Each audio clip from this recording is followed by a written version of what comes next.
because he does so much. I want to move my receivers around, and that nickel just controls so much. It's a longer throw to the perimeter, obviously, than work in the middle of the field. And so I hope that Sherm kind of brings some veteran presence and solidity to that secondary. What up, Cool Vids? Everyone keeps talking about the rush, that it has it's the same pressure as it was, just not sacks last year. Last year, the rush was tied to the coverage. And right now, they might be getting pressure, but dudes are open. Yeah. So if Sherm can just bring a little bit of a more sticky coverage mindset, the rush can get home a little bit. And that's why I think the move, in my opinion, think the rush is coming. Because there's no way, if you think the rush isn't getting there, you're signing. No way. It's not lockdown. Yep. You know, so I think that the staff and organization thinks the rush is getting there. The back end of the defense so often affects the front part of it as well in big ways. All right, let's get to a little bit more on this game, because this one's going to be fascinating on both sides. As the Bucs and Brady return to Foxborough this Sunday, it's Brady's 303rd start, bringing a career first, playing in New England as a visiting quarterback. It's never happened for him. He's looking to join Peyton Manning, Brett Favre, and Drew Brees as the only starting quarterbacks to defeat all 32 current franchises. So let's bring in our Patriots reporter, Mike Reese from Foxborough. Mike, what is Bill Belichick saying about facing Tom Brady, his old quarterback, on Sunday? Laura, I want to take you inside the Patriots media room this morning. That door swings open at 11:45, and there was a little bit of uncertainty as to what this is going to be like. And Bill gets up to the podium, flashes that huge smile, and says, "What's going on? Got any big stories?" I can think of a few big ones, and one of the big ones is, how are the Patriots going to keep up with Tom Brady? Here's Belichick on Brady. Yeah, I mean, Tom's had an unbelievable career. I mean, you can't. Not enough superlatives and adjectives to compliment him on everything that he's achieved. What's up, Jay Mills? So, yeah, it's unbelievably impressive. Yeah, no, nothing Tom does surprises me. He's a great player. Works hard, takes care of himself. I mean, talk about playing till 50. I mean, if anybody can do it, he probably can. Happy Wednesday, my dude. How are you? Quarterback there is or ever has been. I mean, enough said. I asked around the team if there are any plans to honor Brady on Sunday night, and what came back to me, Laura, is that they want to keep it a little bit of a surprise. They want the fans that are going to pack this stadium. Happy Hump Day! Unexpected surprise as to what's to come. Cool Vids. What are you talking about?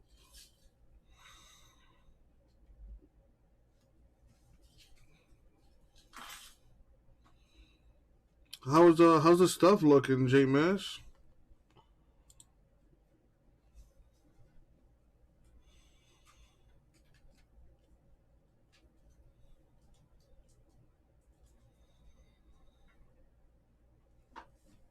Where do you see the Browns for $99? Cool Vids.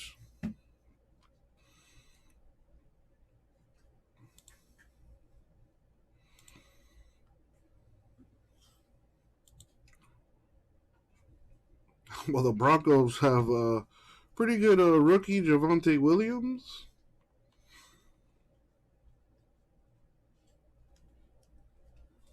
Not to mention a shot at the Jaguars. I have the case to close the closet. I'll close it. Oh, okay. I'm leaving it open. Okay. So you can physically see.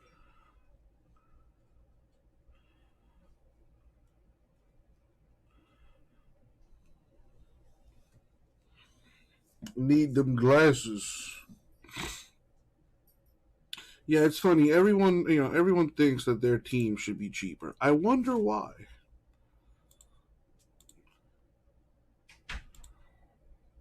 Well, Steelers have a pretty good rookie. That Najee Harris kid's pretty good. Or is he a bust, J-Miss? You tell me. You're a Steeler fan.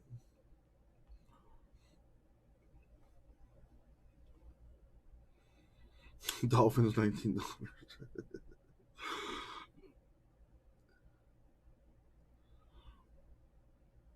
No, we're 3 weeks into the season, and yeah, I guess the Patriots I should probably give away for free. Mac Jones is a bust. Trevor Lawrence is a bust. Justin Fields is a bust. Zach Wilson is a bust.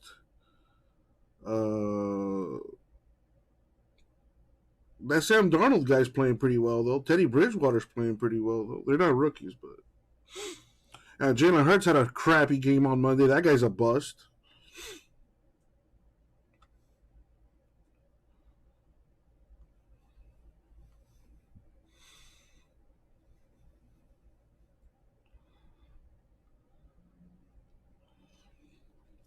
So apparently, Tom Brady wanted to say goodbye to Bill Belichick in person.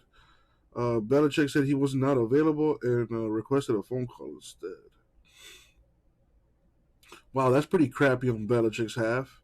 Belichick seems like a pretty big asshole, to be honest. Not a lie. Maybe it's Bills over. J Maz, I bring that, like, he is the perfect example. I bring him up all the time. Anytime people say, oh, this guy's a bust, dude, Peyton Manning led the league in interceptions his rookie year. And he turned out all right.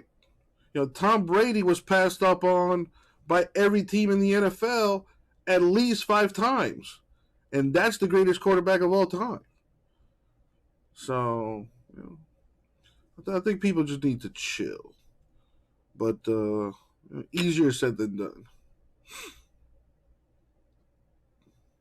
Decade running the Yeah, history. but we talking about the end. No, we're talking about this is all about the whole process, or even the end, Marcus. I'm not surprised. Middle to the end. I'm not surprised that one of the most egotistical, in a good way, and kind of intense and maniacal coaches ever maybe didn't see things the same exact way as one of the most egotistical, intense, and maniacal players ever.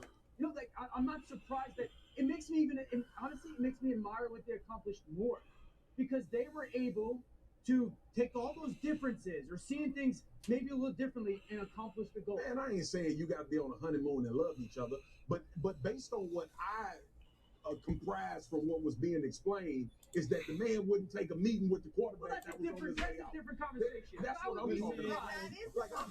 But I would be surprised.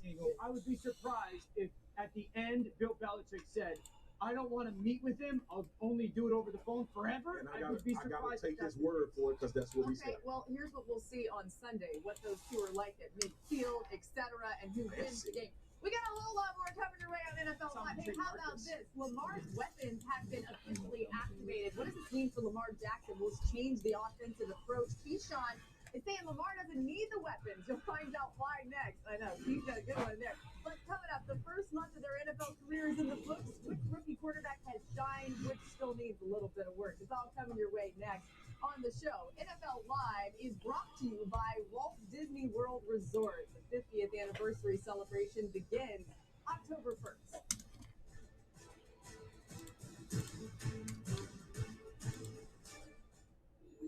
This dream is incredible. Those moves are unreal, but great dreams aren't edible, and you can barely cartwheel. Yeah, I didn't watch the game Monday night. I looked at the score once, and it was a blowout early. So I didn't even bother watching that.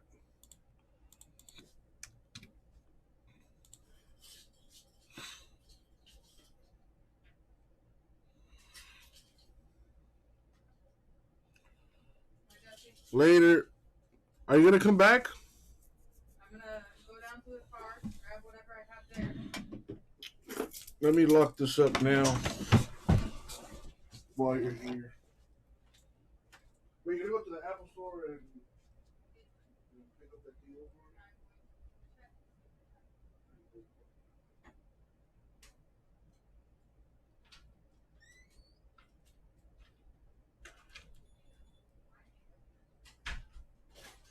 If you have one, then I can just borrow it.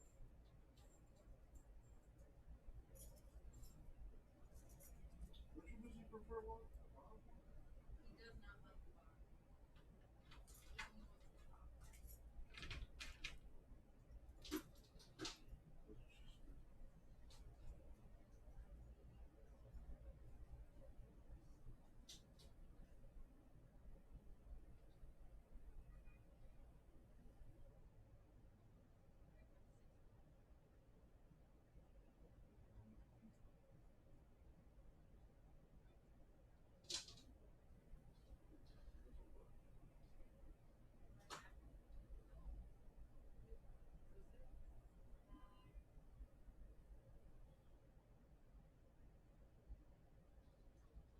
Yeah,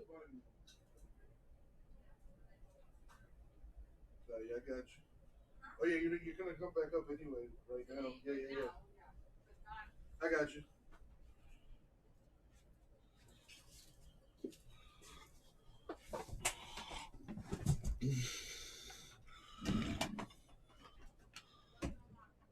Okay.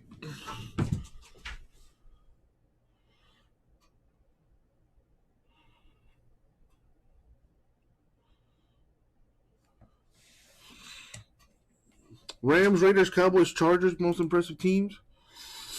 The Raiders, I would put honestly the Raiders they should have dominated the Dolphins. Honestly, they should have dominated the Dolphins. That game was way too close. As talented as the Raiders are, it should have never gone to overtime. Maybe I should give the Dolphins more credit, but fuck that. They're playing like shit. Raiders should have dominated. They should have beat the Dolphins by at least 2 touchdowns. So that's a little stain on them. I will say I'm not surprised on the Chargers. They're healthy this year. And Herbert, with a year under his belt, only going to get better. Not surprised there. Raiders, Chargers, that's going to be an awesome game. Rams, I will say I am surprised on the Rams. Who would have thought that a switch at quarterback would have helped both teams? Because let's be honest, they have both kind of been better off. Goff in Detroit, even though they're not winning games yet, they've been very competitive. They've been in every game so far this year, I think. And we know what the Rams are doing. They're probably the number 1 offense in the league. And all they did was plug in Stafford over Goff. So that's been a nice surprise. Cowboys are lighting it up. Not too surprised there. Again, they're healthy. Zeke is back from his injury. They got better on both sides of the ball through free agency and whatnot. And most importantly, Dak Prescott playing at a very high level. MVP-like level? Probably not yet. But, I mean, who would have thought that guy would have started week 1 after that injury he suffered last year? I thought he was going to be out for at least a year. Kudos to him and his recovery and his dedication and hard work. Playing very well. With that being said, everyone knows Dallas is going to find a way to shit the bed. So it's just a matter of time there.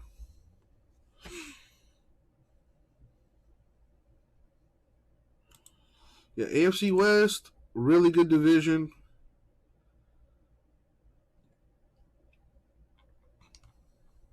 Football's exciting this year, man.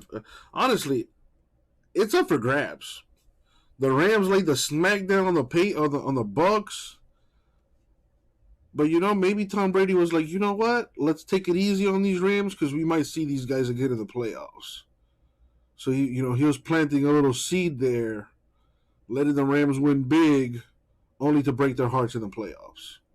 I've seen Brady do that way too many times. The Packers are kind of an interesting team too. You can't leave more than 30 seconds on the clock or Aaron Rodgers is going to burn you. The Ravens are kind of an interesting team as well. I don't know. I feel like the Dolphins are a quarterback away and an entire offensive line away from being a pretty good team. But that's not going to happen anytime soon.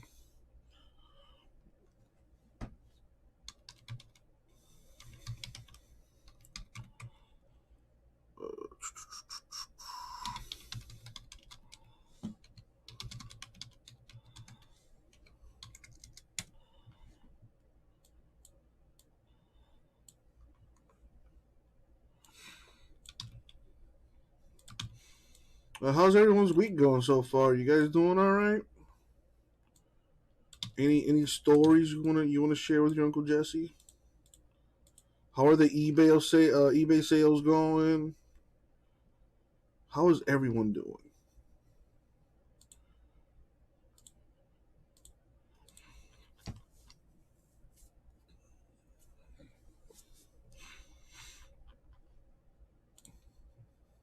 I read that someone had offered the Texans 3 first-round picks and 3 third-round picks for Watson, and they denied that.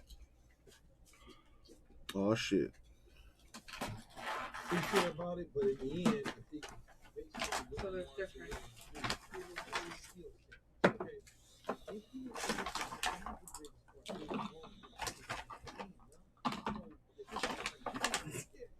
Yeah, I'm trying to see if it tells you like what it is. Yeah, it does.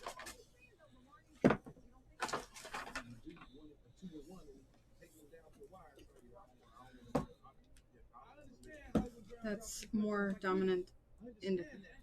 I have this already in like this form. The form, yeah. This is hybrid. This is indica. Some of them are whole and some of them are Yeah, I'm ground. looking. Yeah.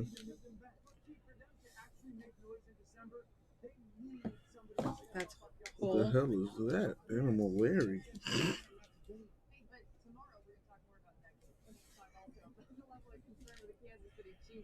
This is indica. And this is Jackie Girl. And then you have here, these are the minis from True Leaf. It's Like the the same one. pre-rolls? No, that's flower. Oh. But it's 3.5. That's what they call a mini. Mm. Yeah, these are 3.5s too. I also have pre-rolls. No, those are dangerous. I go through those in like a day. Well, there were 10. Jamie has been buying one at a time. Let him keep doing that like a dumbass. Spending his money like an idiot. So I'll take these two off you. Okay. Those are 33 each. Well, 33 each. Alright. Yeah. That's right. So when you hit the Apple stores, if you can get me the cable, then just give me the whole total. Otherwise, I'll send it to this if you can't find the cable. Yeah. Thank you. Later, can you lock the door?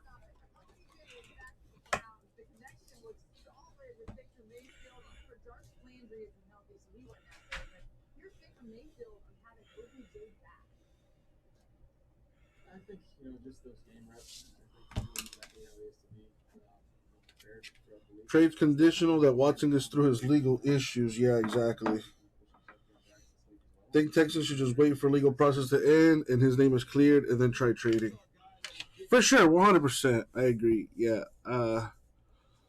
Man, what kind of worries me for Watson is we haven't heard anything about that situation.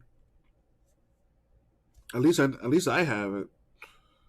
So that's a little troubling.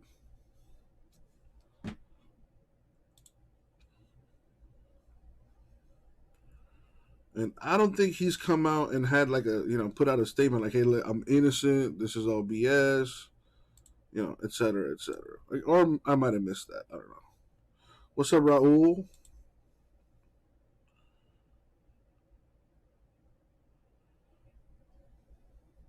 Kraft felt Belichick did not show Belichick.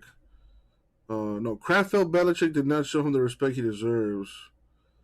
In 2017, Brady said he doesn't want to play for Bill anymore. Oh, boy. Some dude put a book out airing out all the dirty laundry. The Reginald Preciado 1 of 50. You got it up for 1300. Nice. That was your big hit with Jason? Very nice. I thought I hit you a Preciado too, but not nearly this nice. I think it was just like a base autograph, maybe. Either way, that's awesome. 1 of 50 too, eBay 101. Very nice. I think my biggest hit out of that stuff was a Christian Hernandez to 299. Probably the biggest hit I had in Bowman Chrome.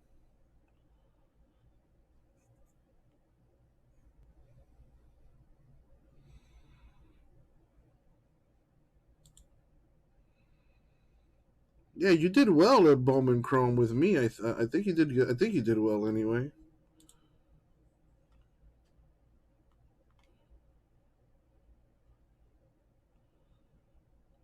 I see you selling the breaker pack for $1.25. Very, very nice.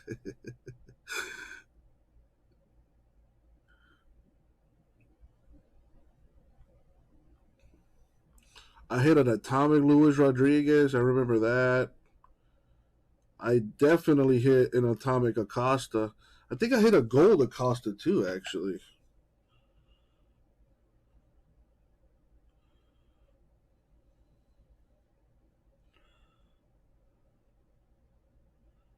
I took pictures. Let me see.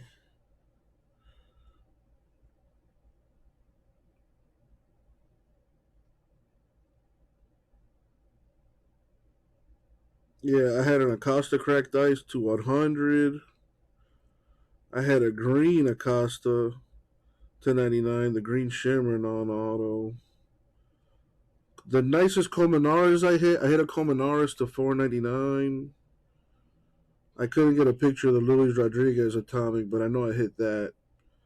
Hit a Guerrero to 70, the patch auto. Jason beat me and hit one to 50. Bowman Chrome was good, man. We had some good cases, and we sold them pretty quickly too.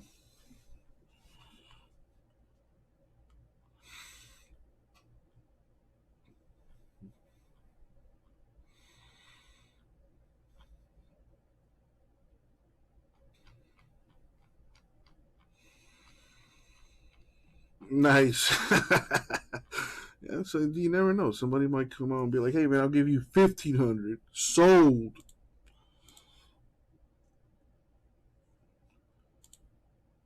I got Bowman Chrome Light.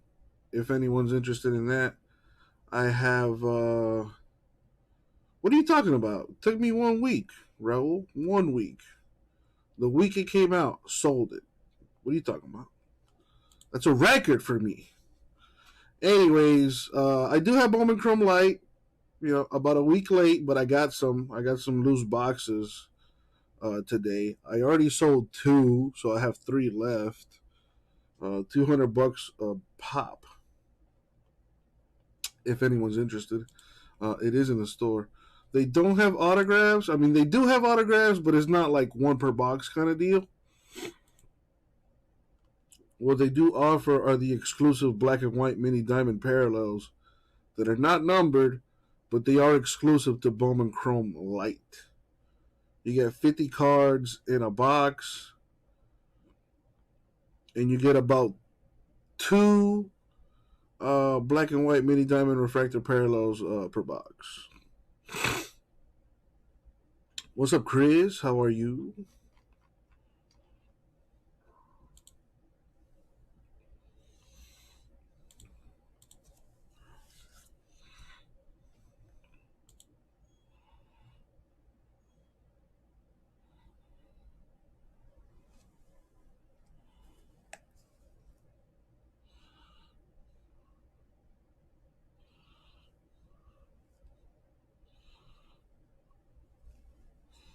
Good to hear you're okay. I mean, I wish you said you were great.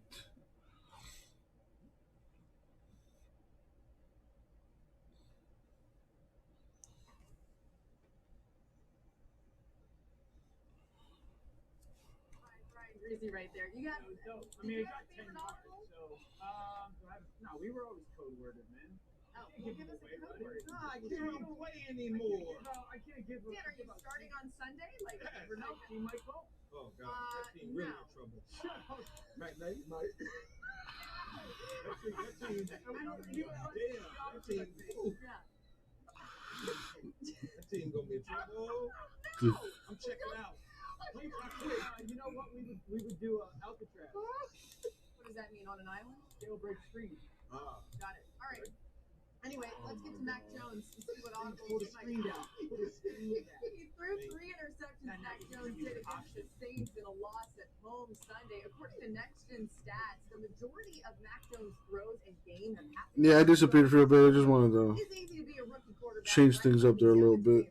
baptized a little bit right now. So let's get to some quick reads. A few more months and you can be great. What's going on in a few months?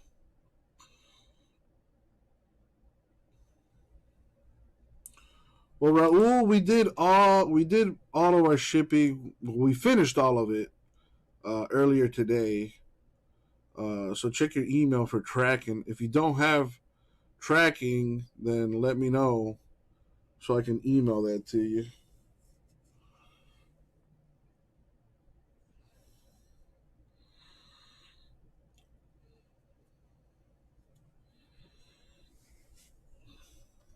I'm gonna try something, okay? It was a bad day, a bad display of football. Justin Fields had his part, obviously, in it because he was on the field, players making plays. But I don't think this kid had a shot to have success with the plan that was put forth for him to perform in this game. I don't know if we are going to see Justin Fields again. I heard that, Chris. I heard that. I hope it's something different than what we saw against the Bucs. Damn, Raul, you had that many cards? I'm not concerned necessarily, but you need to understand that defenses are like kids. That's a heavy ass fucking box.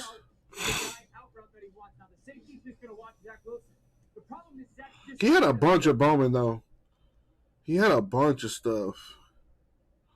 Corey Davis, that slot receiver is easier said to watch it from the back angle. Zach never holds his eyes at all. He just stares that whole way the whole time. He's got to learn that his eyes tell. J Mess. Any news on the what's it called? On the Zion? That the nickel back is his in protection. Once that nickel triggers, you got to understand that's a tough block. Put your foot in the ground real quickly. See that? Like you got to get 2.2 seconds. Nothing's downfield. Kick it out to Chenault, but you got to get it out in about 2.5 seconds, 2.8 seconds. And so I like the fact that he realizes pressure's coming. My back's got responsibility. Let me not try to push it downfield. Play fast at the top of my drop. You told us the other day, Trevor Lawrence good for about one really great throw in the games. New on NFL Live here with Adam Schefter. You got some news out of New England. What is it, Adam? Well, Laura, after further medical examination, Got Obsidian basketball in the store. James White suffered what is expected to be a Also have Chronicles Draft. Yates and myself, and that's a blow to the Patriots backfield. Somebody who Mac Jones could rely on passing situations when they were trying to come from behind, and in a week in which they're getting ready to host Tom Brady and Antonio Brown, Rob Gronkowski, and all the Bucs coming back to Foxborough, the Patriots are not going to have James White, and they're not going to have him for the remainder of the season as well. You knew it was serious on Sunday when he went down, and all the teammates came over and were patting him, and right away the Patriots announced that he would not return to action. When the Patriots do that quickly, usually that's a telltale sign. And sure enough, after further medical exams this week, it was confirmed James White is expected to miss the remainder of the 2021 season. Oh, man.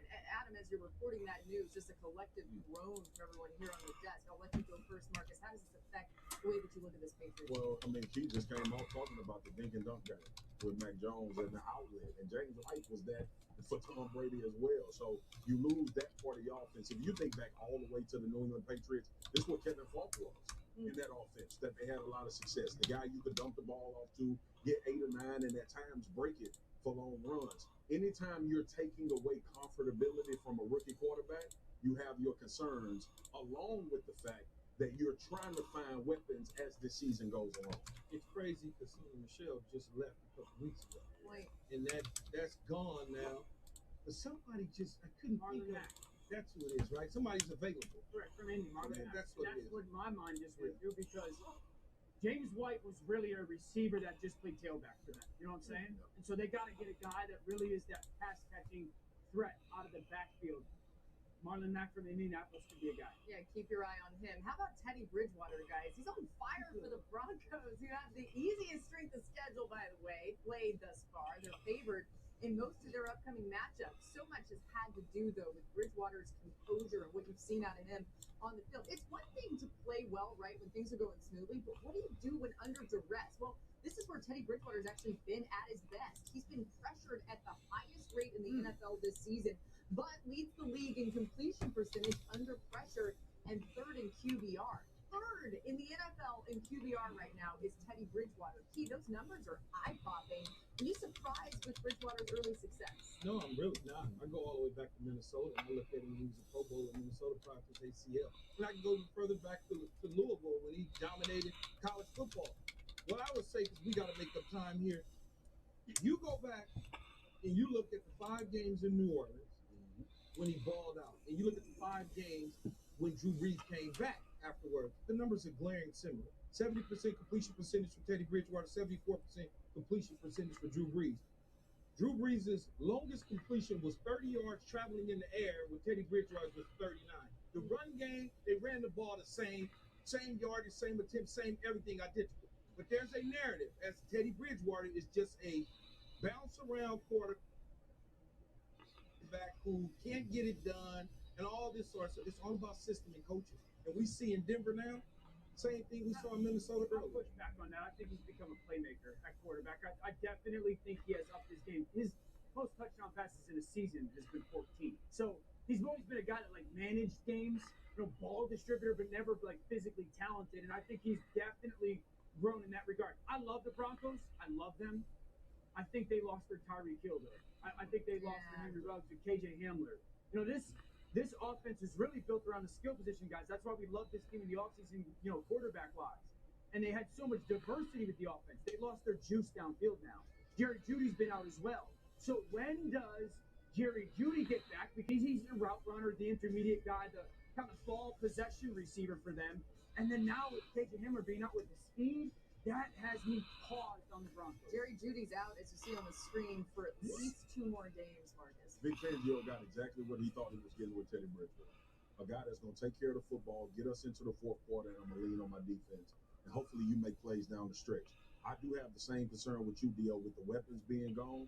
But the one thing you do know about Teddy, he's not going to give it away most of the time. Yeah, he values right. the ball, So the way this team is currently constructed, we talked about Aaron Rodgers going, and he would take them obviously over the top. Teddy Bridgewater is not going to give games away for the Denver Broncos. I don't give a damn who they play.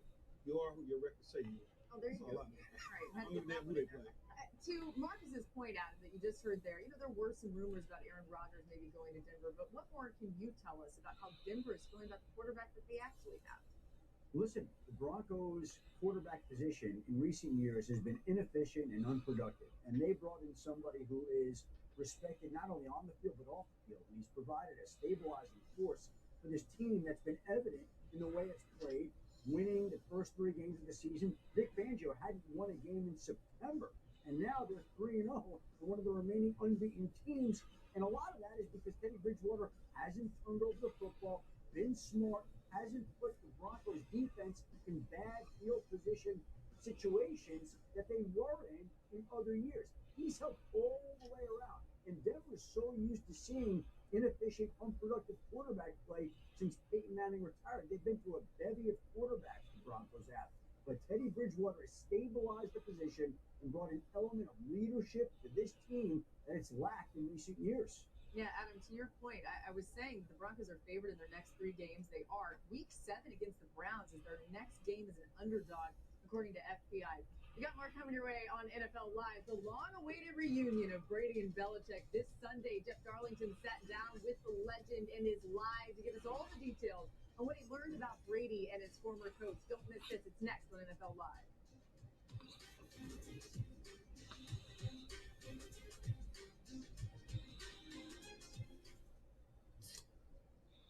This one's for every sports fan who just spent the entire game explaining to someone the entire game.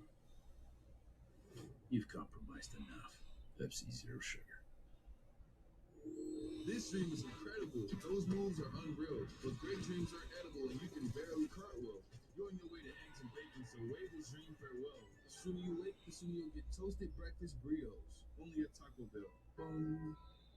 If it's true that time is money, don't you think the real question is how you should spend it?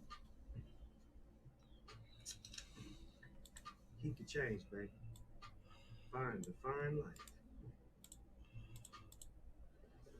Roby's on your 6th Limo. They need customized car insurance from Liberty Mutual, so they only pay for what they need. We are not giving you a helicopter. Only pay for what you need. Liberty, liberty, liberty, liberty. Can we even afford this house? I'm pretty sure we can. Pretty sure. With Rocket Mortgage, you can be certain. Not pretty sure. What's the difference? Let me show you. I'm pretty sure these hornets aren't the murdering type. I'm pretty sure they're just dolphins. I'm pretty sure you could take Batista down. You're Let's go with certain. Pretty sure isn't sure enough. When you need to be certain of how much home you can afford, Rocket can. If you can choose to be kind to your body with this bar made with almonds, imagine what other kind choices you can make. World peace has finally been achieved. But I'm just going to Milwaukee. Or you could start by doing something small. Live kind. Your dream home? It's out there. Find it on the Redfin app. See all the homes for sale updated every 5 minutes. Find one you like? Go inside without leaving your couch with a 3D walkthrough. Download the Redfin app today.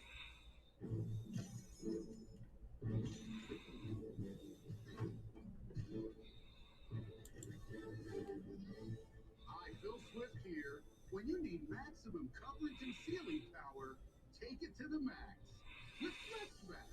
Your favorite Flex Seal products are now giant size. Whoa, let me help you with that. Flex Blue Max creates a super strong bond on wet and dry surfaces. And it even works underwater. You guys need Flex Seal in Max to seal up large areas.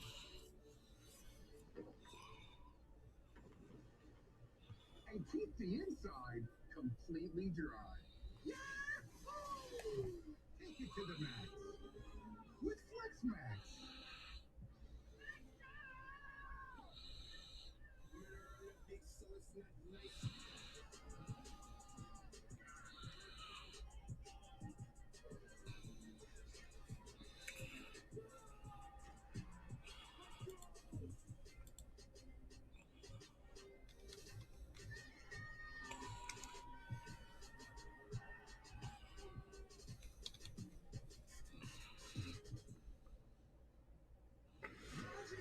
Dancing's first night was pure magic. The groundbreaking moment we've been waiting for. But here's my eyes. From the stars. Tonight, the stars ignite the dance floor, We're gonna make the magic together. ending with the first elimination of the season. Do I want to win? Yes, absolutely. It all happens live. Dancing with the Stars tonight on ABC and stream on Hulu.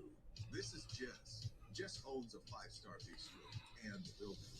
Best eco-friendly, fair trade, cruelty-free.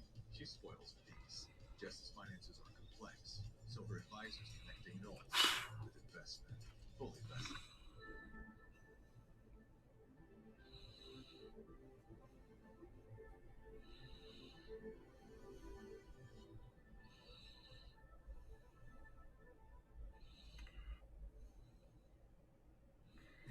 All Live this Sunday will be on Foxborough, Massachusetts. Tom Brady heads back to face Bill Belichick and the Patriots for the first time. And Brady recently sat down with Jeff Darlington. They talked about what he thinks that night will be like. Listen to this.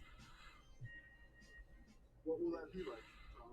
What will it be like? I know exactly how it's going to be like. I won't share it with anyone because I feel like I want to keep that to myself until, what I know what that experience will be. But I have a really good idea of what that'll be like because I want to help it prepare for ultimately, my performance. And I'm going to use what I've learned over the years to, hopefully go out there and play a great game. But That's interesting. You're saying what you've internalized what it'll feel like. Oh yeah, I know exactly. I can envision everything. You can catch Jeff's full interview with Tom Brady this Sunday on NFL Countdown. Randy Moss, Teddy Bruschi, and the rest of the crew is live from Gillette Stadium. It all kicks off Sunday at 10 a.m. Eastern on ESPN. Let's get Jeff Darlington in here from Tampa. Jeff, you got to spend some time with Brady there. What else did you learn? Well, Laura, it's funny. You ask someone something and they say, "I'm not going to tell you that," and then they proceed to tell you all of it. Yeah. That's kind of what he did right then when he was talking about the expectations. He goes on to sort of describe exactly what he anticipates from the night. And my takeaway walking away from him was Tom Brady never says anything without thinking exactly about the words that he's going to choose. And I felt like when he was saying to me, I know what the wind is going to be like. I know what they're going to say. I know how they're going to prepare. I couldn't, and I'm making this myself right now as the reporter, I couldn't help but think that he was just sort of maybe putting a little seed in everybody's heads, maybe even in New England, to say, I'm coming for you. I'm not saying he's talking trash, but there is just something so nuanced and so, I don't know, so great about the way he said it. I really, that was my biggest takeaway from that interview. Yeah, it's like very subtle, niche trash talk. Exactly. Yeah. All right, you can catch the rest of that interview on Sunday. Don't miss it. Thanks, Jeff. Let's get to a little bit of trench talk here. Speaking of trash talk on NFL Live, Marcus and Dan, take us to the best O-line, D-line matchups of the week. I feel like we've been hitting on these big matchups. We have. They've been showing up. They've been showing up. There's some big ones. We're going to start with that matchup. And it's going to be a little bit different than Tom and necessarily the Patriots. We're going to start with Vita Vea versus Michael Onwenu from the New England Patriots, okay? So Vita, listen, the Patriots offensive line has not been playing well. And you know big fella pushes the pocket. They are going to have to protect Mac Jones to have any kind of chance this week. It's crazy how we made the comparison. Nothing going on in the store. In his career, the same it's still early though. Mac Jones problems. Pressure in the center of the pocket. The athleticism to bounce out. He doesn't have it. Vita Vea is that guy. All right, so I got to give some shout-out love to the Detroit Lions because that offensive line is playing well. Penei Sewell at left tackle, but they got Khalil Mack this week. Khalil Mack, one of the reasons why the Bears game was so frustrating was because the defensive line for Chicago was playing so bad. He finally broke that label off. Humans can probably live to at least 130. Whoa.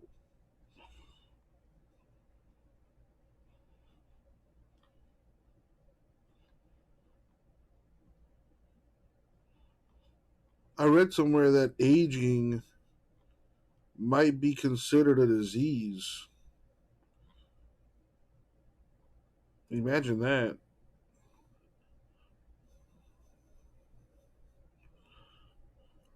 Up to 78% of NFL players go bankrupt or fall into severe financial stress within just 2 years of retirement.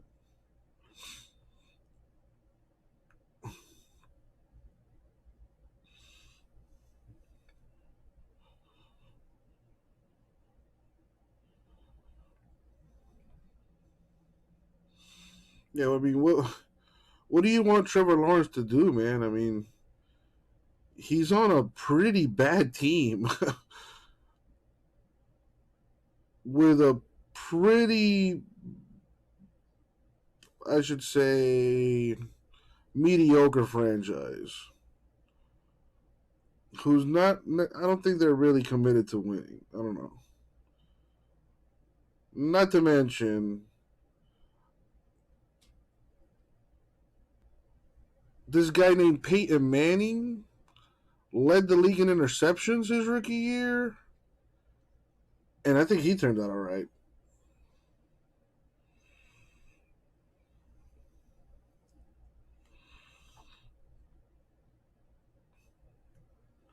But hopefully I win that bet against J Mass. What was the bet? I think the bet was that it was more touchdowns. Tua would throw for more touchdowns than Trevor Lawrence. I think we're like tied right now.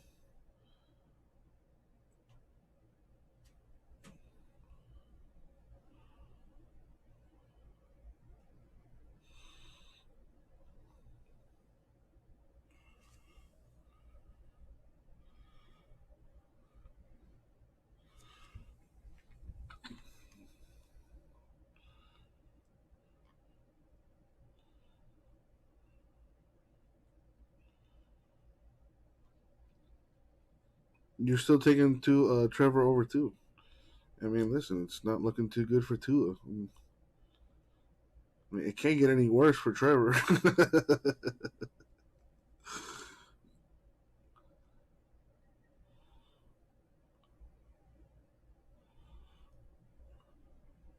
It just sucks that the Dolphins haven't learned their lesson yet. And they've spent money at every other position except running back and that offensive line. And we feel like, if we can trade for Deshaun Watson, that would solve all of our problems. Like, no, it won't.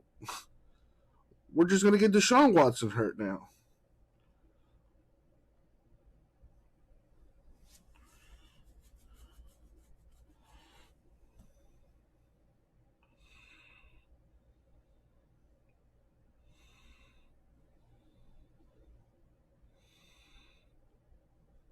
You know what? I like that you mentioned that, James. I think it might be another thing too. That's another thing. The play calling has not been the greatest. When we threw that screen to Jalen Waddle in our own end zone without even giving that guy a blocker or two, that's the worst play call in football I've ever seen in my life. We got 2 offensive coordinators. Why?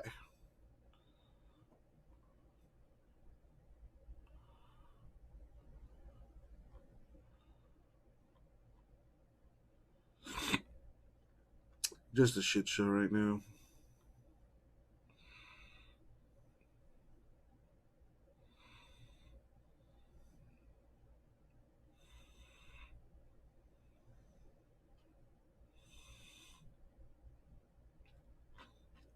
I think our offense would be better if we let Tua and Brissett. Both of those guys are kind of mobile quarterbacks.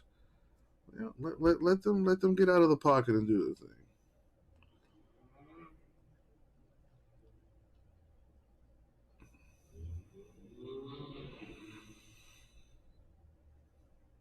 Yeah, so far you are correct, Raul.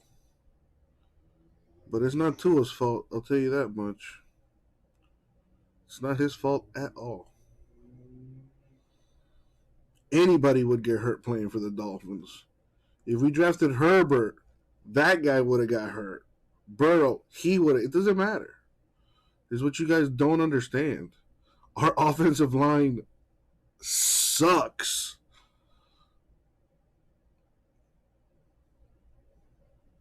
Probably the worst, if not the worst, offensive line in the league. So again, doesn't matter who we got at quarterback. They're going to fail.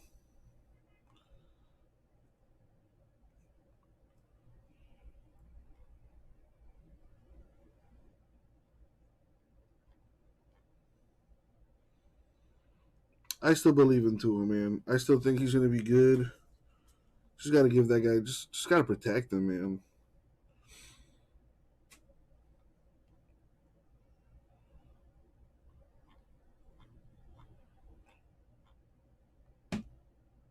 I'm already looking toward basketball season.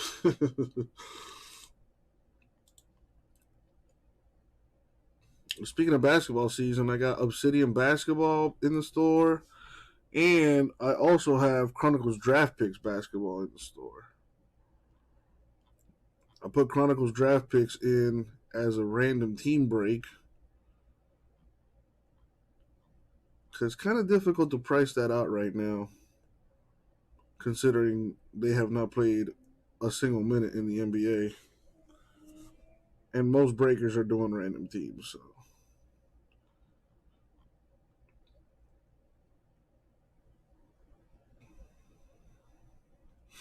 Man, listen, I have all the confidence in Tua. It's just that offensive line is really bad. The play calling's not helping either. If you know you have an offensive line that's bad, put this man in the shotgun. Roll him out. Get some movement in there.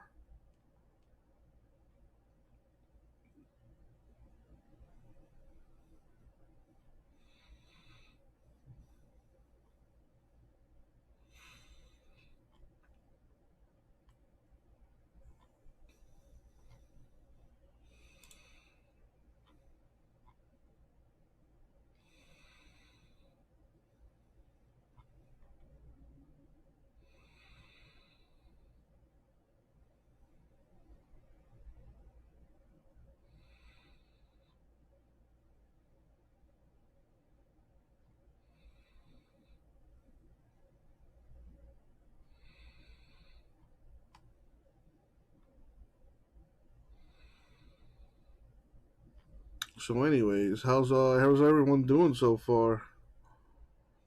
How's everyone's week going?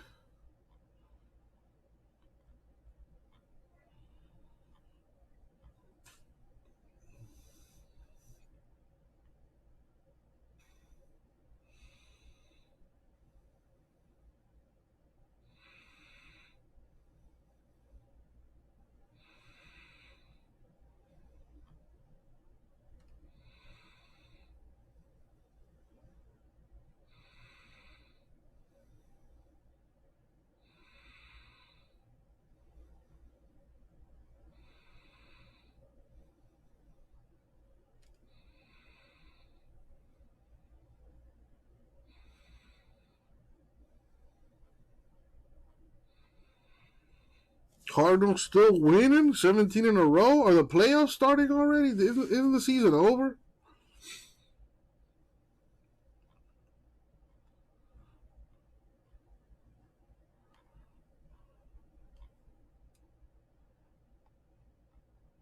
Season ends Sunday.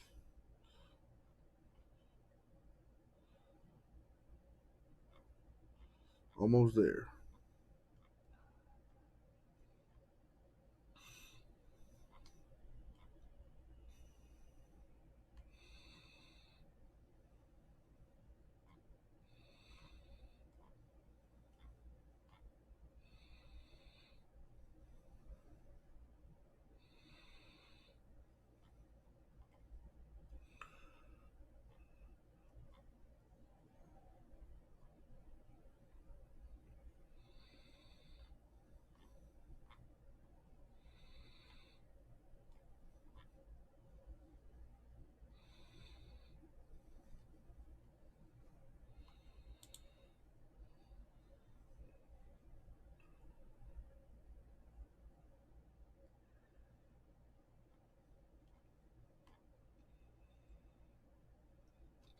It's random teams, COVIDs.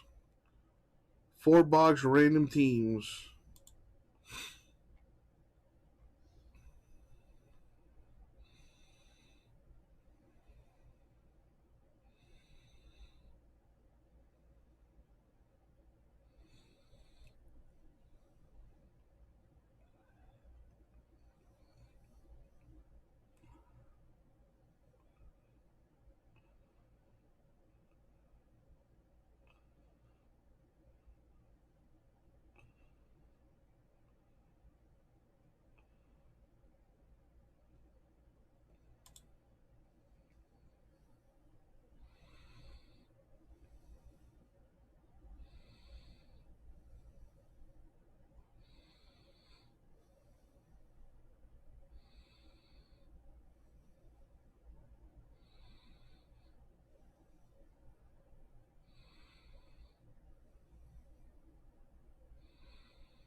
AL wild cards up for grabs still. Looks like White Sox, Astros.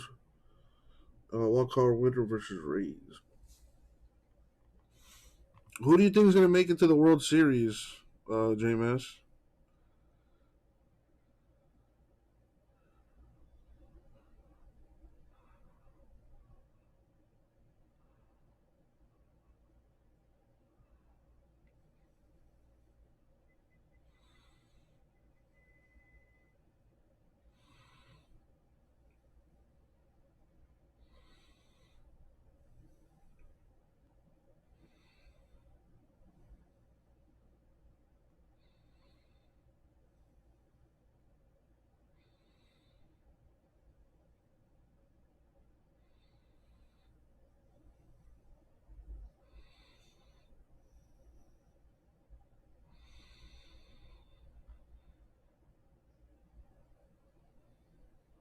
Josh Allen, the AFC Offensive Player of the Week.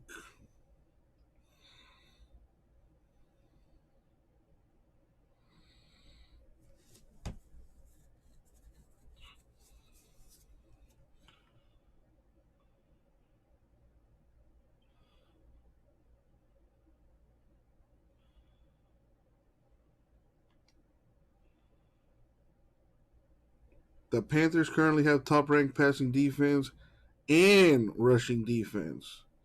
They've only given up 146 yards of passing per game and 45 yards of rushing per game. That's like the one good decision I made in fantasy football was picking up the Panthers defense.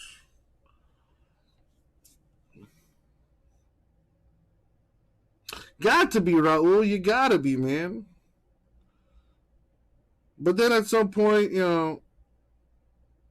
like about halfway through the season, then I more or less know what I got. At least with the Heat, I know they're gonna fight every game, because that's just what we do. We're a competitive team, year in, year out. We may not compete for championships every year, but game to game basis, we're a scrappy team. Dolphins always like to make things interesting in the fourth quarter for some reason. Beyond mediocre. I know what I got in that team. But again, I got to be optimistic. And I don't care about the Marlins.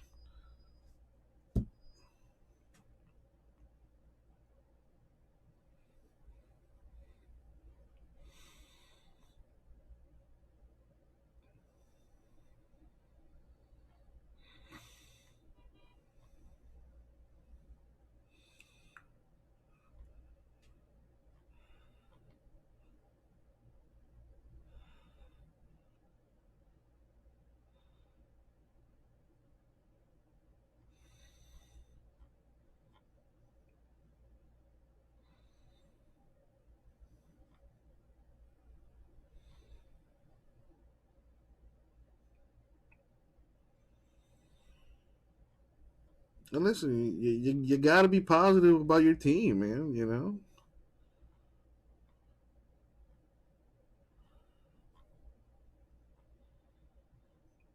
And listen, I'm still very high on Tyler Hero.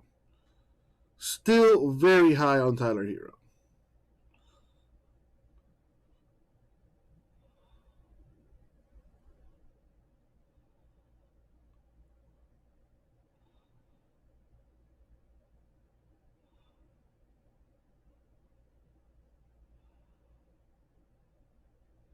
And dude, Tyler Hero put on some muscle, man. That guy put on like a good solid 15, 20 pounds of muscle, man.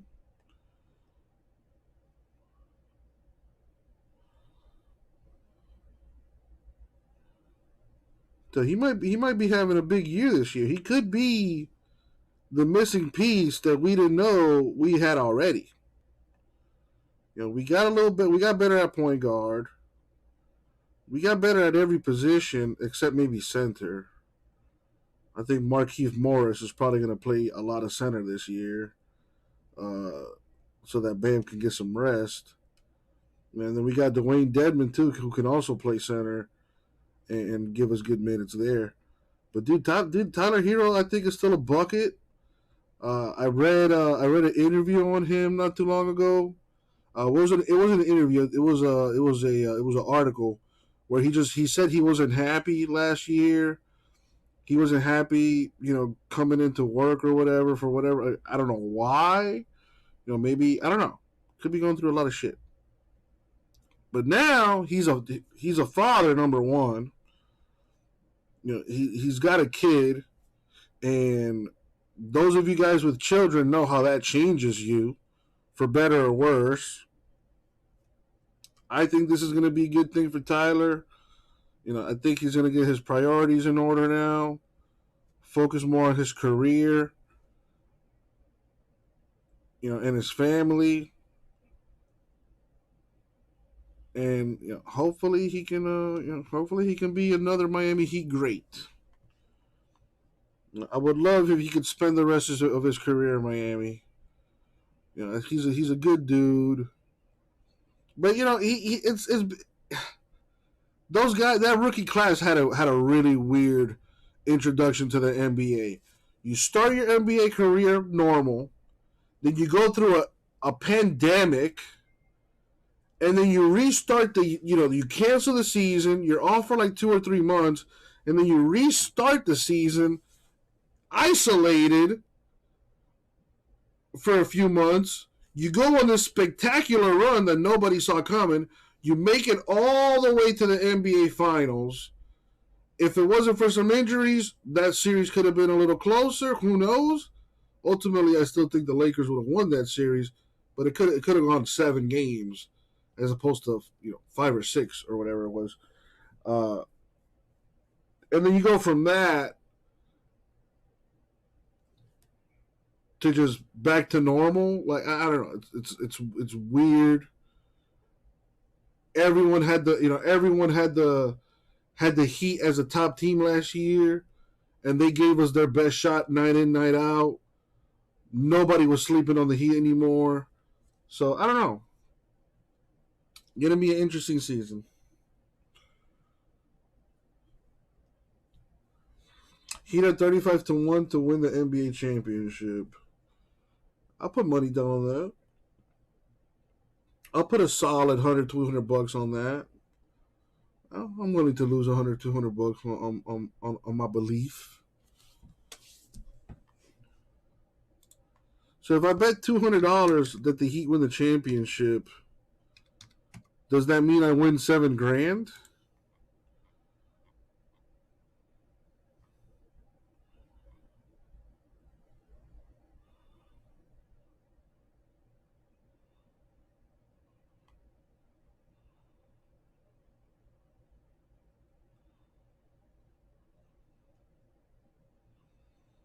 There we go. Yeah, I'll put that down. Where can I make this bet? What app do I gotta download?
Ole Miss at Alabama on Saturday. That should be a good one. Number 12 against number 1. Phillies Braves tonight. Tigers Twins. So it's pretty much baseball today. Could make it even more difficult to contain. So if I had to play this game right now, I would look at an Ole Miss first half. I'd go Bama for the game, and then I'd strongly consider the over, because I think both defenses will eventually adjust, but it won't be in time before it starts to sniff that 80-point number. All right, Lane is that evil genius going to try to get as many plays and score as quickly as he can. All right, Bear, how are you seeing this? Yeah, this is a game where if I had to play it, I would lay the points with Alabama now that it's down to 14.5. I don't expect it to hit 14. And I'm hesitant in both this game and the game in Athens. There are a ton of people who have been talked up and liked both Ole Miss and Arkansas all week. Just take a step back and just realize what you're getting yourself into here, though.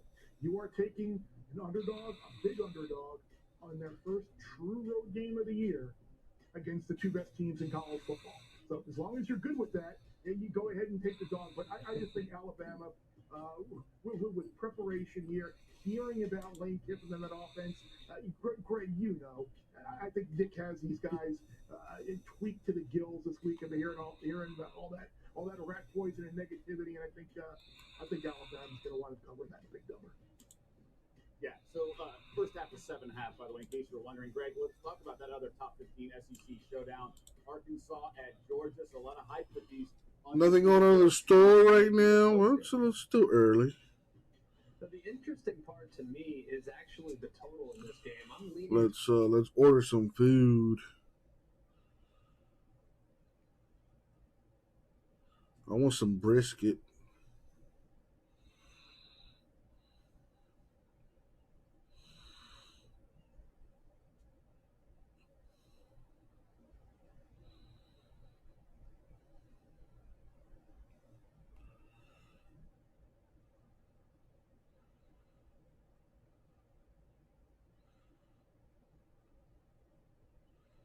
Man, why do they always do that?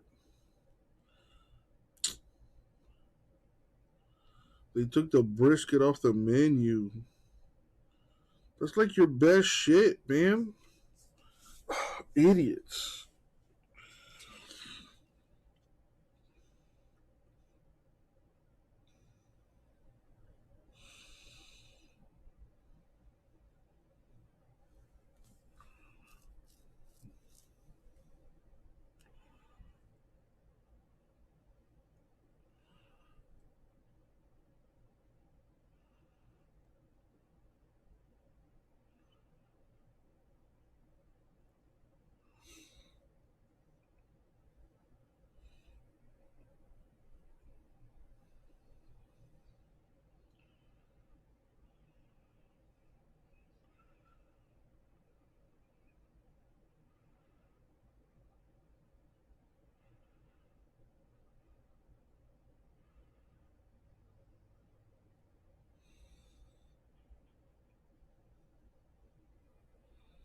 Yeah, I think sports betting is still illegal in Florida,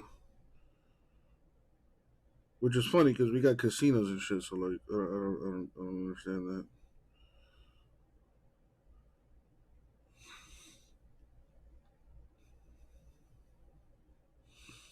So I've come to the decision that I want to buy a gun. Any suggestions?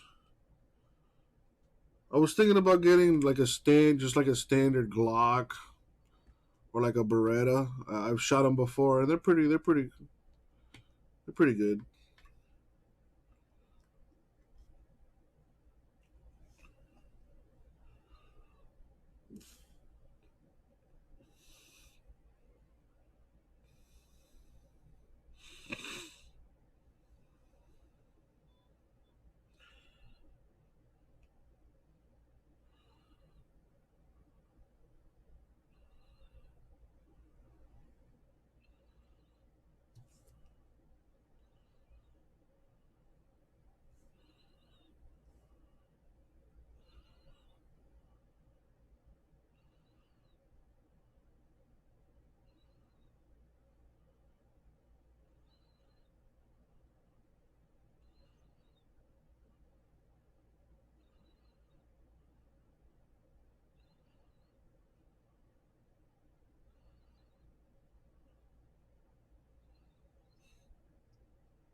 About these new underwear that like are for big boys, and they're pretty comfortable.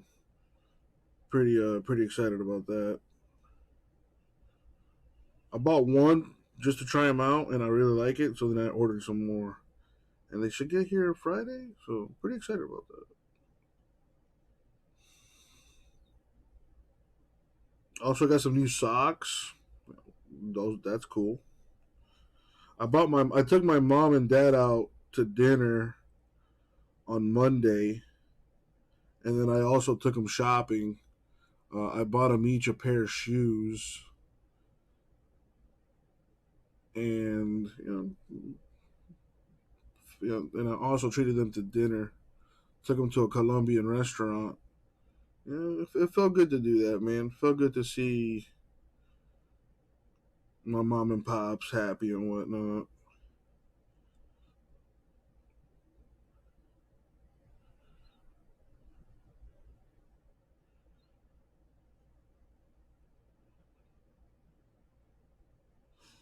This what's it? Mexican Coca-Cola. I guess I gotta have a Mexican Coca-Cola. They still put actual sugar in it. And it's in the glass bottle too. Nice.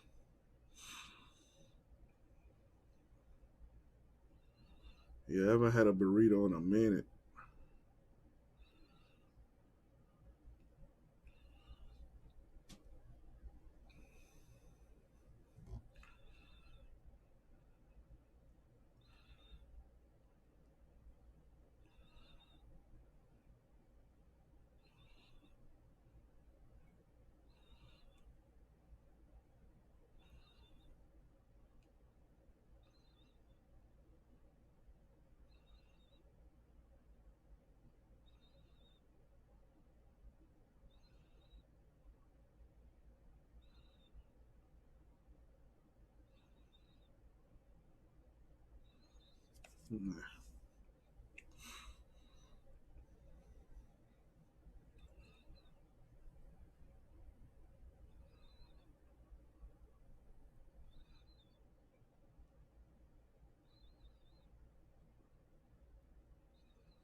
That's too much.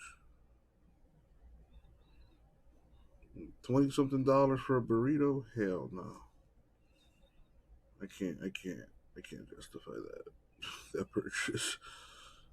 That's ridiculous.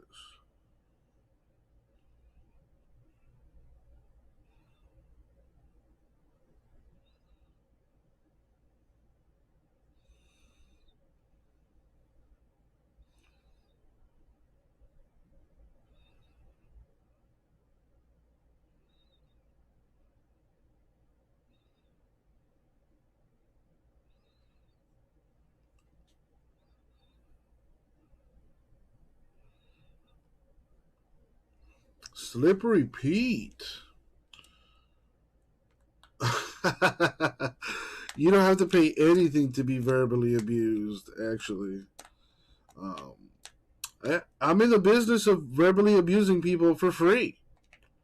So you came to the right room, Slippery Pete. You want to be broken? Well, I think you came to the right place. That guy Jay Mez there is pretty good at talking shit. Gasper, how you doing?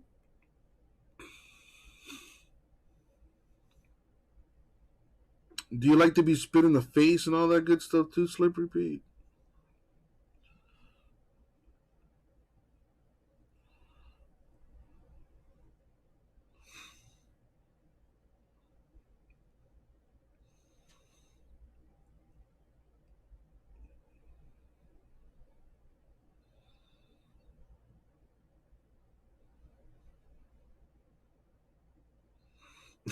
Slippery Pete. Put on timeout by Raul. There you go. There's the abuse.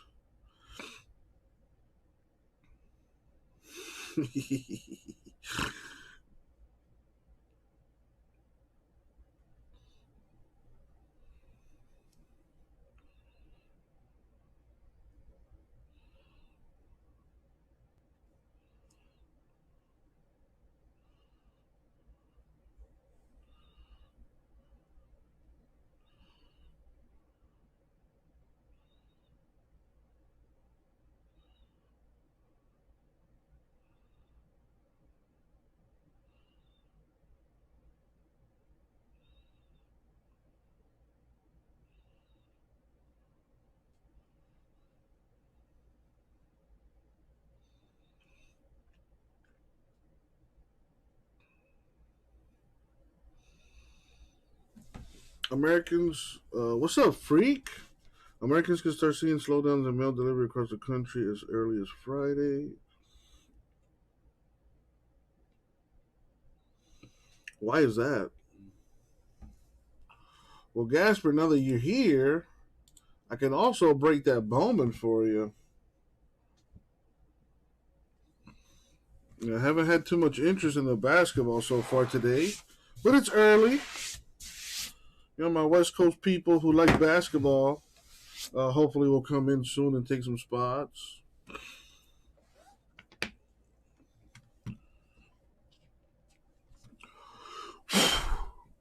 All right, Gasper. Let's do it.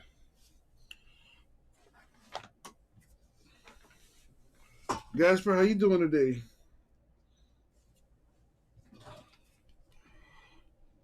Why are they increasing their transit times?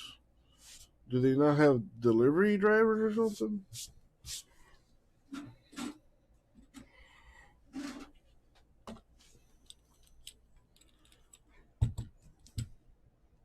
With the holiday season approaching, those people usually hire more this time of year.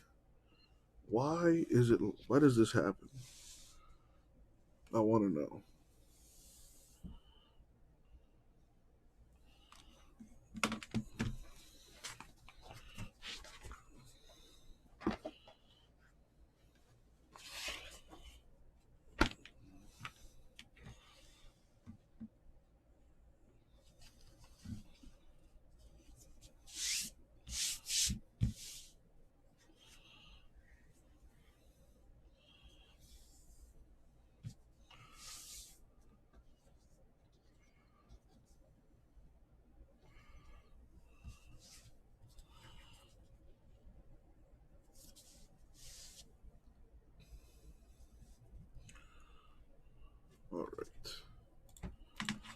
All right, let's do this thing.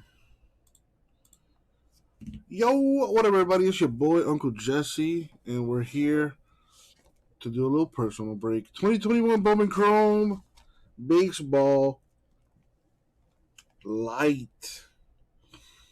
All right. About 50 cards in this thing. They got the black and white mini diamond parallels. Let's get to it.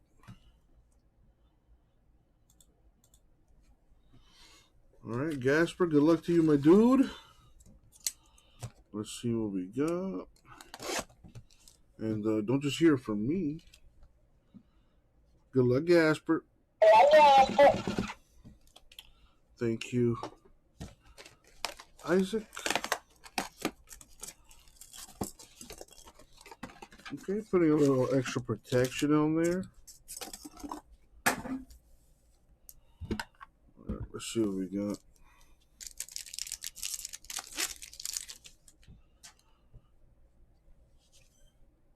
We got the Nick Gonzalez, black and white, Pirates.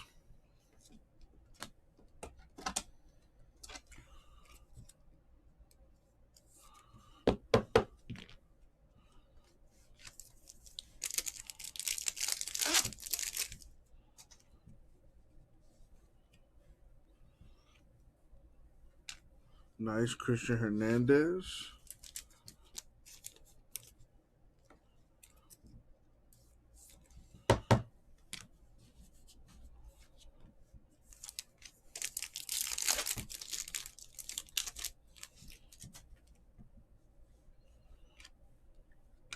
Got another black and white, Herbert Perez.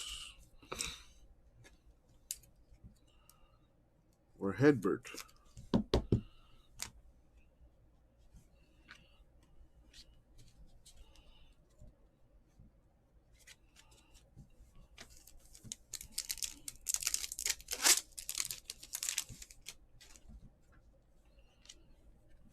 Nice, a Casey Mize rookie to $4.99.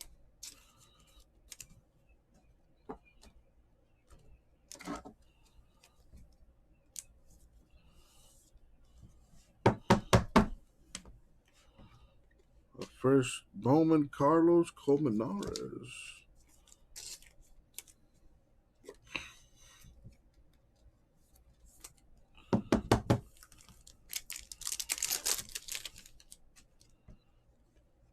Got a Michael Toglia to 250 Rockies. That looks nice with the Rocky colors.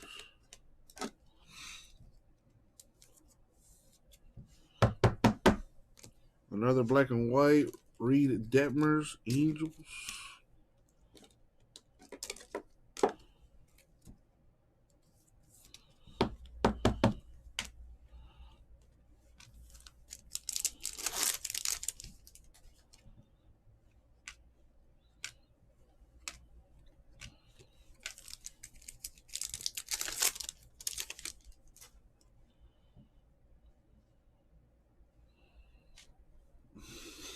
What? Ooh, nice. A Christian Hernandez, first Bowman, black and white. Very nice.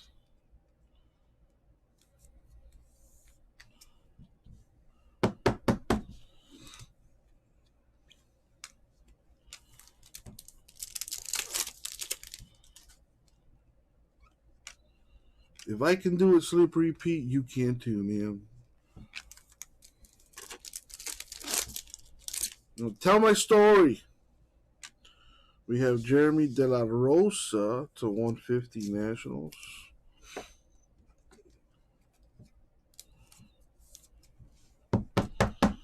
Yudi Cape, first Bowman, black and white.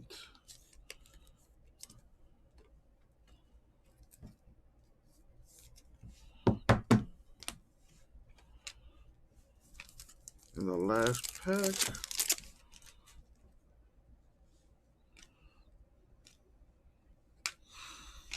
That is going to do it. All right, so what do we have? Let's see.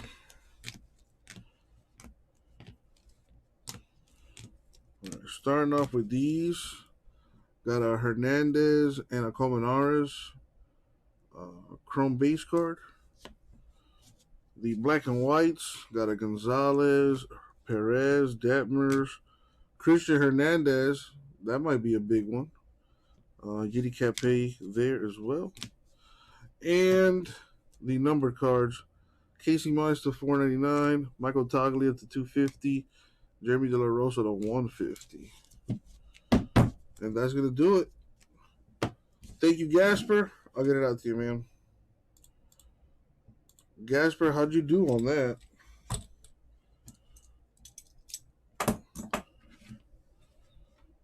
Casey, I might have to fire him. It's still September. It's still September to me. But the problem is, I do believe in the other team. That's why I have pause here. I don't worry that Kansas City's going to be there, but I think the Broncos are legit. The Raiders are legit to a certain extent. Obviously, the Chargers finally have a coach in a they shot themselves in the foot against Dallas. Credit to Denver for what they've done, but again, it is the Giants, the Jags, and the Jets. I'll need to see a little bit more on them. The Chargers are the one that jumps out to me because that game against Kansas City last week is traditionally a game that they lose. They go out and blow that game much like they did the previous week. Exactly. And the fact that they did, maybe it is a new era.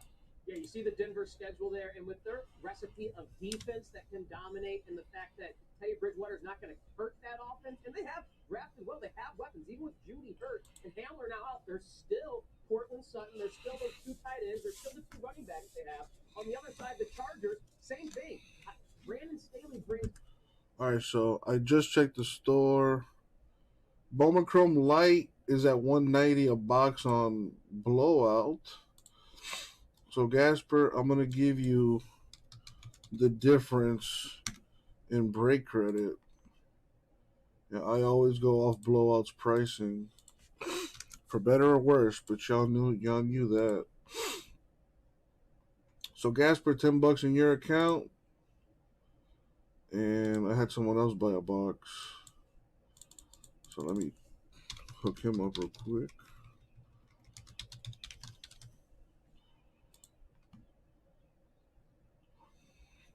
Brad, what's up, my dude? Post a link to your eBay stuff. There you go.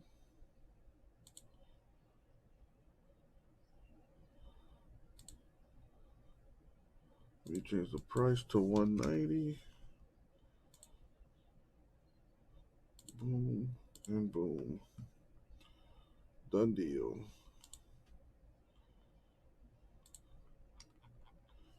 Notre Dame team, I'm very concerned specifically about the left side of their offensive line. That was a group last week And every time I watched, it felt as though the pocket was collapsing around Jack Cohen until he was eventually hurt. In goes Drew Pine, the third-string quarterback. Their backup was unavailable because of a hamstring. Next thing you know, this guy becomes Ian Book 2.0. The guy's running around. He's making plays. He has some Johnny Manziel flavor to him. So I don't know what the situation's going to be like with quarterbacks, but I know this. I've seen Cincinnati at least 2 times play against national championship contenders. I mean national championship contenders in the sense that this is a team in Notre Dame that I still think is still very undervalued. People are still remembering what was a unique circumstance on the road to Florida State where they squeaked out a victory against what was a Florida State team that was right for the upset. Now Florida State's gone all the way to 0-4, and everyone still thinks Notre Dame stinks. They played Toledo close. They didn't look great against Purdue, and they didn't look great until the fourth quarter last week. I think this Notre Dame team's for real. And the last time Cincinnati went to a championship contender's house to play, it was against Ohio State. And that was a couple years ago, and it was 42-7 or 42-0, something along the lines of that. So I still think that I'm in see it to believe it mode with Cincinnati. I think this year's version of Cincinnati is better. But I am so comfortable backing this Notre Dame team. I'd take the points and feel good about it because I'm still in see it to believe it mode with Cincinnati when it comes to playing against and beating some of the best teams in college football. Yeah, you called that Irish team in Tallahassee to open the season. I want to talk more about these championship aspirations. We've seen these teams with nice, juicy odds get to the playoff and just kind of flame out and just really can't hang with the Alabamas or the Clemsons. But this year does feel a little wide open with Clemson having 2 losses and some other schools. Did Notre Dame not just get to the playoffs but actually win 2 games? Is there value in the futures market on the Irish or even Cincinnati? Freak, Brad, how you guys doing? Now, I don't feel great about either one of these 2 teams. I think Cincinnati is legit.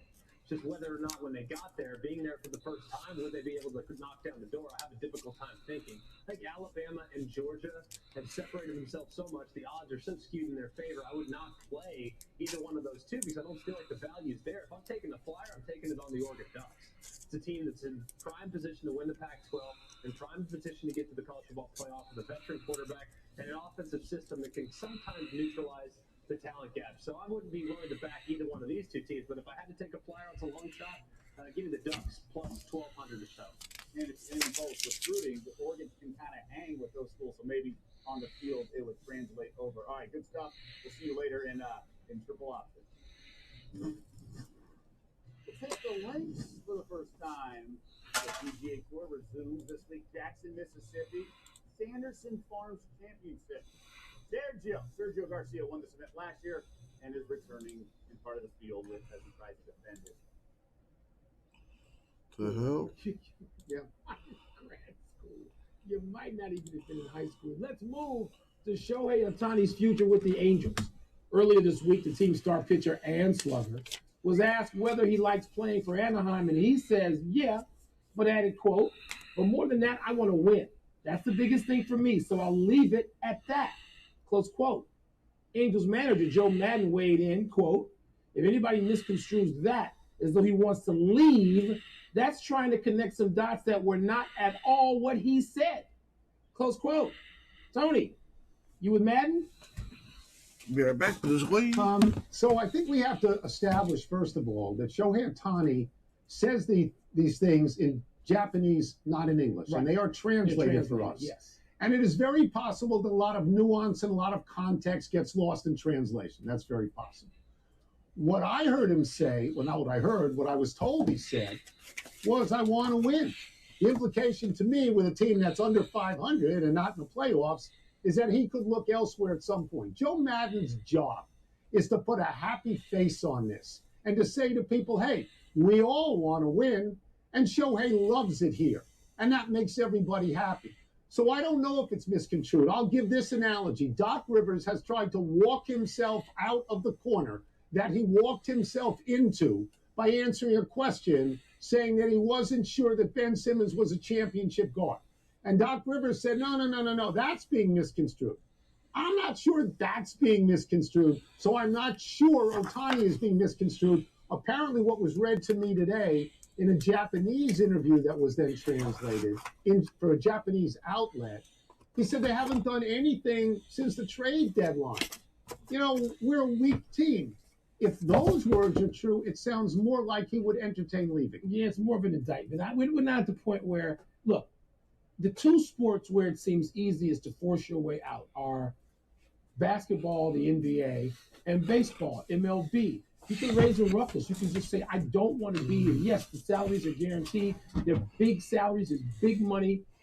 But you can also say, get me out of here. Trade me. I don't want to be here. It's happened in both sports. Happens more recently in the NBA. In basketball. But Tony, if he wants out, first of all, he could have a clause in his contract that says he can go back to Japan if he wants. We can go there, and I'm sure there'll be a bidding war for him in Japan.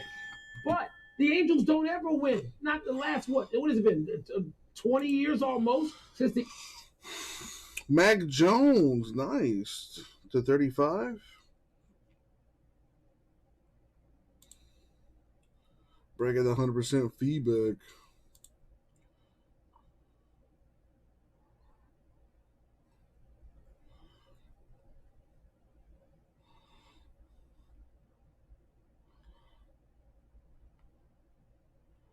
Wow. Well done, sir. Well done. Well, I can't remember the last time you got in a break with me, so it's kind of difficult to hit you something when you don't get into breaks. I'm just kidding, Brad.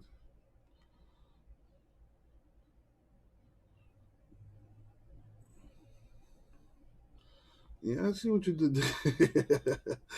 I see what you did there, you little scamp.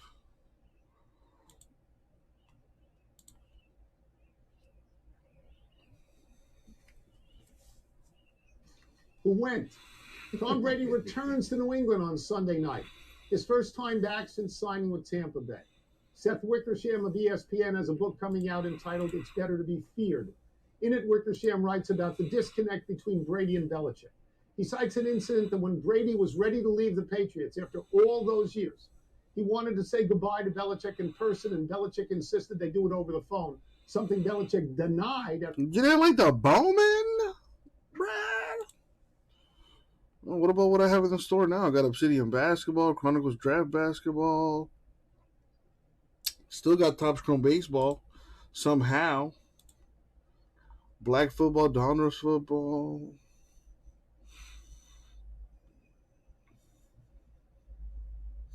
Hell no on basketball. I can promise you that. But I don't like the ping pong effect, the back and forth of Brady and Belichick. I've never, doing this as long as I've been doing this, I've never had a conversation with Tom Brady. I don't know what to make of Tom Brady, what he says, what his agendas are. I have had several with Bill Belichick and several encounters, social encounters, at-length encounters with Bill Belichick. As you know, you used to tease me. You would say, oh, you love Belichick. I don't know that I love him. I'm fascinated by him. I am. Yeah. And so I'll just sit back and watch the back and forth between the two takeaways. I'm not that vested. So this doesn't surprise me at all anymore. It used to surprise me, but not now when I hear that two people who've worked together a long time don't like each other. You find out, you think they like each other, you find out they hate each other. You and I are the only two people who like each other. You know, no, you and I are the only people who like each other, and it's possible today you don't like me anymore. Still love you. Belichick and Brady are cold-blooded assassins. Yes, they are. Both of them. Yes. That's why they work so well together. And they also became convinced through success that they were right in everything that they did. It's a wow to me, if this is a true story, that Belichick said, no, we'll just do it by phone. It's a wow. But if it happened, Mike, if it happened after Brady declared that he was leaving, then Belichick would say, I can't save the situation. Why am I wasting my time on to Cincinnati? Yeah. That seems in character. Yes. The thing that I like about this game is that you cannot root for both in this game. You have to pick a side and declare. I will declare for Brady. I will say that Brady, I thought. All right, there's a filler for Topps Chrome Baseball number 6. Everyone gets a random team, 13 spots total, $45 a spot. Cheapest break to fill right now. You don't give me any input. And to Football this point, coaches and GMs don't Brady listen to has the players. next laugh. Not the last laugh. Yeah. But the next laugh. Tony, the thing we agree on, they're both cold-blooded killers. They are cold. Yeah, that's right. You can see it in everything they do Nice. and how they, look at you when you ask a question, when they have these press conferences that they aren't, unless they're paid for, by WEEI or whatever it is. Otherwise, that's why I said I don't know that I want to believe anything. I don't know that I believe the public utterances of either one of them. They're cold-blooded. They're reptilian when it comes. So that's why I'm just going to sit back and watch. I haven't been seduced by Belichick at dinner like you've been. Let's take a break. Coming up, the Bears say they're serious about leaving Soldier Field. Whoa, what's the word for that? Don't forget the time at the Playboy Mansion in L.A. either, but that's another story. How should the Pelicans feel about Zion's foot? You like me still, right? Even after yesterday? You still like me. Yep, absolutely. Let's play two. Good to know. Pardon the interruption is brought to you by ZipRecruiter, the smartest way to hire.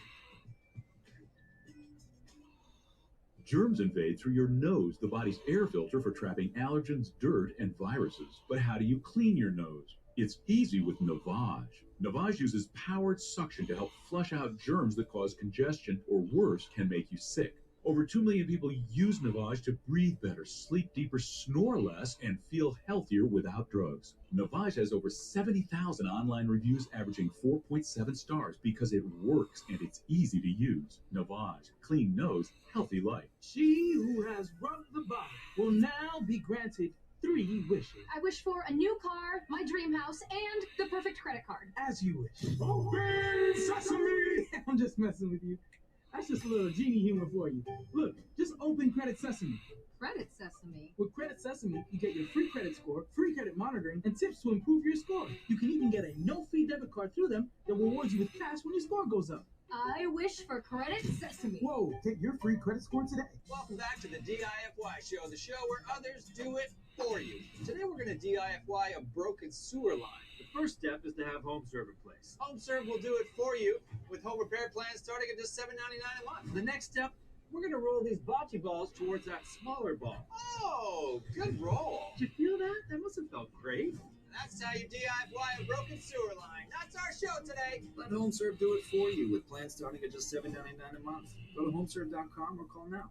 At Fingerhut, we don't define you by your credit score, so we offer low monthly payments on things you need and brands you trust as you build your credit history with a Fingerhut credit account. You do you at Fingerhut.com. Fingerhut credit accounts are issued by WebBank under FDIC.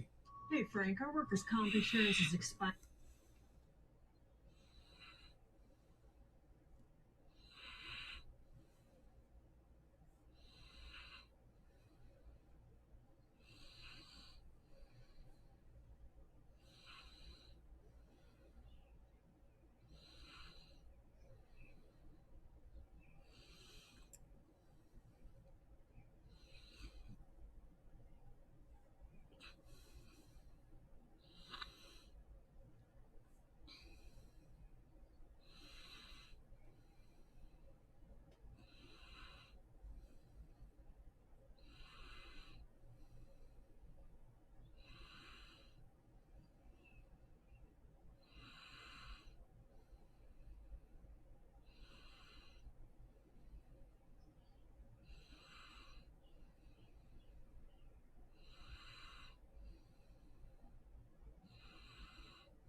Let me see.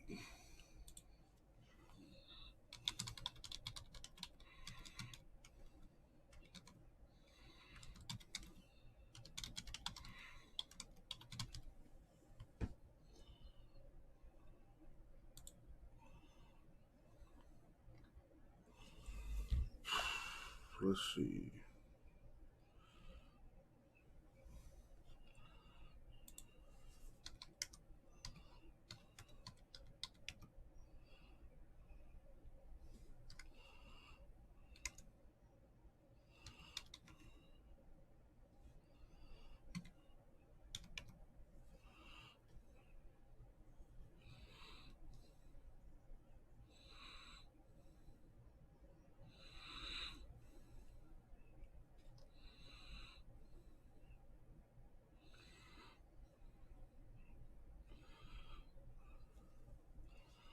Let's see. I have it at.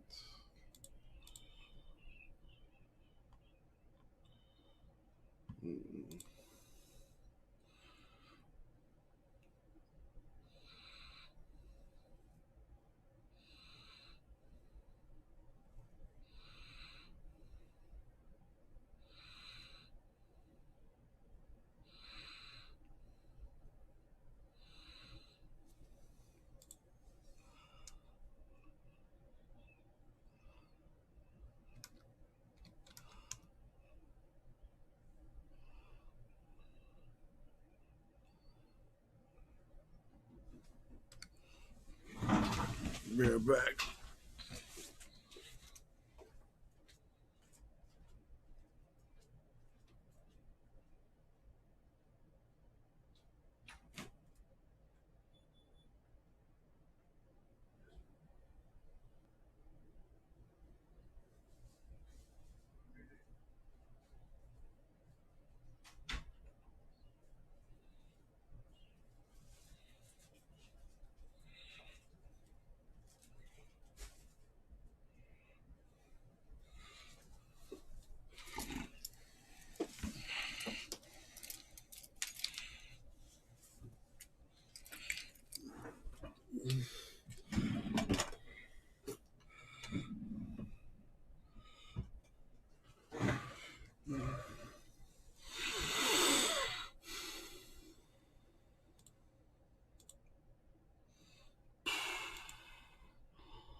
Brad picking up his Indians in Chrome 6. Thank you, man.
Why? Well, you can probably get like $1 out of that Tua card, Brad. No, that's all you, bro. And things aren't looking too good for him right now either.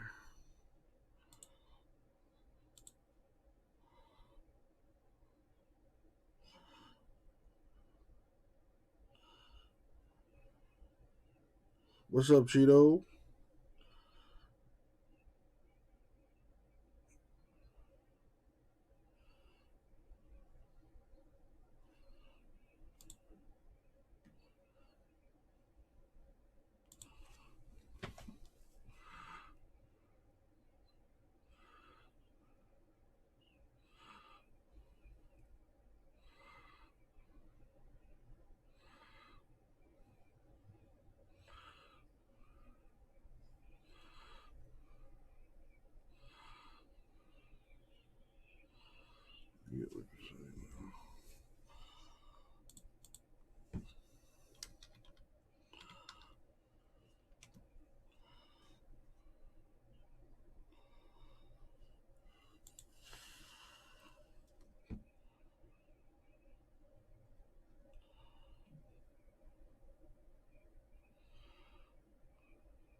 How you doing, Cheeto?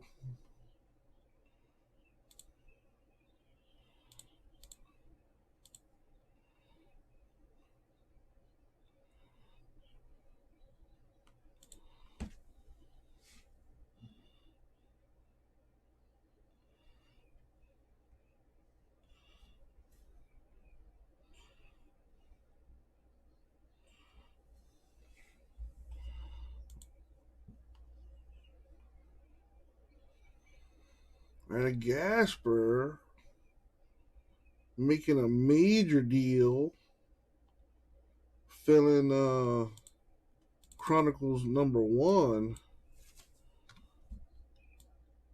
but he's gonna go have dinner now.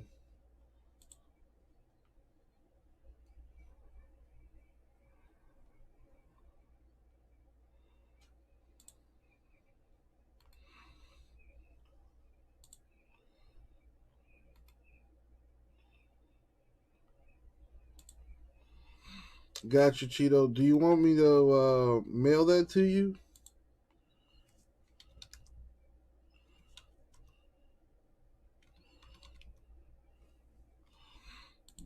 You can. All right. Let's see. Pick a number between 1 through 3, Cheeto. Pick a number between 1 to 3.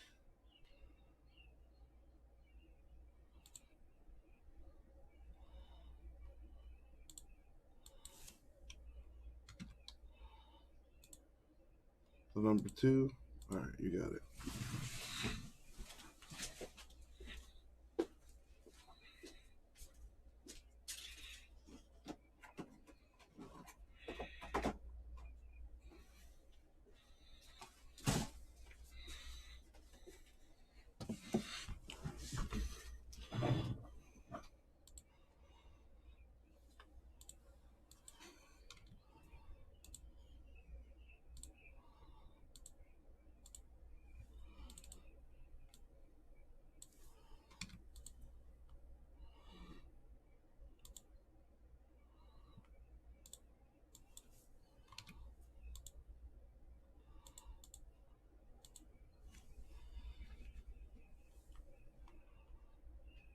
All right, got that. All right, here we go. Yo, what up, everybody? It's your boy, Uncle Jesse. Time for another personal box. We're going to do a personal box for my boy, Cheeto. And the crunchy Cheeto, not the puffy Cheeto. No one likes the puffy Cheetos. Anyway. Here we go. And as always, good luck, Cheeto. Thank you, Abe. All right.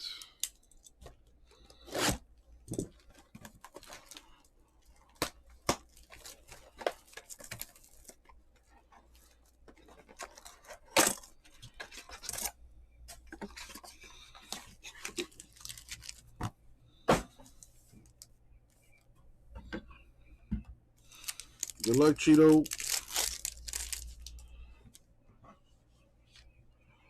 I got the Jordan Walker black and white Cardinals.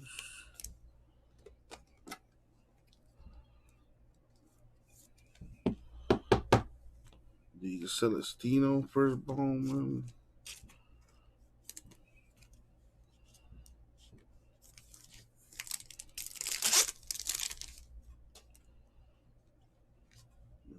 Riley Green, Summer Camp Refractor, 40-man Future Detmers Refractor.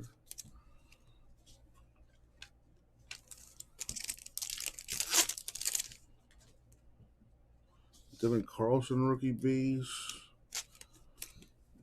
Christian Pache Rookie Base.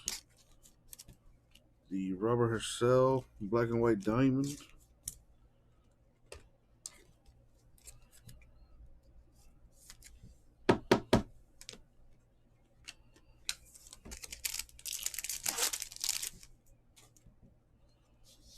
Jimenez Rookie. Dunning Rookie. Hendrick Refractor Insert. Come on, get a big hit. Garcia Rookie Yankees. Dominguez to 499 Yankees. Is that still a good hit?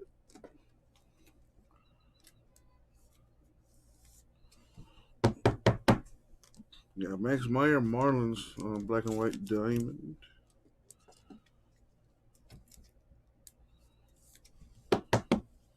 Armando Cruz, first Bowman, Nationals.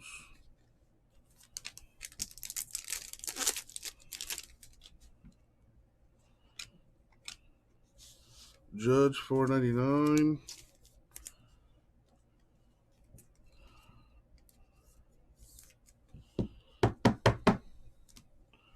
Victor Acosta, first Bowman. I hear that's a good one.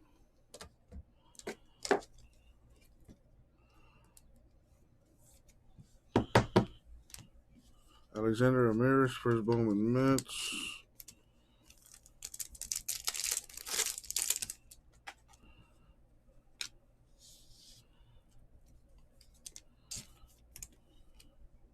Luis Medina, first Bowman Brewers.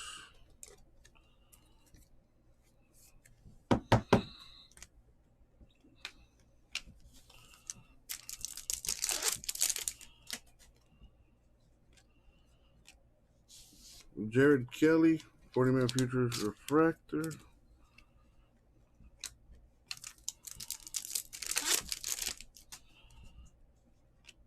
Got a Foscue Shimmer. A Christian Santana black and white diamond. First Bowman Tigers.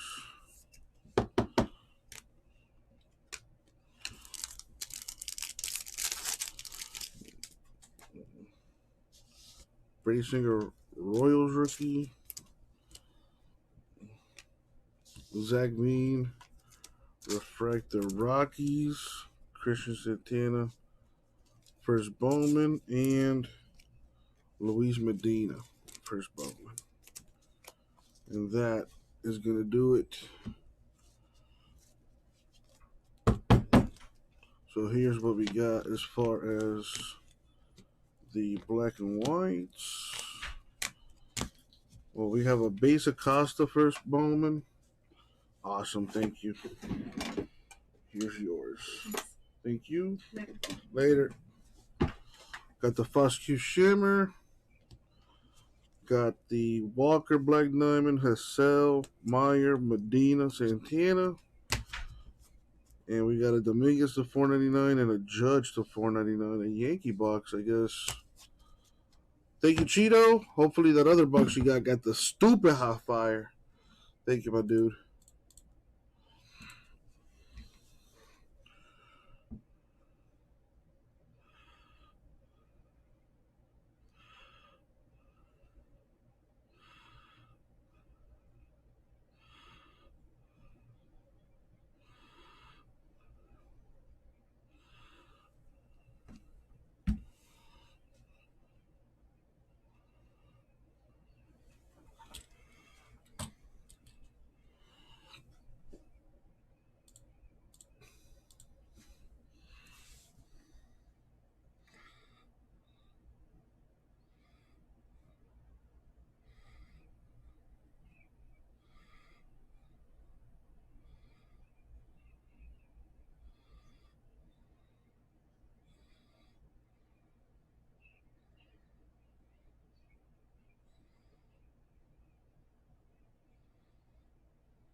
I opened the box for Gasper earlier, and he had like 3 numbered cards up there. No autographs, but he hit a Copenhares and a Christian Hernandez or whatever his name is. But they were just regular base chrome cards. But he definitely had more color in his box. Didn't have as many black diamonds as you got though. I don't know.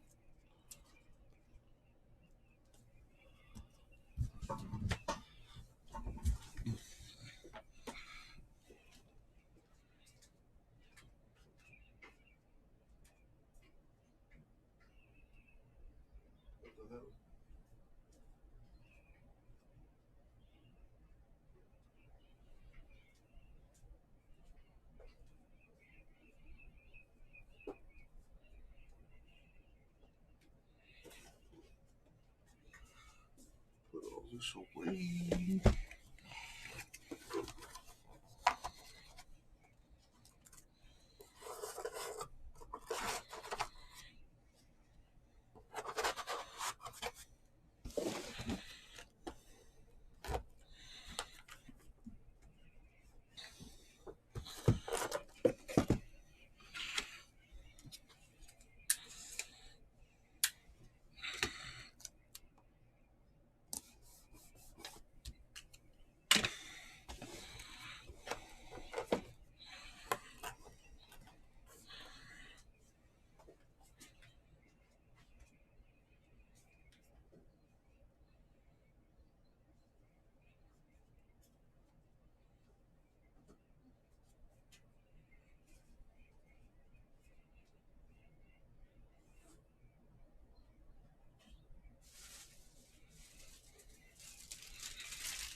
Jason opened 10 boxes of this light stuff and only had 1 autograph in it.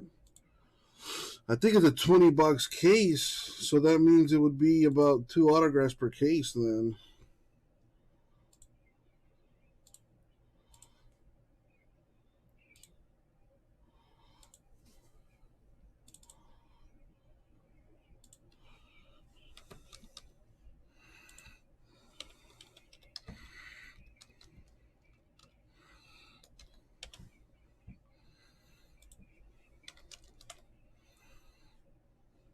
temperature on what is already a pretty complicated situation for the league, having pretty significant high-profile players be caught up in this situation.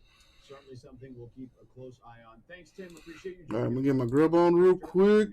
Let's pivot to Russell Westbrook. Let's get something filled. Let's kill that. Anyone want to help me fill that chrome? Stupid close to filling and killing that.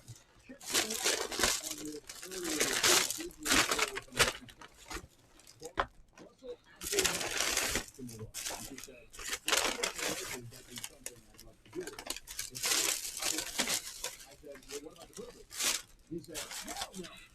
So Russell was happy being here, and we were very grateful for him being here.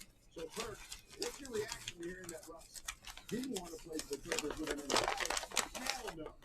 Well, I mean, I wonder at that time he was asked the question, was Patrick Beverly still on the team? Because I guarantee you that played a huge role in it. But, you know, when you think about Russ, right, a guy that's born and raised in Los Angeles, California, if you know his background, you know his history, you know where he come from, for as we call him OG Westbrook, his dad, my guy, Mama Westbrook, my girl, they was raised up as Laker fans.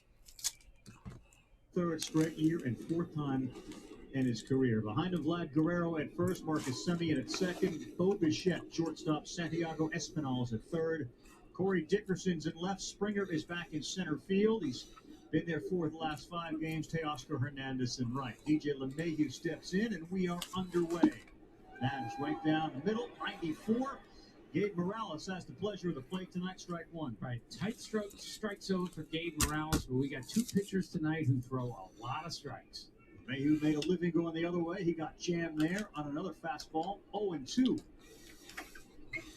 Rios is a curveball 30.5% of the time, sinker 29%, four-seamer 26%. He can move it around, and to repeat, he throws a lot of strikes.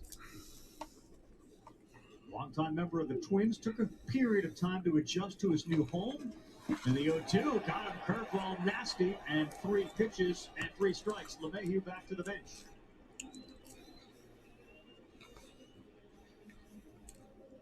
And there's that curveball by Barrios. Devin Williams out with a broken hand. Throws you that curveball. Will miss the rest of the season. Anything other than the four-seamer, you get it at 94, you're in trouble.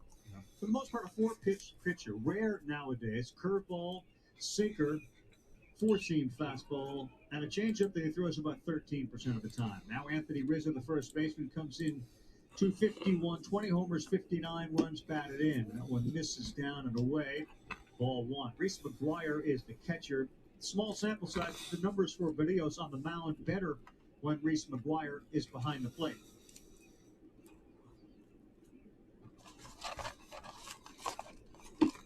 And Ravi, you said it about Luke Boyd. It was very telling yesterday that against a left-handed pitcher, Anthony Rizzo played first base, because in the end they're gonna go with defense above all else, and Rizzo's a much better defender than Luke Boyd. Went from the sky at the Rogers Center, and that one just missed, and we go 2 balls and a strike. Rizzo, of course, part of a terrific job that Brian Cashman did at the trade deadline. Rizzo, Gallo, Joely Rodriguez. Mike Tauchman was traded for Wandy Peralta. Of course, Clay Holmes. All of those names having big impacts. 2-1, Rizzo fouled that one off. He's been a terrific bad ball hitter. We saw that last night when he took a ball down, and so many guys took balls off the dirt last night. Corey Dickerson, of course, Stanton's home run. Rizzo did it the other way, and it was a big hit. And he's a different hitter when he gets 2 strikes. He chokes up. He does not like to strike out. He will put the ball in play if at all possible.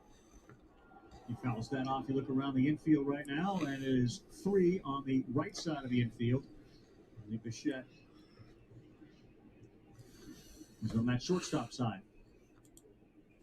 I think you grade Rizzo for what Cashman and company wanted. He's probably B+. His fielding has been terrific. 2-2 set up in, and he missed location badly, and Rizzo fouled it off. Well, he's only hit 258 and 6 homers for the Yankees, so he's not been a big offensive player. But given he's played on a World Championship team, given his defense, given that he gets hit by a pitch every game, it seems like he's gonna really help them no matter where they go from here. 2-2 shakes off one, ready for this one. The other was a changeup at 86, and 2 up, 2 down, both via the strikeout. 1 on a curveball, 1 on a changeup. Randy, we've seen the 4 pitches that you're talking about already, and here Rizzo way out in front of this. Strike 3. Eddie, you can add. Again, second changeup he saw on that at bat, and because of it, Anthony Rizzo out in front of it. But it goes back to the fastball. And these are the 2 guys that he has to be able to get out. This is the epicenter of their offense. This has been the most consistent part. Judge and Stanton coming up. Boston, Baltimore, upper right-hand part of the screen. Strike 1 to Aaron Judge. We'll get our eyes on that one. Nathan Eovaldi off a bumpy start. That was against the Yankees Friday night at Fenway. He's back on the mound tonight. Orioles beat Sale on the Red Sox last night. A 1 to Judge way inside. So Judge, if you watch him and he does something well and ends up going back into the dugout to get high fives, a lot of times you'll walk down the dugout and both arms are up when you're getting high fives on your right and left hand. He's right hand high five only. He suffered a fractured pinky the other night, dislocated. They popped it back in, but you can tell, you watch him closely, that pinky on the left hand hurts. Badly, but he's played through it, and he's played through a lot of injuries. He's played in 61 straight games now. He played in 68 straight games in 2017. We know he's had trouble staying healthy. He's staying healthy right now. Barrios puts lots. Not only that, yesterday, Eddie, that pitch that yesterday, was 1-1, he wanted that badly for a strike. He didn't get it. Now he's back to 2-2.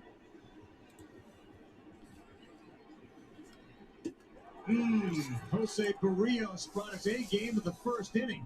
He strikes out LeMahieu, he strikes out Rizzo, and he strikes out Aaron Judge. So what a start, man. He struck out the side. Thank you, he did. In order.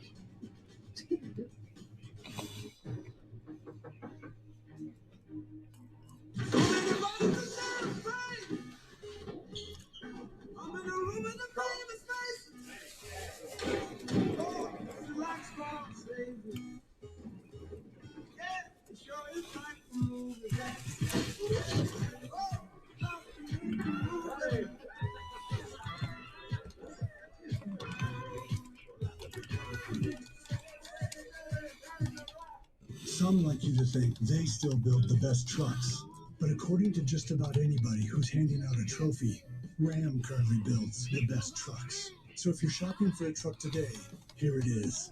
If you're shopping in the past, well, good luck with that. Ram, the top brand in new vehicle quality in the entire automotive industry.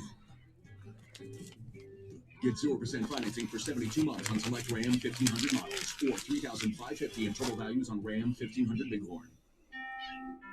Can we even afford this house? I'm pretty sure we can. Pretty sure. With Rocket Mortgage, you can be certain. Not pretty sure. What's the difference? Let me show you. I'm pretty sure these Hornets aren't the murdering type. I'm pretty sure they're just dolphins. I'm pretty sure you can take the defense down.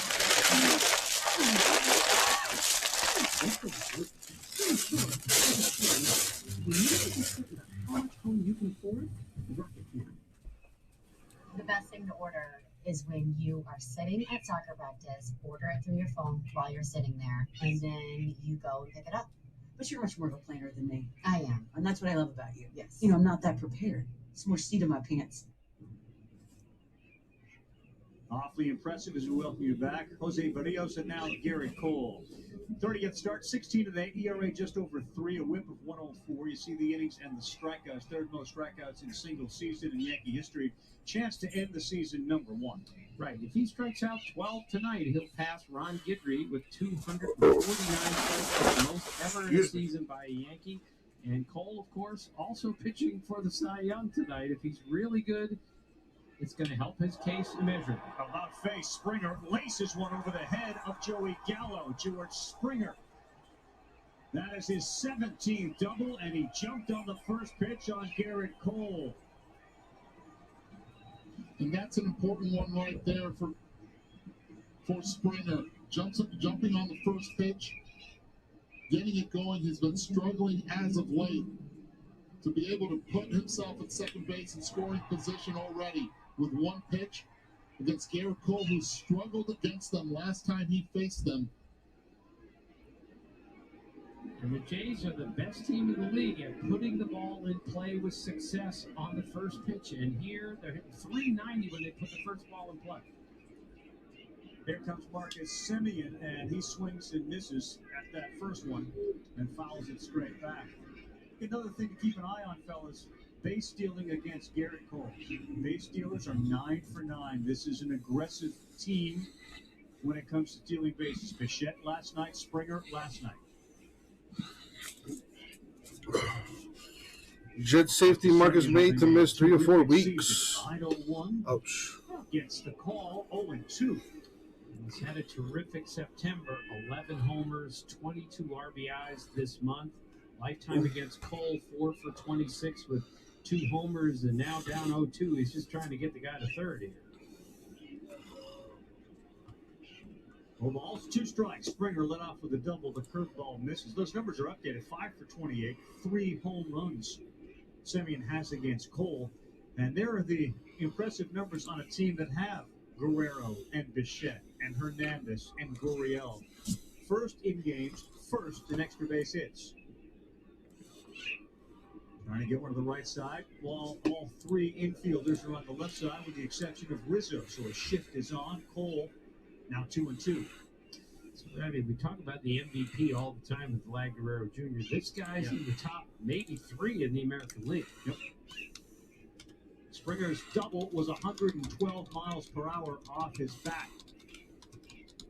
Cole to Higashioka. That ball is driven. That shit is gone. He's in a 2-run home run for Marcus Semien. His 16th. An RBI 40 and 41.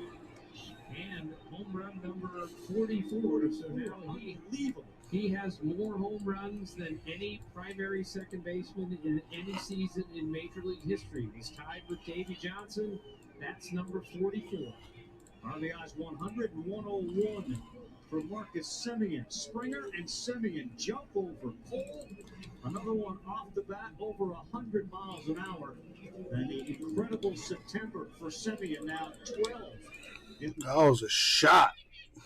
And for Garrett Cole, September 7th, he allowed 3 runs in 3 2/3 of innings, and it was against this offense that he came out of the game with a hamstring injury, and they have not let up. Both pitches, both swings barreled. Here's Vlad. He's trying to get back on that, and he's shaking like, nope, not going to offer at that pitch. Vlad, 313, 404, 598, 46, and 105 as homers and RBIs. 91 in there for strike 1. He threw a changeup. Well, Marcus Semien had been 0 for his last 8, and he breaks out with a big shot. Vlad 1 for his last 20. Semien's got the home run jacket on.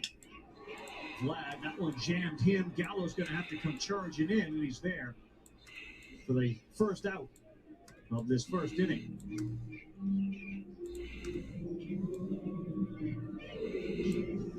Well, Semien right here. Watch where the location's supposed to be away. Runs in at 97 miles per hour. Marcus has been doing this all season long. Right into the Blue Jays bullpen. Big start for the Blue Jays. Where is Marcus Semien going to play next year? How much money is he going to have? That's a fair ball. Oh, Bichette. Judge will pick it up. Bichette to second. He's in there. Boy, 3 extra base hits for the Jays. 2 doubles and a homer.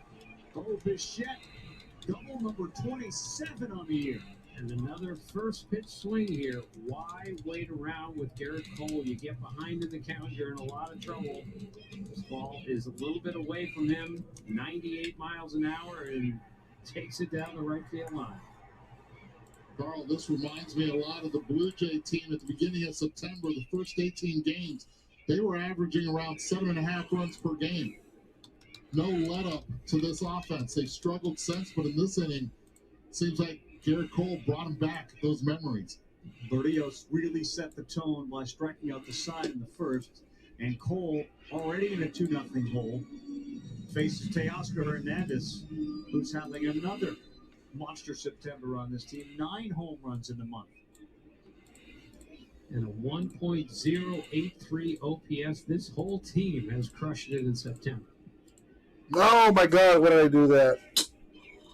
100 miles an hour, but off the plate, and it's 2 balls, no strikes. Oh, so dumb. How about this? All 3 hits so far, the extra bases have been hit off the fastball. They are hunting the number 1. Bichette's the other way was 107 miles an hour. So the Yankees, who have said we've taken gut punches all season long, been able to bounce, they're getting a gut punch right here. And a huge game between these two. New York, the leader in the wild card race, chased by the Red Sox, who are underway 0-0 in the second inning in Baltimore, chased by the Mariners, who play the A's, and of course, the Blue Jays. Third time in his career he's allowed 3 extras in the first inning. He's never allowed 4 extra base hits in the first inning. Well, this team can do it to you, and he's got first base open, and now behind 3-0 to Teoscar Hernandez, the right fielder, who's also hitting .326, an on base of .409, a .674 slug, and an OPS in September of 1,083.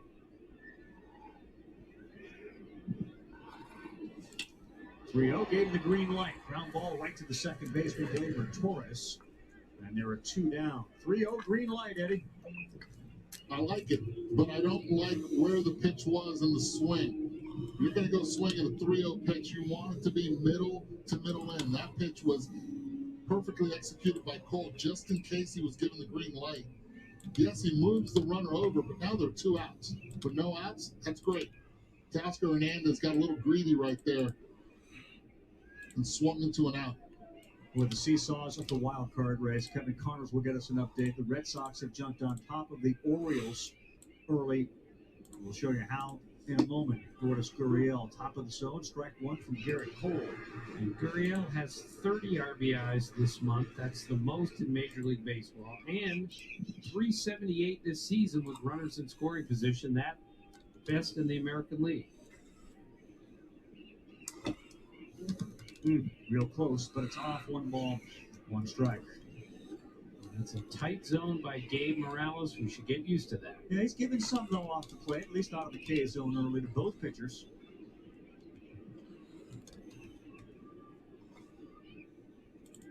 That one's right down the middle at 98.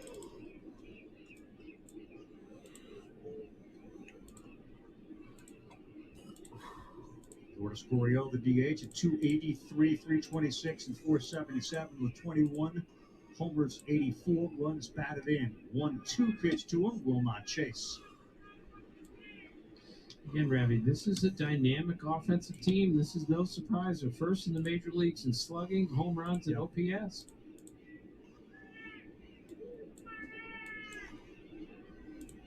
And Gurriel's been a September superstar himself. 2-2, pounded into the ground. LeMahieu to his left, and that'll do it. But what a start to the Blue Jays. Berrios in the top of the first strikes out the side, and then Springer, first pitch he sings. He goes left field, double.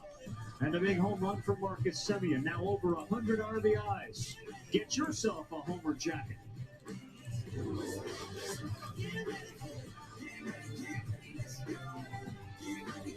ABC's next big family comedy is back. As the Buddha once said, when you're here, you're family. I think the floor is tilted. Come on, honey, the floor isn't. Well, maybe the house is just haunted. Home Economics, new tonight, 9:30, 8:30 Central on ABC. Boost and Cricket charge more for unlimited 5G. Metro doesn't.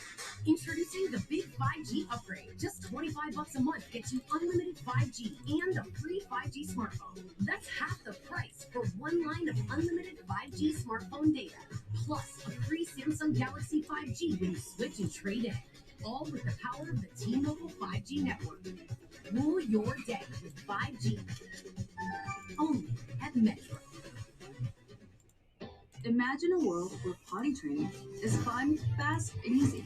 Only Pull-Ups have Disney graphics that fade when wet to teach big kids to stay dry, so they're motivated to keep the music going. I'm a big kid now. Subway has so much new. I ran out of time in the last ad. Well, I'll take it from here. Sorry, Steph. Spokesperson refresh. What the fuck? Subway just upped their bread game with the help of some world-class bakers. Looking at you, Nance. Got to refresh to be fresh. How many people are in this ad? That means freshly baked, new artisan Italian, and hearty multigrain. That would go good with. Seriously? I didn't even get to finish. Let's see a nice commercial.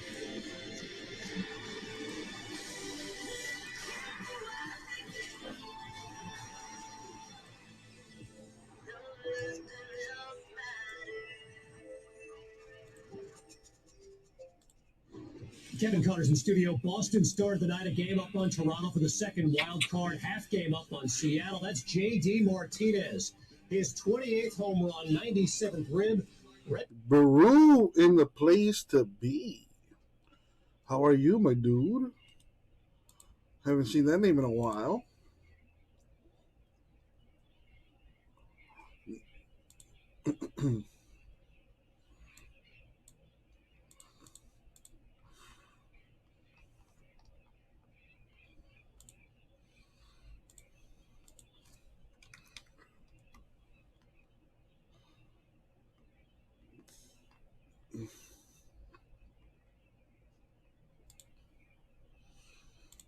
Oh, I was still, I don't know how, I was dumb.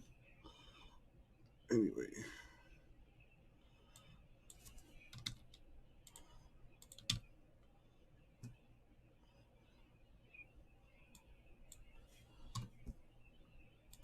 Try to knock out this Topps Chrome. It is the cheapest and closest to filling right now. You're in trouble. That's where he dominates. That's where he's made his money. And he will continue to make his money. So Rios has lived in the upper third of the zone against Stanton, now trying to jam him. He does. And a ground ball to Bichette on a bat that broke. Go back to last night. Where this pitch was left everybody in shock. It was 15 inches off the ground when he hit it. Right, and in the StatCast era, that's the lowest pitch that anyone's hit a home run for. Charlie Montoya told us it looked like Vlad Guerrero Sr. hit the ball off the ground. Trevor Richards gave up to a pretty good pitch. Giancarlo 0 for 1. And here's Joey Gallo. As a hitter, you always have that elephant's memory, and that's exactly what Giancarlo had against Richards, who had struck him out and made him look silly on that same pitch back at Yankee Stadium a month ago. All right, Santiago Espinal has moved into left field. So the Blue Jays have done this. They have played 4 outfielders. Anytime Gallo, predominantly a fly ball hitter, has come up. So 3 on the infield, 2 on the right side, 1 on the left side, and the third baseman now part of a 4-man outfield. We got the power rankings came out for the NFL. Damn, I just saw them.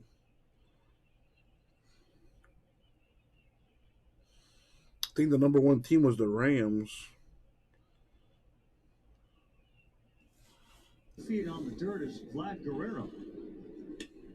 And Gallo elevates this one fairly deep, but not deep enough. Springer is in right center in the 4-man alignment, and he's there to make the play. Exactly. An F8, but really like an F8.5. Right. Well, with the shifts, it's very difficult to keep score these days because third basemen catch balls behind first base now, so you have to say F5 and then show where he actually caught it. Gleyber Torres, his offense is starting to come around. He's got his average at 257. And a wicked curveball in there for strike 1. So since he moved to second base, 14 games, his OPS has gone up by 100 points. He's more comfortable there defensively. Maybe he's more comfortable at the plate. It's this one right at Bichette. Berrios boy, have yourself. Barrios. Pronounce it right, Strikes man. out the side in the first, they go 1, 2, 3 in the second.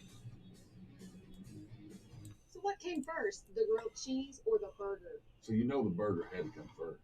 You go back hundreds of years. Well, cheese has been around hundreds of years, too. Okay, Sonic grilled cheeseburger. So Wow, this is a good debate. Our house seemed like a dream come true. Great character, great neighborhood. Until Mrs. Cashman started feeding the neighborhood cats. All the cats. We need to move right now. With Rocket Mortgage, we can adjust our home loan options in real time. Customize our monthly payment, down payment, and closing costs. And no cats. It was a catastrophe. Just no. When you need control over your home loan, Rocket can.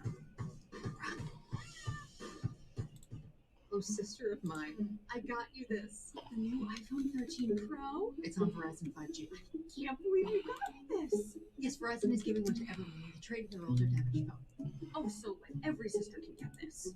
Yeah, every aluminum siding installed. Why not? Every jeweler. They would have to. Every customer, new and old, can get iPhone 13 Pro on us. Because everyone deserves better. Everyone, horse trainers, manicurists, you get the new iPhone. We're low. I know. What are we doing? I don't know. A great man doesn't seek to lead. He's called to it. What if I'm not that? You'll still be the only thing I ever needed you to be. My son. The outsiders ravage our lands. Their cruelty to my people is all I've known. Together. Nothing going on in the store. What's up, folks? Where my basketball peeps at? Got the first autographs of the new NBA draft class. It is college stuff, I know. But it's Chronicles. 13 different products.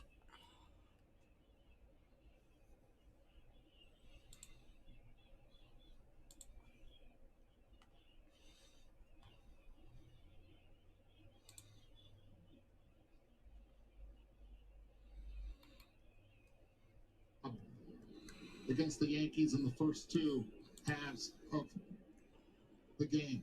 Yeah, Barrios has been working the corners. Cole for the first inning, living in the middle of the plate, and that he paid a price on. Springer jumped in with a double, sending in a homer. It's 2-0.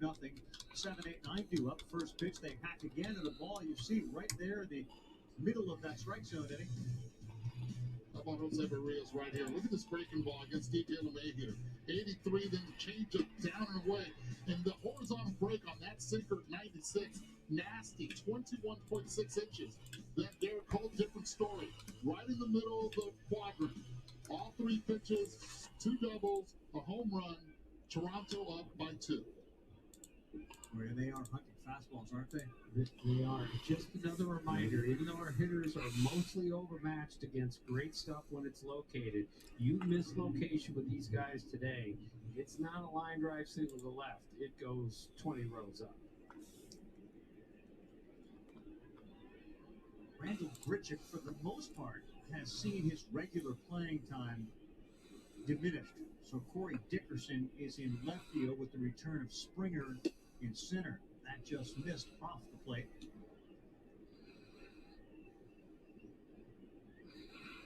And of course, the very productive Teoscar Hernandez in right. Dickerson's got a 6-game hit streak. He is 4 for 8 against Garrett Cole. Yankees play defense straight up against Dickerson, and that one is driven to left. Gallo came in and now goes back, and he's there to make the play.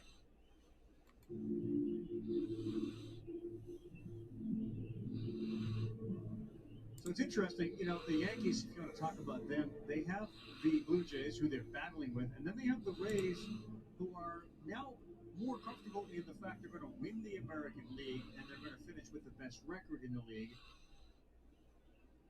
Facing the two teams they're facing versus the Blue Jays and Red Sox, who both have to deal with the Orioles, and then the Nationals. First pitch, swinging down the line it goes. Santiago Espinal. He'll touch first. He'll go to second. The third double, and he thinks about 3 and then puts the brakes on wisely. But 3 doubles for the Blue Jays and another first pitch swing. To repeat, no team has put the ball in play on the first pitch with more success than the Blue Jays. We've seen it tonight. Again, that arm side run, he wanted that ball away, and it ran to the inside part of the plate, and Espinal turned on it. 5 first pitch swings for the Toronto Blue Jays, continuing to just barrel baseballs in the zone. The horizontal break on that fastball was 14.4. Just putting in perspective what Berrios is doing. 7 more inches of break, horizontal break on that 2-seamer he's throwing that looks like it's in the zone and then just disappears out of the zone.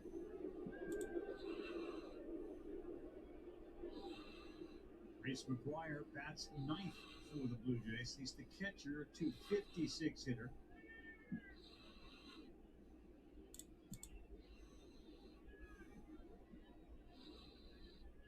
Gives a glance towards the left side, and he went to square to bunt. Tough pitch to do that on. It was a slider up in the zone. 0-1. First pitch this season, they got ones in all those columns. Almost a 400 batting average on first pitches this season for Toronto. And we've seen all of that tonight.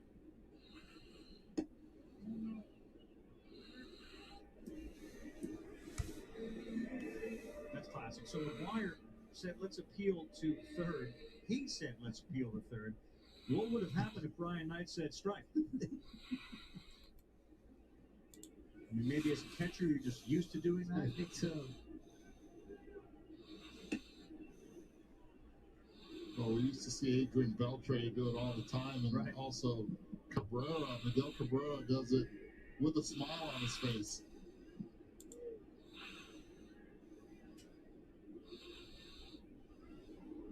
Texas Rangers also did to Cole what the Blue Jays have done. 4 extra base hits through 2 innings. A check swing fouled off.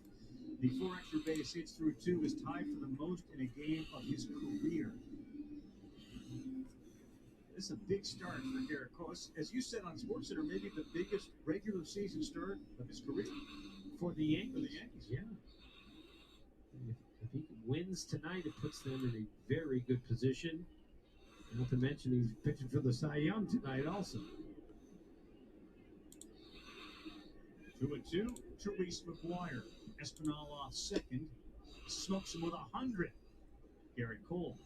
Strikeout number 1. All right, Tim, give a little context here because we're going to see Robbie Ray tomorrow. Right. I think Robbie Ray is slightly ahead of Garrett Cole. If the voting ended today, I think Robbie Ray would win, and he should win. But if Cole is great tonight, and so far he hasn't been, and Ray struggles tomorrow, Cole could win this. But if Ray's really good tomorrow, I think he wins the Cy Young. It's certainly a 2-horse race. Garrett Cole now deals with George Springer. It's not a huge deal with the Blue Jays in the offseason. He's been dealing with leg injuries, and it's kept him off the field. They did look down at first, and Springer held up. Superstar with the Houston Astros for so many years, postseason superstar. And kind of the heartbeat of this team with so many young guys. They brought him in because of where he's been and what he's done in October. The World Series most valuable player. Led this game off with a double. 1-0, swings at that and misses. Pulled a string. A 90-mile-an-hour changeup. Love it, though. I mean, you're geared up for 100. I know it's comical right now seeing that 90-mile-per-hour cambio, but wow, George Springer took a swing at maybe 101 miles per hour trying to beat the 100. That's right. 3 hits on Sunday, 1 hit today, but 1 for his last 21 coming in. He lays off the rising fastball at 98. Springer has 19 homers. 6 other Blue Jays have 20 or more. Their club record is 7 20-homer guys in the season. Springer's 1 away from that. When Semien homered, 2-run shot, he eclipsed the 100 RBI mark. 2-1, Springer elevates this one, and it's going to get into the seats. Teoscar Hernandez has 112 runs batted in. Vlad Guerrero 105, and when Bichette drives in another run, he will have 100 runs batted in. See right there, George, who was wearing a big brace, a knee brace, not wearing that big Cowboys, knee brace Steelers, Ravens Ravens. right now. Taking his time getting back in the box. Thank you, J-Mass. Got that down to 17. That's LeMahieu. Espinal's going to come in. Springer is 2 for 2, and the Blue Jays lead the Yankees 3-0 in the second. George Springer leads the game off with a double off a fastball. Marcus Semien hits the fifth pitch he sees. Fastball for a home run. Bo Bichette, first pitch he sees. Fastball. Same thing you can't say for Santiago Espinal. This inning for the double, and right there, 97 miles per hour, hitting the quadrant. DJ LeMahieu playing a step and a dive from the bag, from the line, ends up getting through for a base hit, driving in one with 2 outs. The fastball. Blue Jays are not missing it. See what happens here. Semien at first pitch. He sent a fastball. He threw him a knuckle curve and it missed badly. Part of the Yankees' issues, guys, this year, of course, has been their defensive issues, which has led to LeMahieu coming off second, moving to third, Torres moving from short to second, and Urshela at shortstop. That's a play that perhaps, not easy, but Gio Urshela may have had a chance to make. In the scouting report with George Springer, because they were playing pool, LeMahieu was pretty much on the line right there. You're playing normal depth. That ball's hit right at him, and he's able to block it instead it gets through. Again, base stealers 9 for 9 against Garrett Cole. Springer did steal a base last night. Not going, and that misses. 2 balls and a strike. Melvin, the A's manager, has told us that Marcus Semien was the most improved player he's ever had. The way he progressed from early on until the prime of his career, and he's having arguably the best season of his career this year, and he was great 2 years ago. Free agent after this year. Again, where will he play? What position will he play? He's in a pretty good spot because he's proven now he can play second base, but he's a shortstop. Not too many guys can play both of those positions really well. Gleyber Torres, Gio Urshela, DJ LeMahieu on the left side of the infield as they shift. How about the gamble he took on himself, though? Not only taking a 1-year deal, but moving over to second base, being realistic with who he can be, and showing the rest of Major League Baseball that he can't play on the other side and be productive.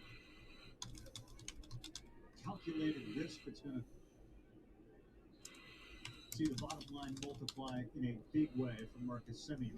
I mean, I've written a lot about this. Shortstops that go over to play second, not an easy transition. Well, actually, J-Mass, what you're confused about is actually I'm cheaper on black football. When I had black football in the store, it was at $4.50 a box. They're selling it at $600. So actually, I should be increasing the prices for black football to account for that, but I haven't. Whereas Donruss football those prices haven't changed. I had them in the store when they were at $4.25 a box. So that's probably more expensive right now.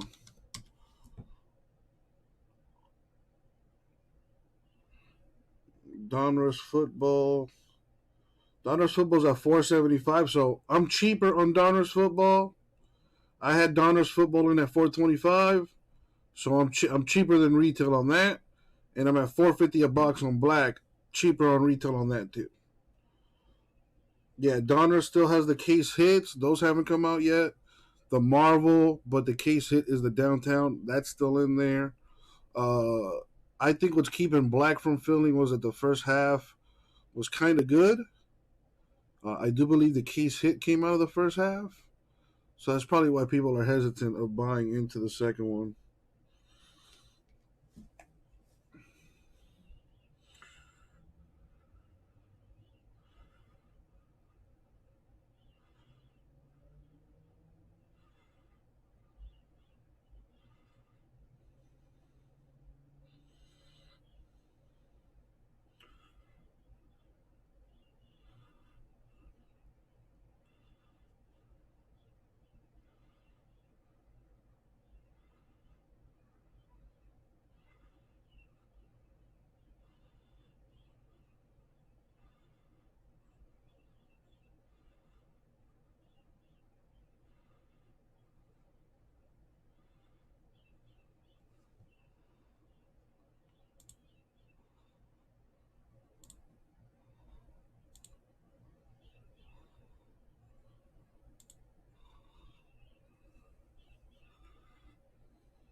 What do you remember? Oh, you remember the first half being bad?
What's the game tomorrow?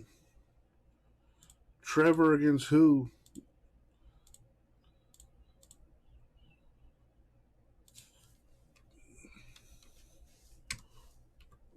Excuse me.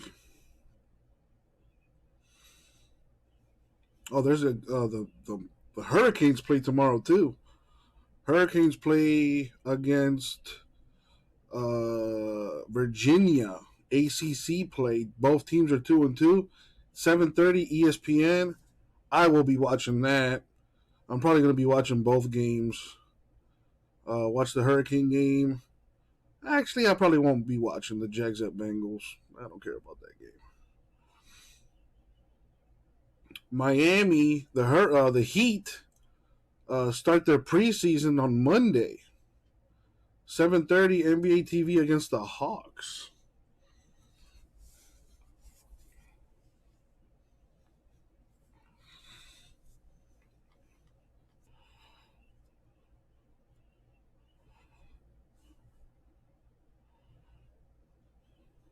NBA says no pay if unvaccinated players can't play. Whoa.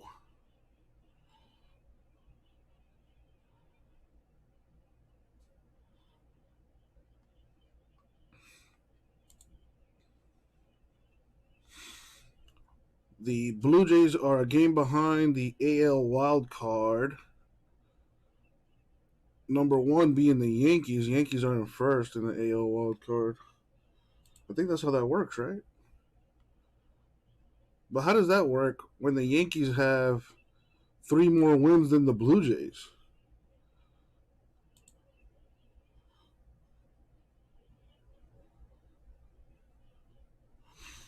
Cavs are -4 over Hurricanes, meaning the Cavs are the Virginia's favored by 4 points.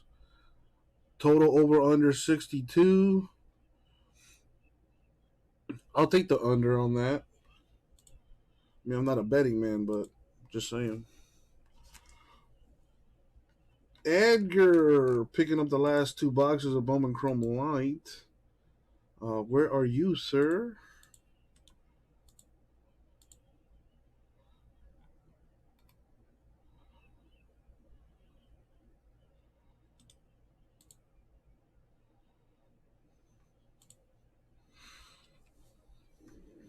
Trade acquisition by the Blue Jays, 1 and 2, and Gardner, who just is the ever ready battery. He keeps going, and it always seems like towards September he's in the middle of the lineup. He's always playing.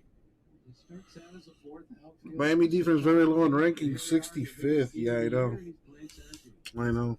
So then I guess go with the over, right?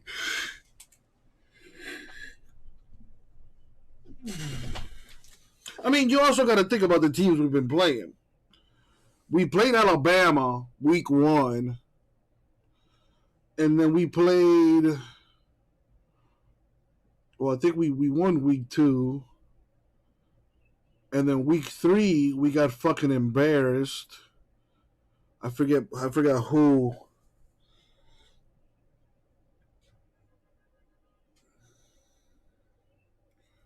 And then yes, last week we did pretty good. Well, actually, the weather's been pretty good lately. Last few days hasn't been any rain, not a single cloudy cloud in the sky. It's been actually really good weather the last few days when I was off. But in Miami, there's always the occasional shower that you gotta keep mindful of.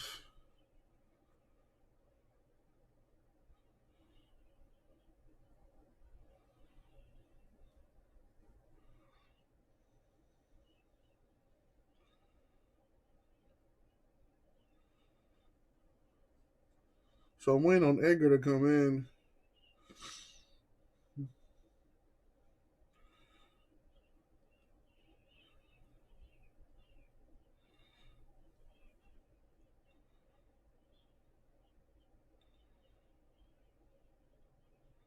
Miami is the second least affordable city in the country.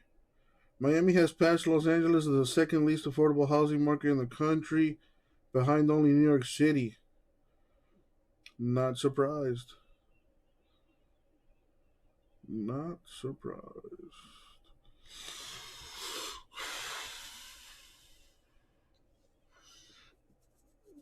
Nah, I'll watch the game with you guys. Matter of fact, I'm actually going to take a couple days off, but that won't be for another couple weeks. October 15th and 16th, I will not be live those 2 days, but I'll make up those 2 days that I'm off by going live Monday and Tuesday of that week. And hopefully by then Kevin will be, up to par to go live by himself. I don't know. I was very straightforward with him last time I saw him. I was like, listen, man, you need to be here. If you can be here 5 days out of the week, if you can be here every day that I'm here, the better for you, man. But coming in once, twice a week is not gonna cut it. There's no way you're gonna learn what you need to learn by coming in a day or two. Like, I was very straightforward with him about that. But he has his own business. He has responsibilities. He has other things he needs to take care of. So I get that. But I told him what I expect of him. So ball's in his court now. I'll teach you. I have no problem doing that. I'll do that to the best of my abilities. But I'm not gonna text you. I'm not gonna call you. If you want to be here, you got my number. Otherwise, I'm gonna keep doing what I do.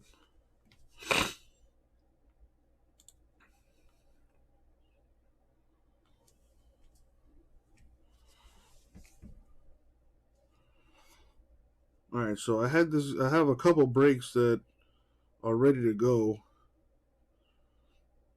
Just need them in here. Training camp for the Heat started today.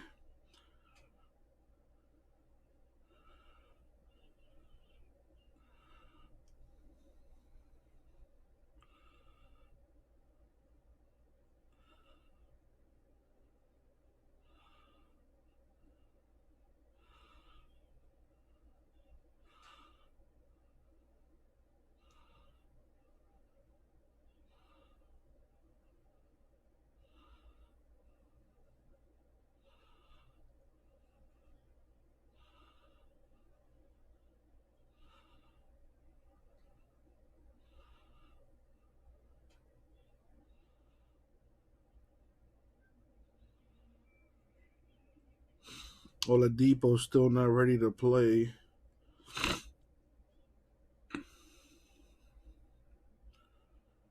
If we can get that guy back to where he was, man, he could be very dangerous.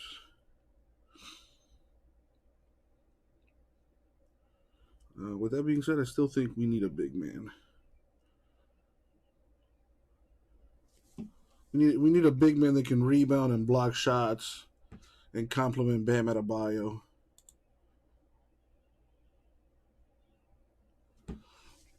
Dalvin Cook optimistic for Sunday versus the Browns.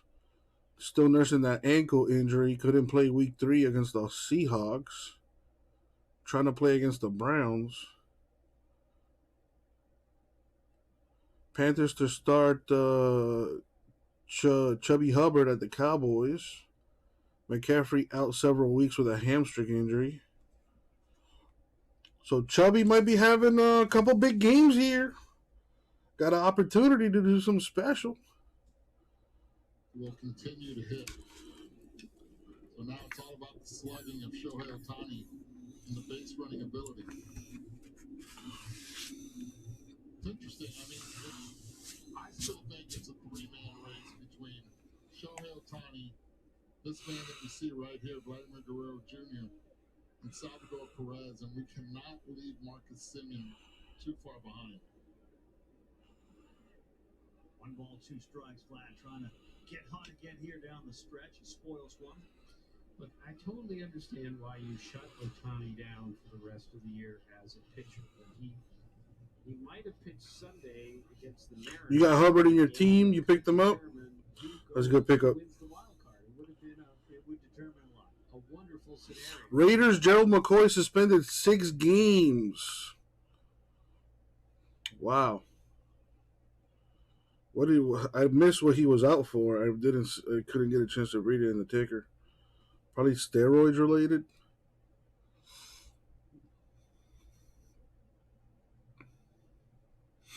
So who wins AL MVP? Vladimir Guerrero or Ohtani?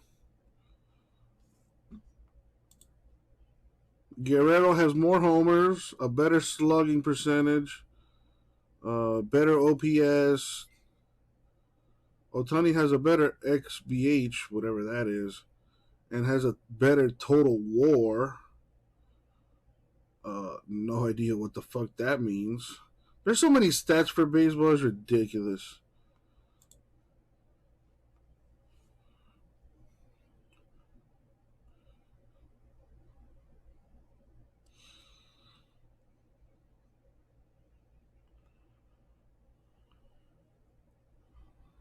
They have 30 local businesses doing food. Prices are reasonable.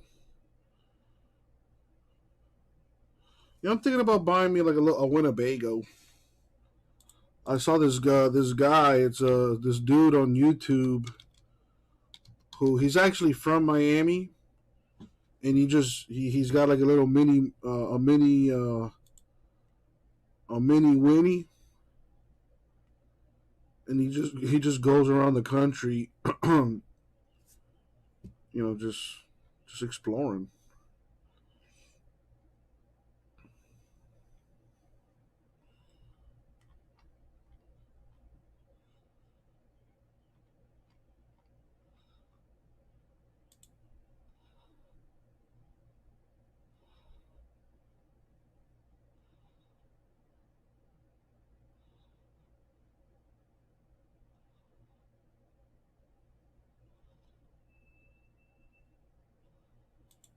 Micro Mini is what he's got. And this dude has got he's got a shower in there. He's got a shower with a fridge. He's got a freaking running water for the sink. He's got a freaking a stove in there too.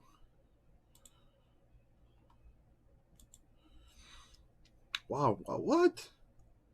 The cheapest one costs like 37 grand. Damn. And these RVs are expensive.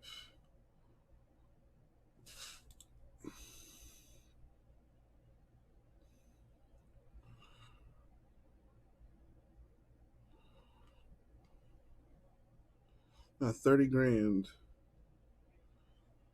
for a bagel.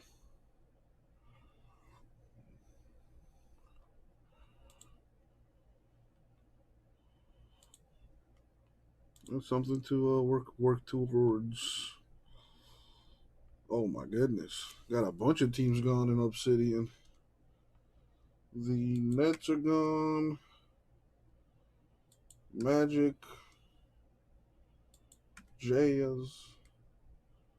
Clippers. Blazers. Bulls. Cavs. Very nice. Obsidian 1 down to 16 in one fell swoop.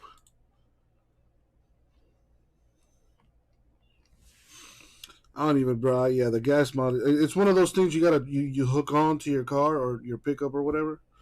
Yeah, I can imagine what the gas mileage will probably cut it to like 50 miles a gallon or something like that.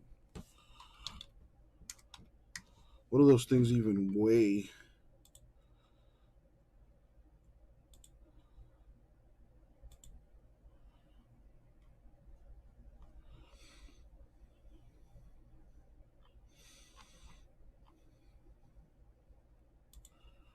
Oh, here we go.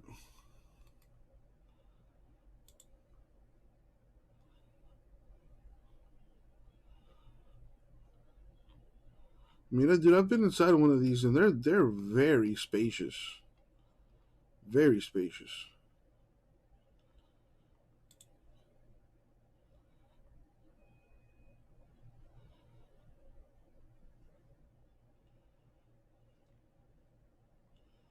Oh, these things weigh about 4,200 pounds. Like the smallest one weighs 4,200 pounds.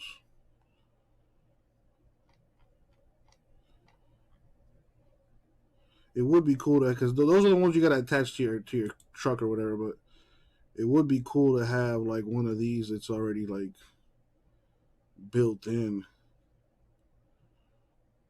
like a camper van or something. There's a few people on YouTube that I've seen, like there's this one who took like a Sprinter van and converted it to like a tiny house, and man, did a really good job on it. Holy crap. A Class C RV for 180 grand, and it's like not even that big.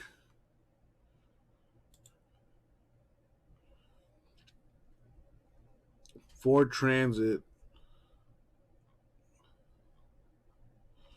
Yeah, see, that's for like a family. Oh, just me, myself, and I, bro. And whatever lady of the night I pick up.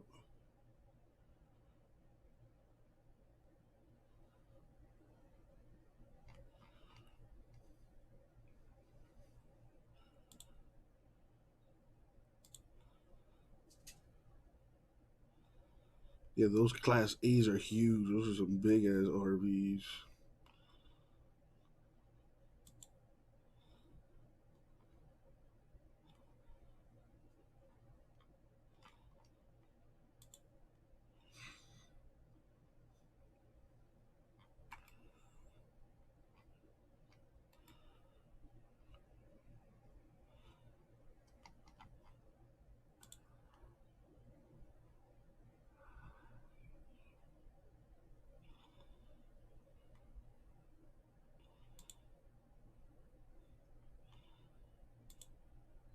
Well, the cheapest RV they got is 100 grand.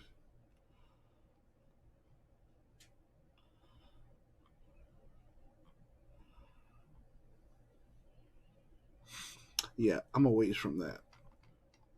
I could get a... But those are like actual RVs. I could get a towable travel trailer. I could get the hike for about 30 grand. But then you're gonna need like a pretty big truck to carry that around.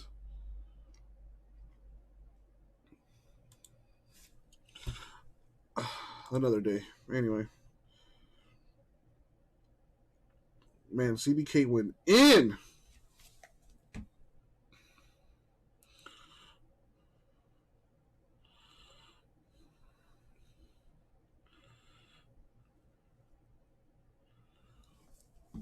I want to, Cool Vids. I've always wanted to get an RV. I've always wanted to travel the country.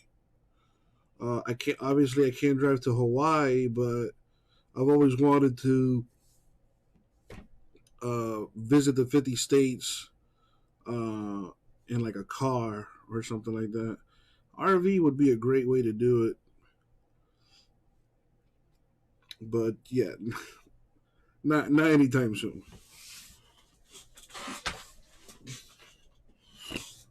10 years down the line or something, where hopefully I'm in a position to take a few months off so I could just travel the country. That'd be cool. Yeah, I could drive to Alaska. Funny enough, I have a friend there that lives in Alaska. He's been living there for a few years now, and he's doing well for himself. So I do have a friend out there. I got a couple friends in Texas. I got a cousin in New York. I got some friends out in California. I got friends here and there across the country. Uber the 50 states might be cheaper than an RV. Very true. This is true. Very true.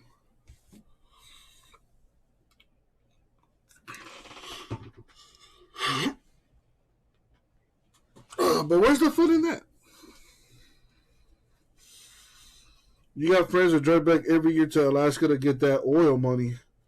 What is that? Like they work out there or something? What do you mean?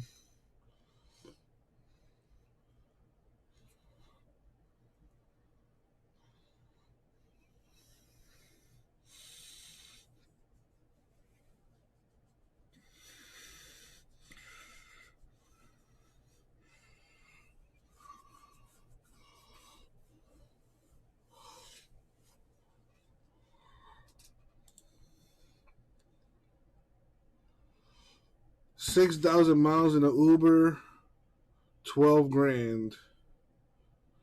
Yeah, but then I gotta deal with another person. I like being by myself. And like I said, I'm very self-conscious too, so like if I go to sleep, I don't want to have to, worry about bothering someone else with my snoring or whatever, you know what I mean? So I'd rather just do that by myself.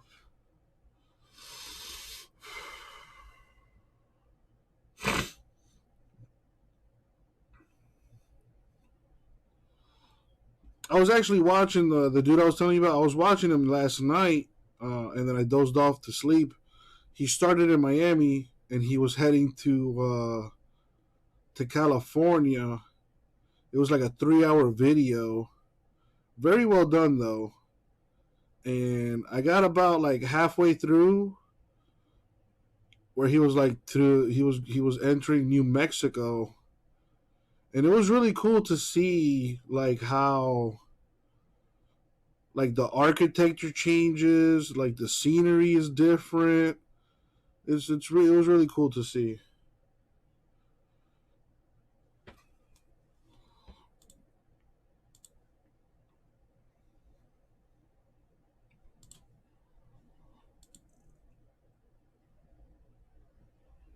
Oh yeah. Well, I don't know about all that, but I know that they pay people to live there. So, but yeah, my guy's reaping those benefits.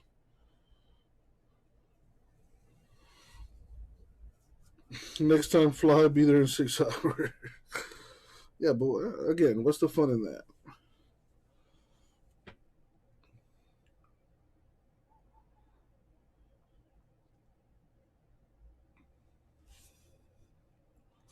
So yeah, I got a couple breaks that are full, but just waiting on them to get in here so I can do them. Just try to put a good solid tomorrow on him. Oh, Barrios let that one go through because he thought his fielder was going to be there. And Marcus Semien, the shortstop who's playing second, started at the shortstop position and made the play.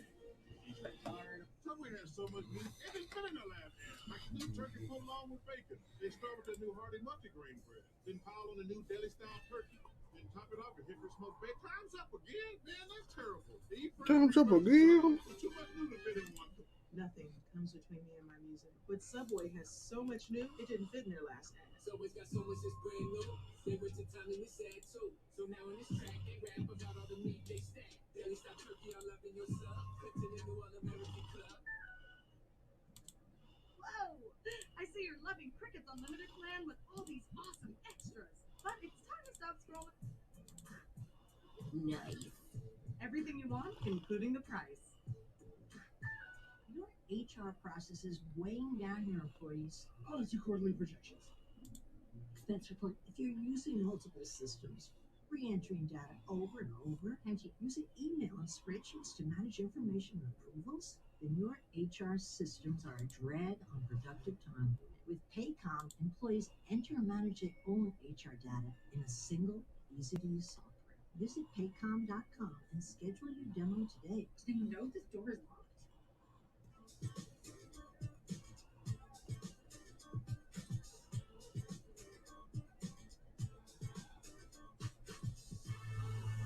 Everywhere you go, everything you do, you can always take the game with you. And you can bring your friends.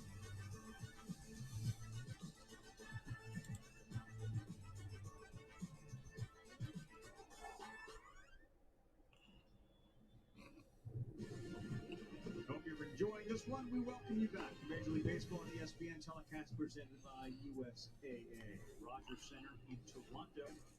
Marley Rivera, Eduardo Perez, Tim Kershin, Carl Ravitch. It's tangible. Everybody can see it. You look at the schedule and you say, wow, the Yankees got to play the Rays. That's going to be really hard. Look at the Red Sox. The Orioles and the Nationals, they haven't been very good. And you get the Yankees, then you get the Orioles. So advantage Boston, advantage Toronto. Yankees dealing with a really good team. It never plays out that way.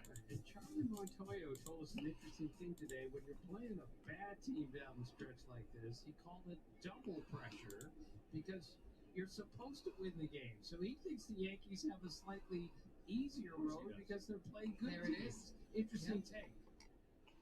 Marley? And that is one of those things that exactly I heard from the Red Sox when we were just doing the broadcast over there, Carl. I was speaking to some of these guys, and they said that we want to play the top teams because you elevate your game to match those teams. It isn't, if it is the Twins, the Orioles, with all due respect to both of those teams, at the same time, you don't play up to your capacity. So they actually believe that the tougher the schedule, the better you play. Yeah, Eduardo and I had this conversation last Friday at Fenway when we dove into the strength of schedule, and I threw out this theory that playing teams like the Orioles, this is sort of the Charlie Montoyo thinking, as Cole falls behind 3-0 and sends a fastball into Dickerson who fouls it off.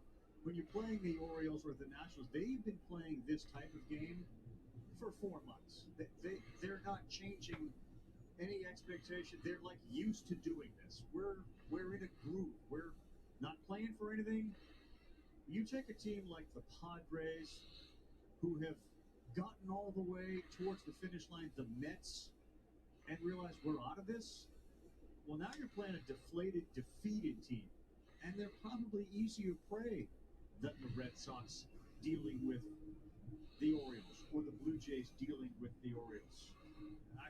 You didn't wholeheartedly buy into that, did you, Eddie? No, I did not, but I will tell you this.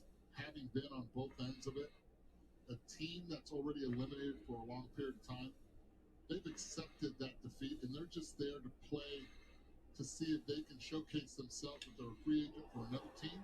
3-2, Gardner about face, turns around twice and is there to make the play. Go ahead, Eddie.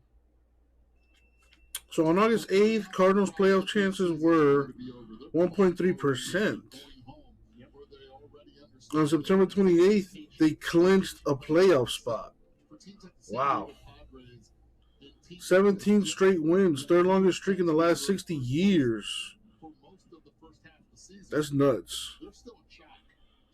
Yeah, that's like video game shit. The teams that already understand where they are and what the process is moving forward. Santiago Espinal, strike one. Sorry, the Orioles are a different level of bad. Okay, they're 36 games behind the fourth place team in their division. The only other team in history, the 1916 A's, were that far behind the next worst team. So Rams are the #1 ranked team. Bucks second, Bills third, Packers fourth, Raiders 5, Browns 6, Ravens 7, Cardinals 8, Chargers 9, Chiefs 10. Whoa. What's up, Edgar? Now that you're here, let's get busy, dog. I've been waiting for you, man. Are you from the Maryland area? Look, I was just trying to make a point that the beauty of baseball is you can be 36 games out of 4th place and still beat the Red Sox last night and make it worth it for everyone. That's the ultimate beauty of the sport. That's a good. All right. Edgar's here. Let's do this.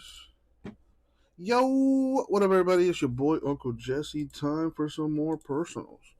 2 personal boxes of 2021 Bowman Chrome Baseball Light Edition. Good luck, Edgar. Here we go.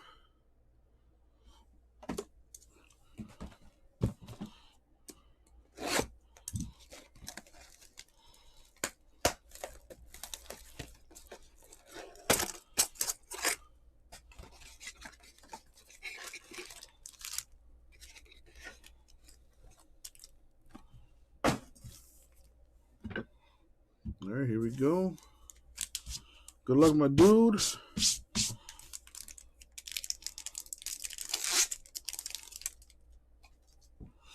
All right, we got a McKenzie rookie,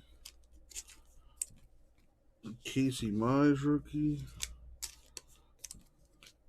a Nick Gonzalez refractor insert, a Christian Santana first Bowman, and a Luis Medina first Bowman. All right. Luis Patino rookie. Spencer Howard rookie. We got Adley Rushman, the black and white diamond.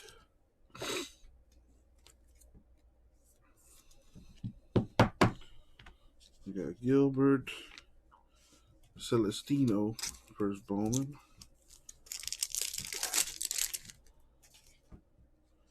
Ruiz rookie. Marte refractor insert. Knowles refractor insert.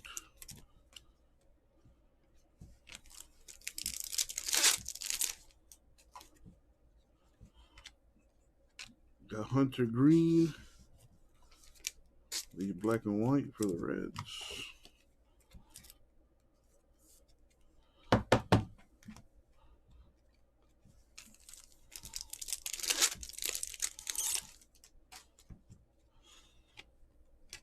Tariq Skubal, $4.99. Tigers rookie.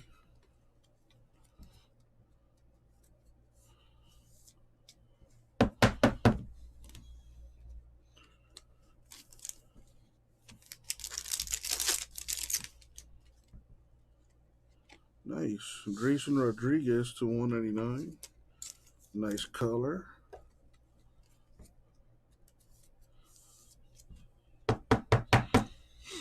Nick York, black and white.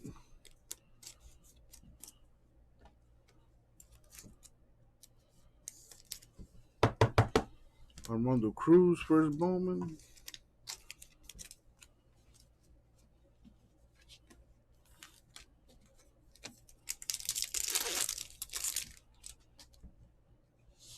Alec Baum rookie. Got a Torkelson refractor insert. A base Acosta, first Bowman. That's nice. Would have been nicer though with some ink or some color, but hey. Ramirez, first Bowman.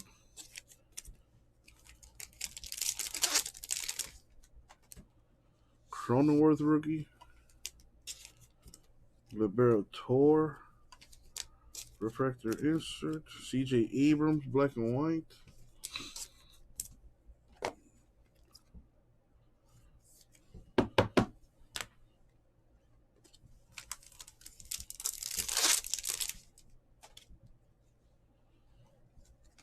Jason Dominguez refractor insert.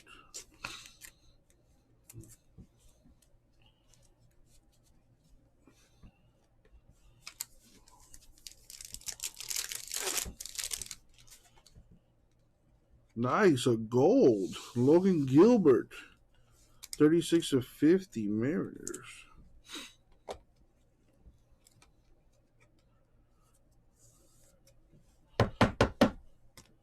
We got Dominguez, black and white. All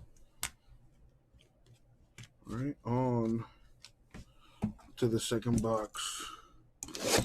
May this box have all the fire for you, Edgar.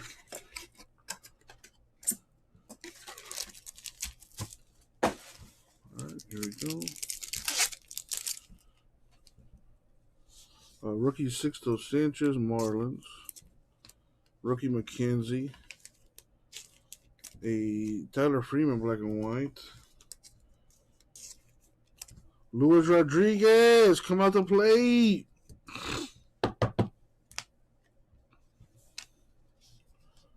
Celestino.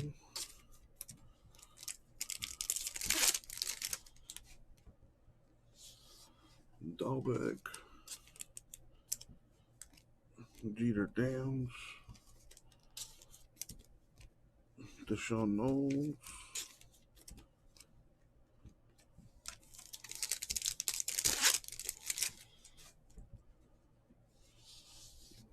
Jordell, rookie. Ryan Jeffers, rookie. Matt Manning, black and white.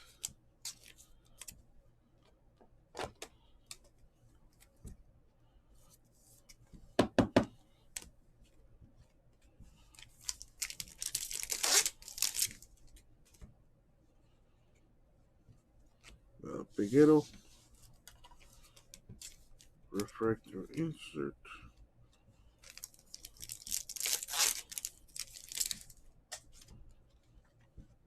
Got Lang Lears, $2.99.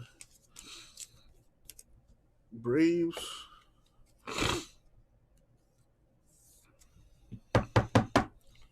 Austin Martin, black and white.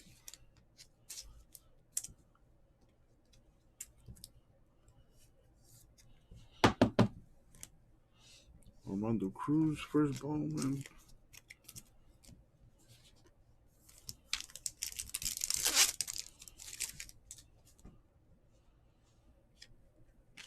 Torkelson, refractor insert.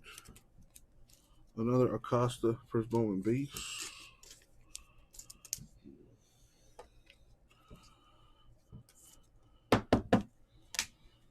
Ramirez Mets.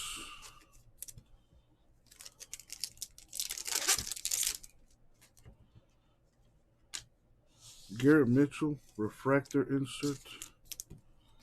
Another email from J-Mess. I wonder what that's about. Julio Rodriguez, black and white.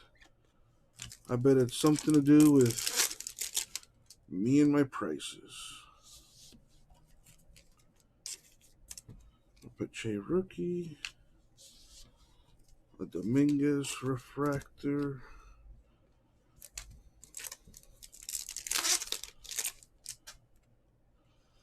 We got a Carlson rookie. A Carreras /50 first Bowman Rockies. Who knows? Maybe that could be a good one.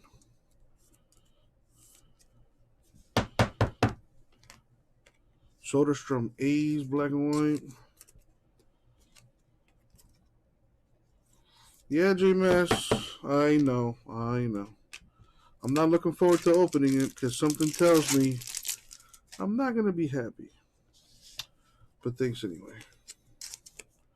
Andres Jimenez, rookie. Dane Dunning, rookie. And a Ryan Jeffers /299. If I read eBay at all in that email, I'm just gonna stop reading. And a Luis Medina. Damn. Luis Rodriguez did not come out to play here. All right, let's see what we do have, though. Do a little recap here. You got 2 golds. That's pretty good. Are the players any good? That remains to be seen. But we got an Acosta and an Acosta. Cool vids. What are you talking about? Dude, you're never specific. Like, cool vids, what are you talking about? All right, Hunter Green, Rushman, York, Abrams, Dominguez, Freeman, Manning, Martin, Rodriguez, and Soderstrom. We got a Scuball to $4.99. We've got a Langeliers to $2.99. We've got a Rodriguez to $1.99. Jeffers $2.99. Gilbert to $50 and a Carreras to $50. I hope you like it, Edgar. Thank you, man. All right. Yeah, again, listen. If you use eBay, dude, I stopped reading after eBay. I can't. I'm tired of like. We run deficit now. It's up to Cole now to hold it right there. Let's read this email first. Towards left for Gardner on the 1.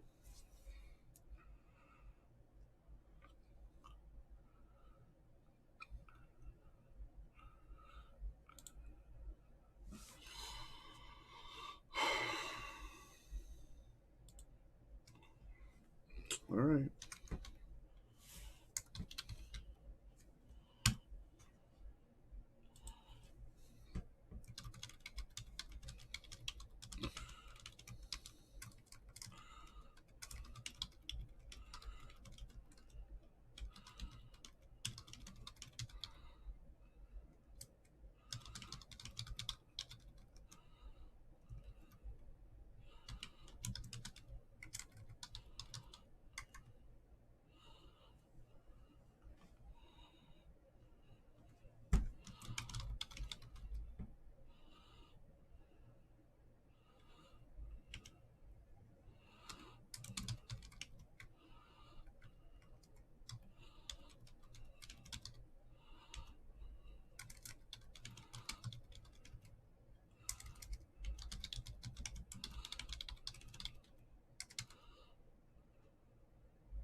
What's up, Rah Rah?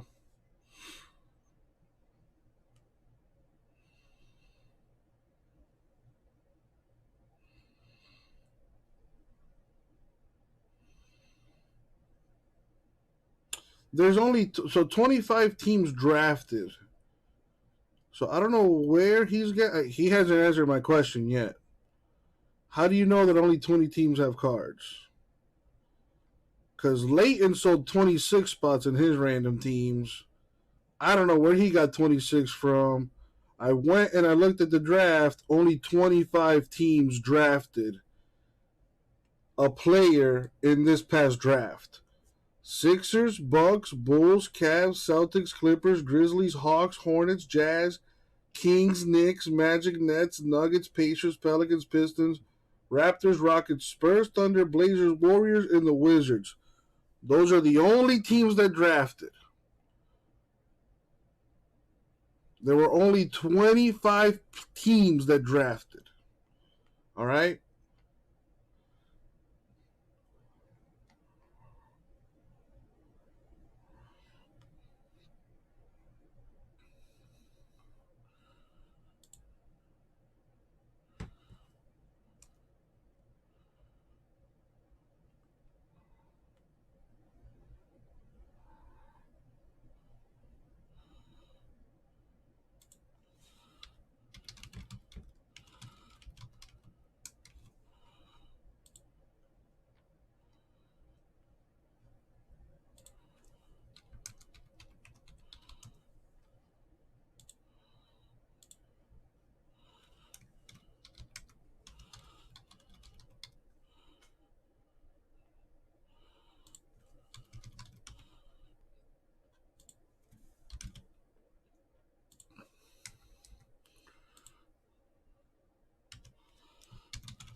right, JMS. Well, at least you admit that your math was off, so there you go. I also like how Cool Vids never answered my question of how he knows only 20 teams have hits.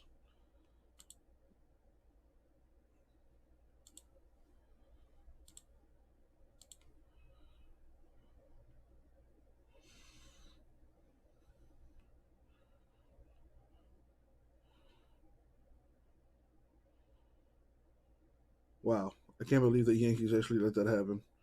2 players there, and neither of them caught it. Fucking stupid. Times with the Yankees in that Red Sox game. Urshela feeling for it right here. He hears footsteps, but Joey Gallo never calls for it. Joey Gallo coming in. Here's the footsteps. Gallo looks down, and as soon as he looks down, he's done. Joey Gallo is a good outfielder and a great athlete, and he has to catch that ball. This is the big leagues. That cannot happen. No, and Cole had himself an out. So Eddie, I mean, who do you kind of put the finger of blame on a play like that? Tim said it. This is Joey Gallo's ball, but Giovanni Urshela, until he hears his outfielder call for it, it's his ball. He has to go for it. So again, Cool Vids, you're not explaining where you got that 20 from.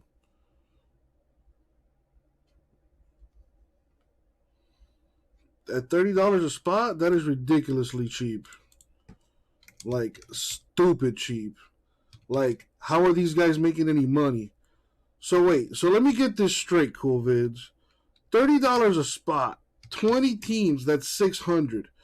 Divided by 2. So they're selling boxes at $300 a box?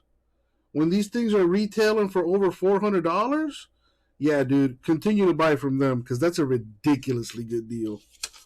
That's a stupid good deal. Yeah, continue to buy from those guys. Because, my God, that is ridiculously low. Only 20 teams have autos. I don't know about that, buddy. I don't know about that.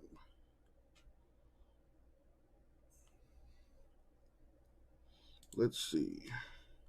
Are we talking about the same break? Are we talking about Chronicles Draft?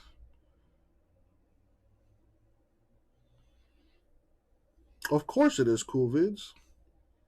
Of course it is. Duh.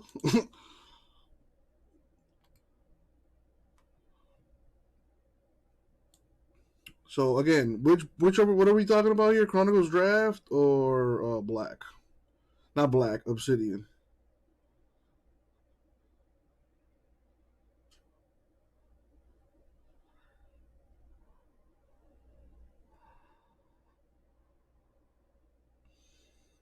Damn, your breaker lets you see what he pays for his stuff? My God, bro. Dude. Are you guys friends or something? Is that like your best friend or something? Because, man, wow, that is... I don't even know what to say. I don't even know how to respond to that. Anyway, let's see. 1, 2, 4, 5, 6, 7, 8, 9, 10, 11, 12, 13, 14, 15, 16, 17, 18, 20, 21, 22, 23, 24, 25, 26. Oh wait, 26, 27, 28. Correction, there's 28. So there are 28, not 25. Yeah, so I don't know who your breaker is, but they didn't do their research, maybe. And maybe they made a mistake. If you're a good person, Cool Vids, you'll give them a checklist. and let them know they made a mistake. Kind of a big one at that. 28. Actually 27, one of them being the unsigned spot. But dude, yeah, the checklist is there. Checklist speaks for itself. So with that, my friend, I drop the mic. Has one of the highest exit velocities in the game, and now Bichette.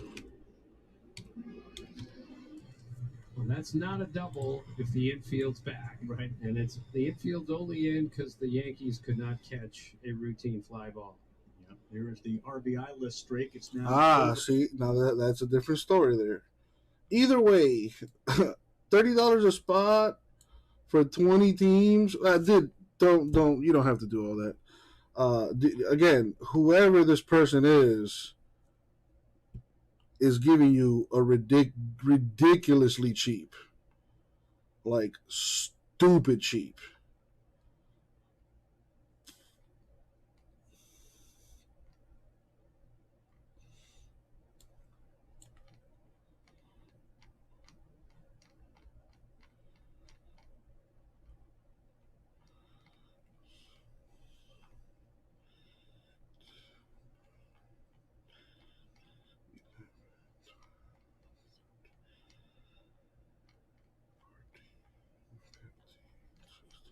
$17, $18, $19, $20, $21, $22, $23, $24, $25, $26, $27, and $28.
Wow.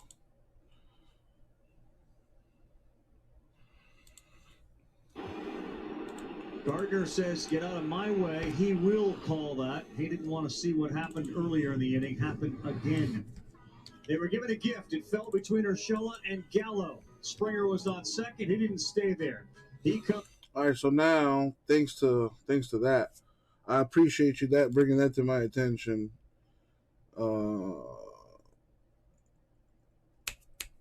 What's your name again?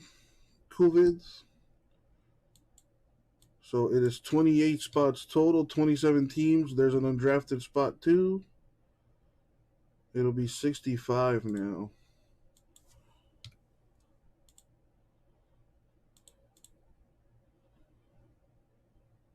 Rah playing that Powerball. Shit, if you win, you can buy out these breaks.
made that change.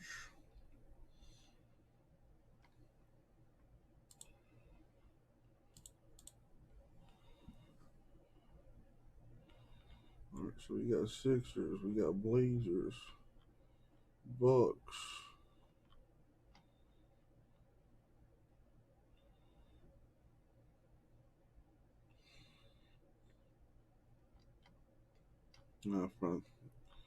So they combine like the Bucks and the Bulls. That's weird. So actually, that should be more, actually. So 1. Oh, I missed that. 2, 3, 4, 5, 6, 7, 8, 9, 10, 11, 12, 13, 14, 15, 16, 17, 18, 19, 20, 21, 22, 23, 24, 25, 26, 27, 28, 29. So it's actually 29.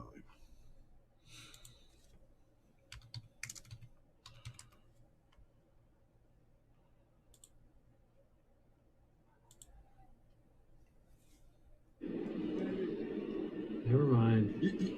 You see that pitch right there, the 94 that's way out of the zone? And besides the run, what's making that pitch effective and why hitters are swinging at it is because the curveball comes out of that same arm slot a little bit further in, and it's being called a strike. He's thrown 9 first pitch curveballs to the hitters. 7 of those have been called strikes. Thought about that, but he laid off. You set the tone with it, and you let the action of that fastball play.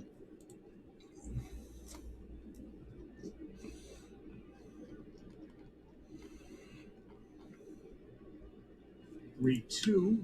DJ hits this one hard, right center field, and that's over the head of Hernandez again. Springer gets it quick. LeMahieu to second. He slides in with the leadoff double. KC with another update. Guys, the Astros' magic number to clinch the AL West is 1. The Rays' magic number to clinch AL home field is 1, and Tampa Bay is up. Brandon Lau, how about his 35th home run? 89th and 90th runs batted in. 3-0 Rays, bottom 2. 98 wins if they win this game for the Rays again. 3 years postseason. Kevin Cash and Eric Neander and company keep that train rolling. You could make a case that Kevin Cash should be the manager of the year again. Every year, yeah. All right, well, the Yankees try to answer. They gave the Blue Jays a run in the bottom of the 5th, and now here come the Yankees in the top of the 6th. They're starting to get warm in that Blue Jay bullpen. Nate Pearson was getting loose. But now it looks like he's been joined by a lefty out there.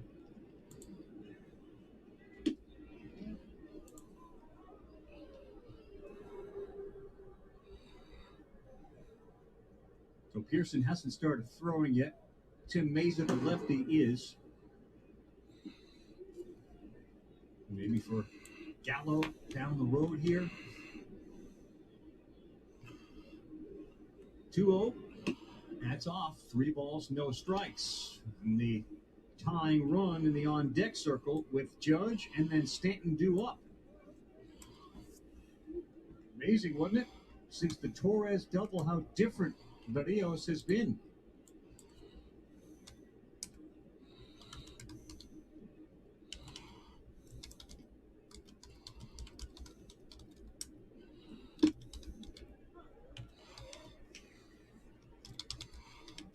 And again, Yankees 90 and 67, the Red Sox 88 and 69, Seattle 70 losses, Toronto 70 losses, both 1 game behind Boston.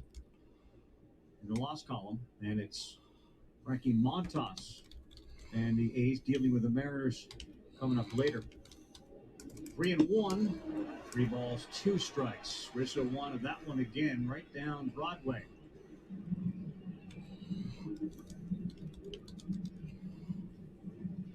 Third time around the lineup, Berrios has given up 34 home runs in his career. Meat of the order is up. Usually a hard guy to strike out. 3-2. And Rizzo, slow roller to first.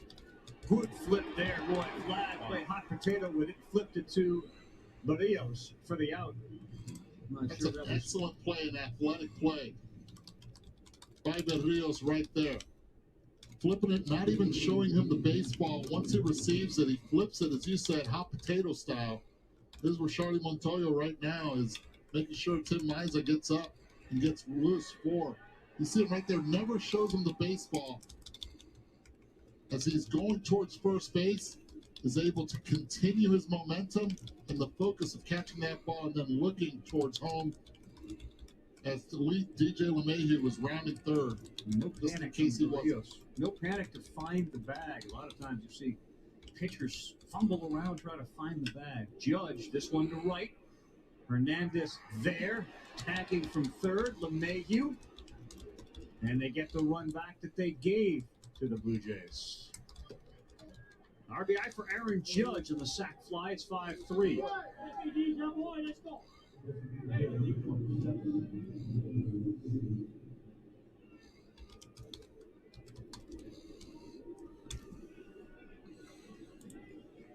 He did it yesterday, right? All the balls he hit them hard to right field. He's doing the job, not cutting off the swing, not trying to roll over. Runner at third base, he knows he can elevate the ball that way. Excellent job. Working inside again to Giancarlo Stanton.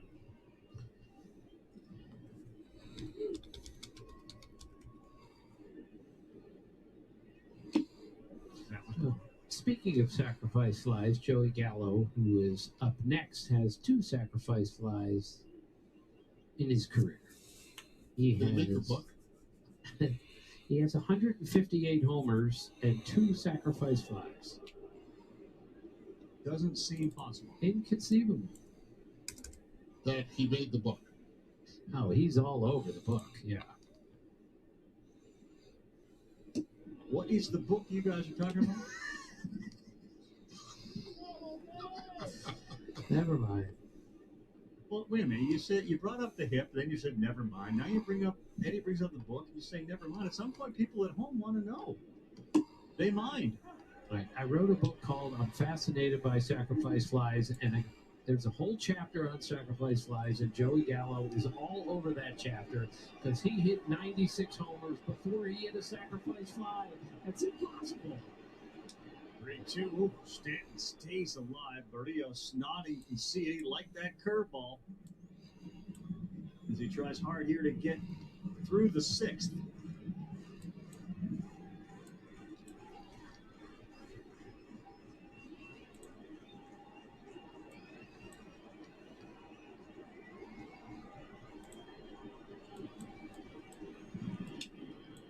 Challenged him with a fastball, and he gets him to ground to third. And that'll do it. They do get one back. Good job by Berrios. Look at that second book down. I'm fascinated by sacrifice flies. USAA is made for the safe pilots, like Matt, who can come to a stop with barely a bop. With USAA Safe Pilot, when you drive safe, you can save up to 30% on your auto insurance. USAA, what you're made of, we're made for. Get a quote today. Pizza Hut's Detroit-style pizza is back. Same crispy crust, cheese to the edge, and the sauce is still on top. Oh, that looks good. The Detroit-style pizza. Get it before it's gone. Hurry up. No one out-pizzas the Hut. Ben isn't worried about retirement. His personalized plan is backed by the team at Fidelity. His IRA is professionally managed, and he gets one-on-one coaching when he needs it.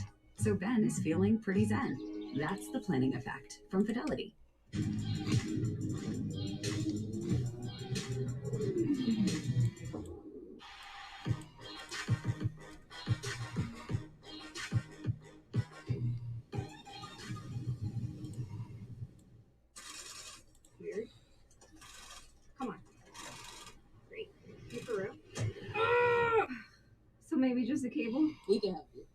to America's #1 battery destination. AutoZone, your battery solution. Oh, sister of mine, I got you this. The new iPhone 13 Pro. It's on Verizon 5G. I can't believe you got me this. Yes, Verizon is giving one to everyone when they traded their older damaged phone. Oh, so like every sister can get this. Yeah, every aluminum siding installed. Why not? Every jeweler. They would have to. Every customer, new and old, can get iPhone 13 Pro on us. Because everyone deserves better. Everyone, horse trainers, manicurists, you get the new iPhone. Rizzo, I know. What are we doing? I don't know. You know, one of the best part of being a dad, you didn't finish, let me have that. Let me finish it for you. I'll finish it. That's why you get a dad bod. It's a thing of beauty, man. Sonic grilled cheeseburger. It's a tasty life.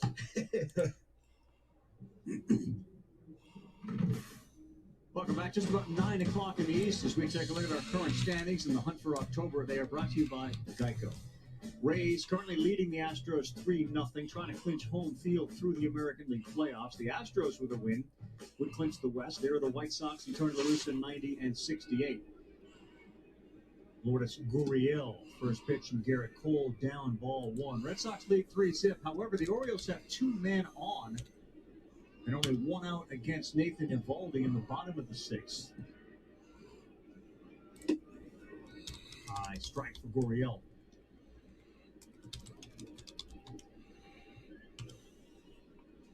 And Carl Lourdes Gurriel Jr. is another one who suffered an injury. He suffered a right hand injury during the first game of the Twin Series on September 24th when Randall Grichuk actually stepped on it. He had several stitches in his right middle finger and is playing with that right now. He actually took his glove over and showed it to me, and let's just say it looks painful. So he missed those remaining 3 games against Minnesota, but here he is, and he's really struggling. Right middle Did finger, you ask him, at Marlon, to least show 3 you that? stitches. Did you ask I him, or did. he just? Oh, you did. Okay. It was not pretty, Carl. Are you one of those who like watching horror movies too, Marlon? I have to admit that I am. You are. I really enjoy a gory film.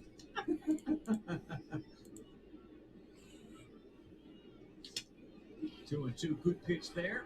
Chased by Urshela, gets rid of it quickly, and Gurriel is retired.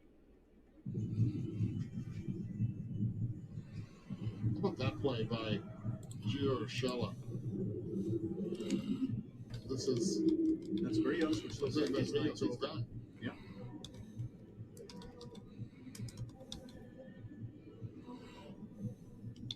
Charlie Montoyo not wasting any time to get to that bullpen.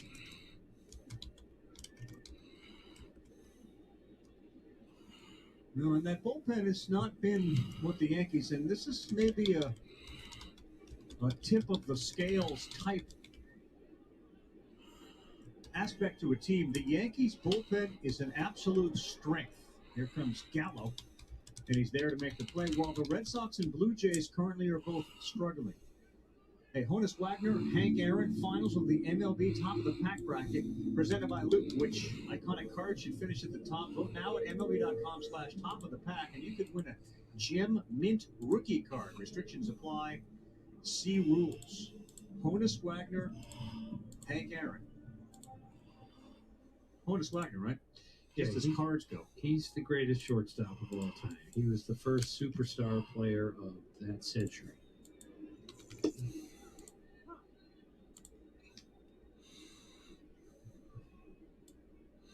Santiago Espinal. Tim Meza is going to be next in for the Blue Jays. When we get to the 7th. Before that, though, the Blue Jays going to try to add to it.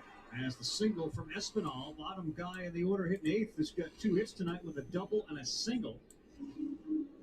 How about Espinal?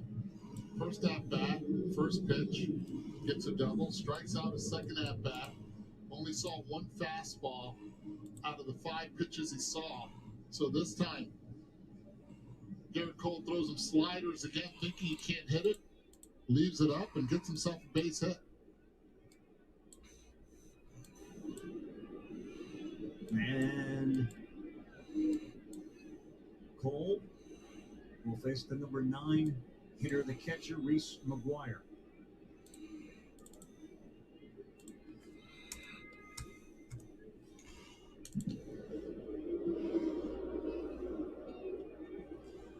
Yankees have Gallo, Gleyber Torres, and Gio Urshela due up. And Tim Mayza, the only reliever in the Blue Jay bullpen.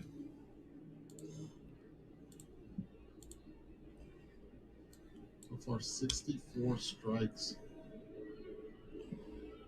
Garrett Cole has been able to throw over the plate.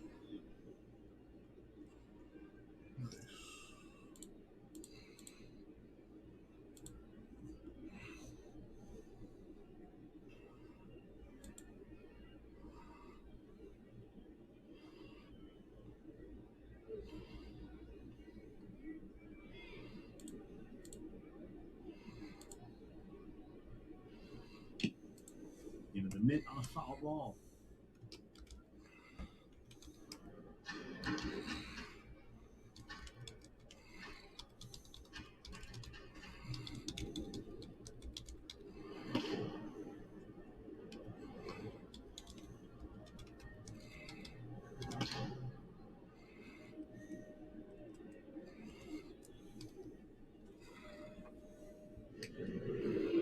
So McGuire has a story. He was drafted originally by the Pirates, and he was a little worried about one of the tests that you have to take when you have to go to the bathroom in the cup. He was a little worried about that because in the past he's had a little stage fright. So it took him a little while, but when he was asking for the cup, it wasn't because he was anxious. He had to go to the bathroom. The Pirates didn't understand the urgency. So that's Reese McGuire's introductory press conference in front of the Pittsburgh Pirates media. You talk about just being out there for everybody. Reese's Pieces letting it go the first time that he meets the Pirates. He pops out, we head on. Every new day offers opportunities to connect, chances to motivate and inspire. Last season, the Connors ended on some major cliffhangers. You're getting married! I can't afford a bar. I'll put up the money to do it all. Will you marry me? No. New tonight, guest stars Patton Oswalt and Jason Alexander. Nice. Join the Connors. Mic drop. For some startling revelations. Mom had a Bible? There's a few times she wanted to smack me with it, but I said that's a mixed message. The Connors, all new tonight, 9/8 Central. Everyone buying Powerball tickets. Shoot, at 570 million. I'm thinking about taking a break real quick to go do that. Yeah, dude, nothing to apologize for. It's been a little slow so far today, but no surprise. It happens. It is hump day after all.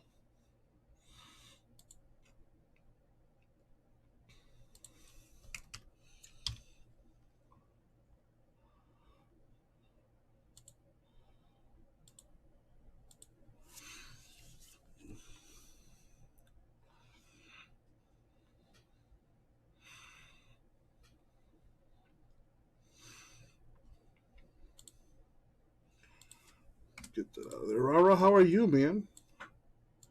How are you doing?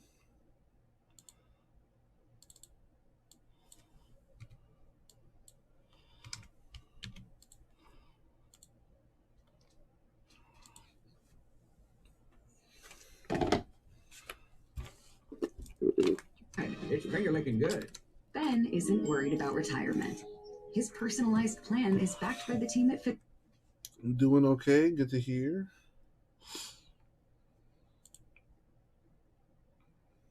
Getting ready for the Brady return Sunday. Did you hear about all that? Apparently, there's like a book came out or something where he was, giving out all the dirty secrets of the secretive Patriots franchise. How back in 2017, Tom Brady was done with Bill Belichick and blah, blah, blah.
Brady didn't want to play for Belichick since 2017.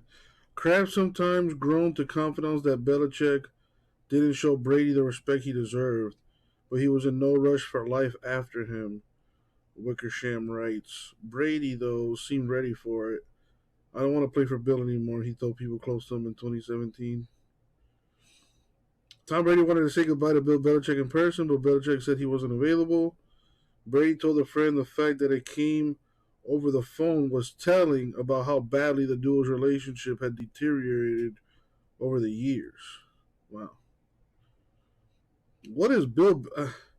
I can't. I don't think I can blame anyone but Bill Belichick here, because at the end of the day, Tom Brady's the one out there performing, not Bill Belichick. I don't care what anybody says.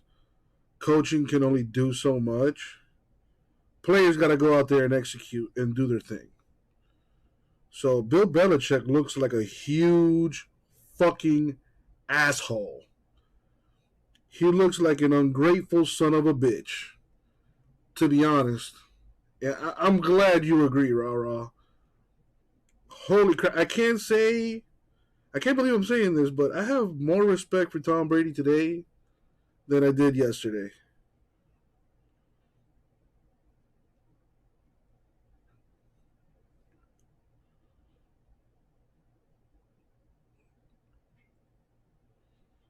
Wow, ungrateful motherfucker, man.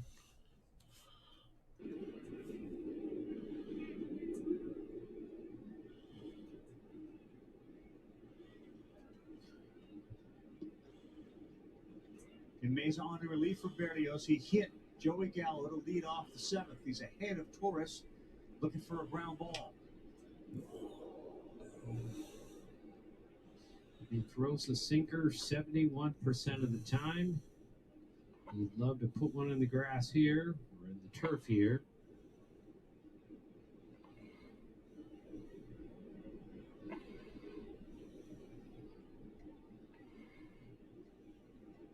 Glad to see everyone came out unscathed on that one. Ooh, that was close. Eddie, did you ever get hit in the dugout like that? No, thank goodness. This is a slow roller, and it's going to be an infield.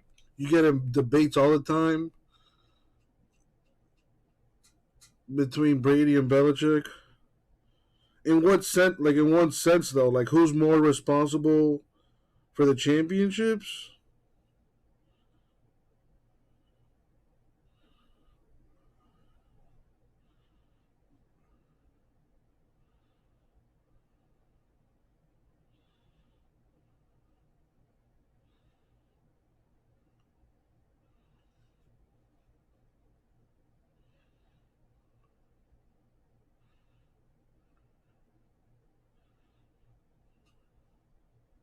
On Brady's side, yeah, I would have to agree.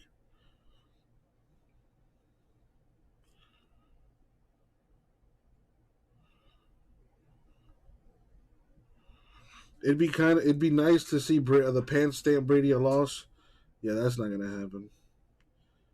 The Patriots are gonna lose. I think Patriots are gonna lose by at least 3 touchdowns Sunday.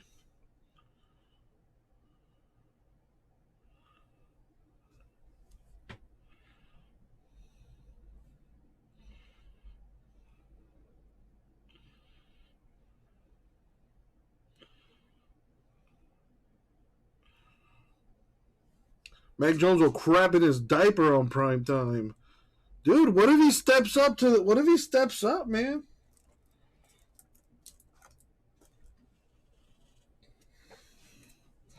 I bet you Mac Jones is sleeping over Big Billy's house doing walkthroughs and studying that playbook and going over like their first 3 series and putting a game plan together.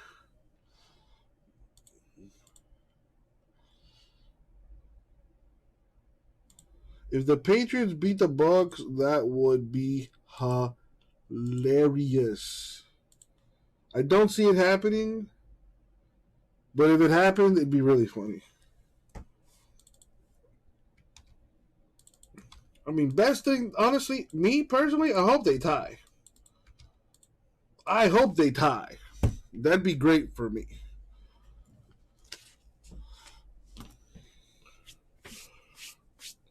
So, Rara, how long do you think Belichick coaches for? How many losing seasons do you think that man can deal with at this stage of his career, of his life? I give it another 2 years before he calls it quits.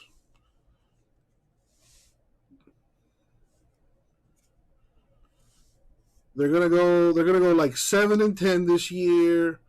They'll go like 6-11 next year. The year after that, they're gonna go like 7-11 again. And then Belichick's gonna be like, ah, fuck this. Dude, Jacoby Brissett played like crap on Sunday. Very funny, Edgar. Very funny. Steelers Green Bay 4:30 national game Sunday. No, but that's not the primetime game though. The primetime game, Pats Bucks. I bet you that'll be the most watched game so far this year. Guaranteed. Listen, Don Shula's record needs to remain Don Shula's record. Bill Belichick, there are certain records you should not touch. That's one of them. You had your time. You had your run. It's over now.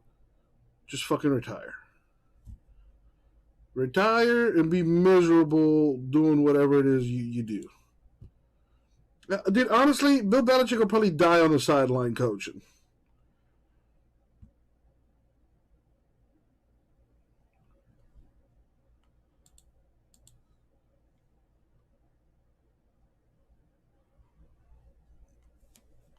Rizzo at first. What a spot in this game in the 7th. Strike one, 95. Was grounded into 12 double plays this season. 2019, he grounded into 12. So I'm waiting on Gasper,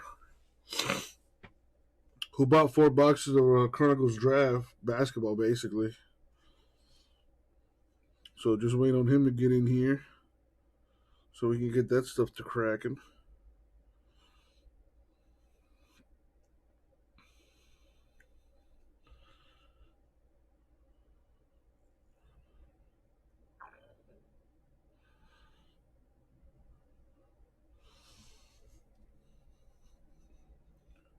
I agree.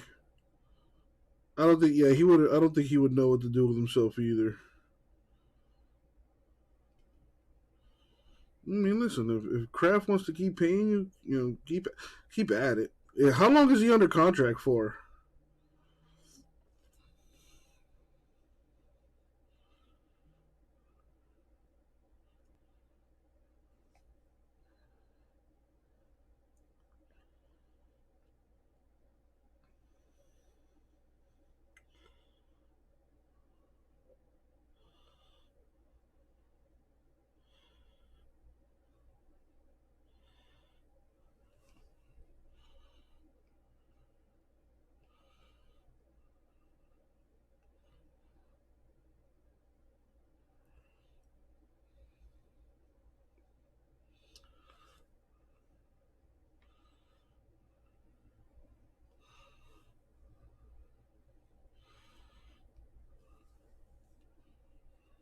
Well, the Chiefs fall to 1-3. Who do they play?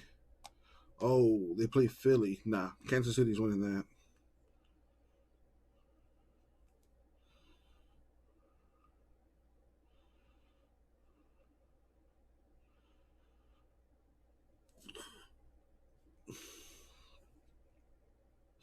Even after this whole book fiasco, rah, you don't think Kraft will be more inclined to let him go?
What?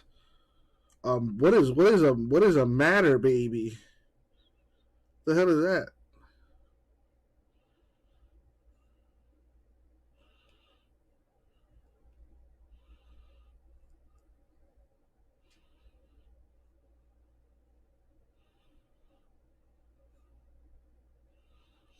Oh snap, an 11-year-old got stabbed at a haunted house. Whoa, that's not cool at all. What?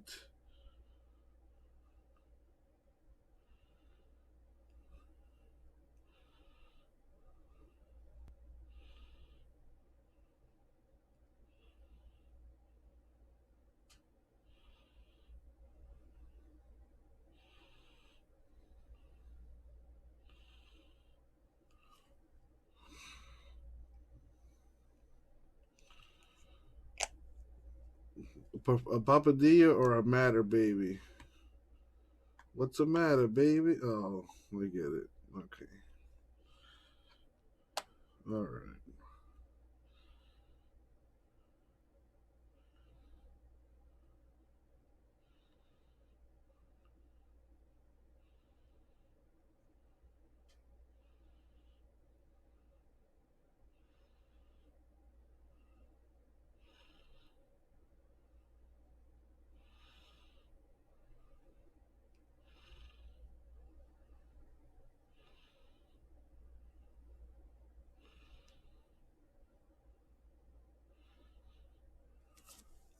What up, CBK?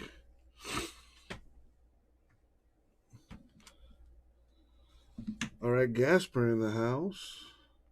All right, let's do this thing. Let me put this away.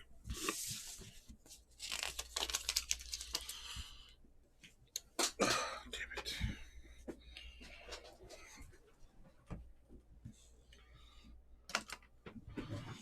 Greg in the house.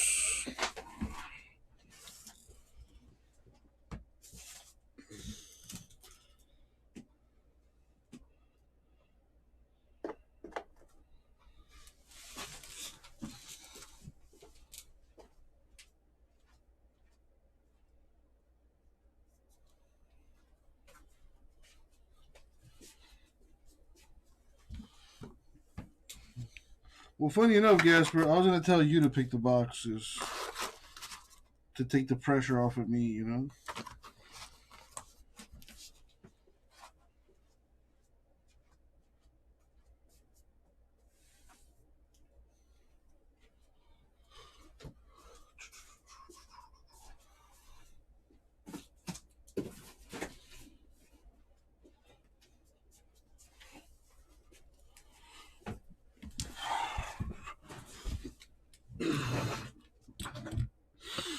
Drive safe, CBK. Eyes on the road. Let's see. No, I can't smoke my joint in here. Edgar, that's outside. Yo, what up, everybody? It's your boy, Uncle Jesse. All right, we're going to do our brand new product today. Just came out. 2021-22 Chronicles Draft Picks Basketball 4-box random teams. Number one, now usually, you know, I would have to do a random, but not so this time.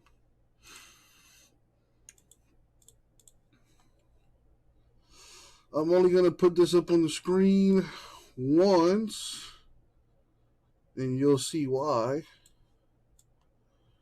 Pretty straightforward as to how this is going to go.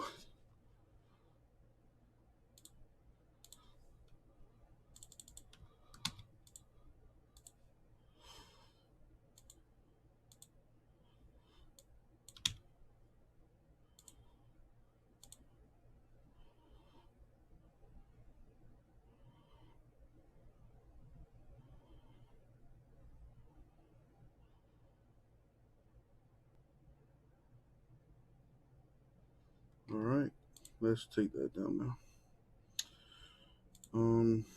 Can I? Yeah, let's get rid of this. Better. Alrighty then.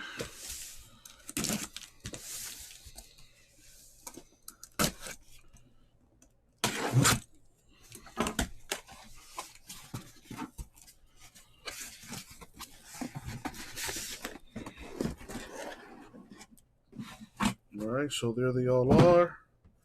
All right, so take 2 from the bottom, and then the top would be here. So let's take this one. Let's take this one.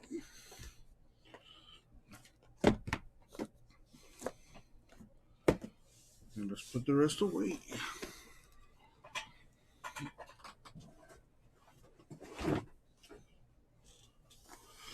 I mean, everyone thinks, I mean, it's kind of hard to say who's the chase.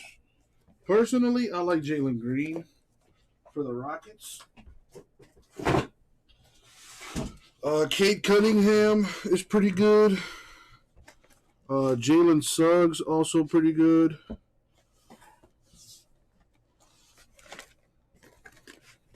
But like I said, kind of hard to tell when they haven't played yet. You know what I mean? I mean, some guys have played summer league, but summer league and actual season, 2 different things.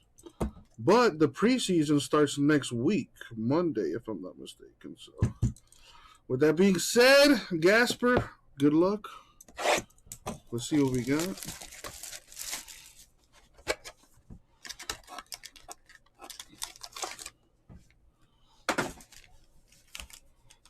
Oh, yes, thick packs. Love it. All right, here we go.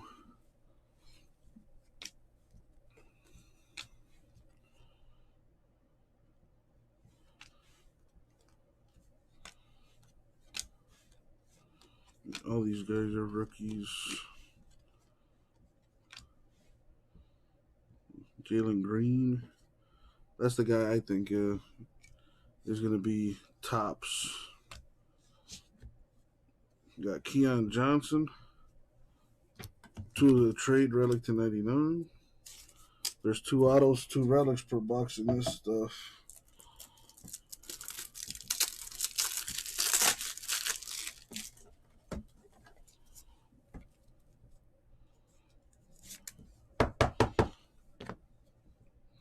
We got Franz Wagner to 99.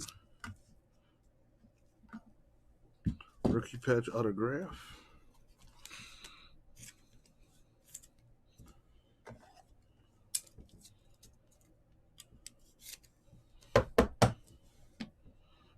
Nice. Got the Gala rookie for Ayo Dosunmu.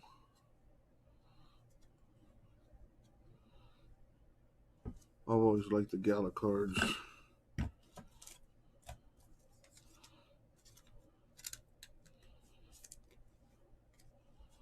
Sleeve up to Jalen.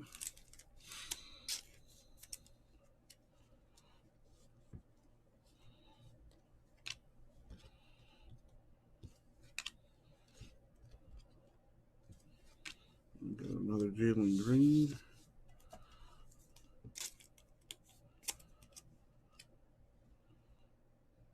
Got Kai Jones.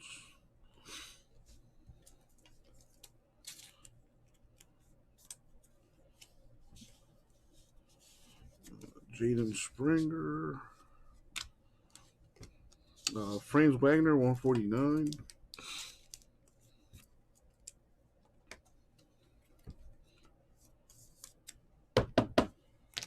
Cameron Thomas.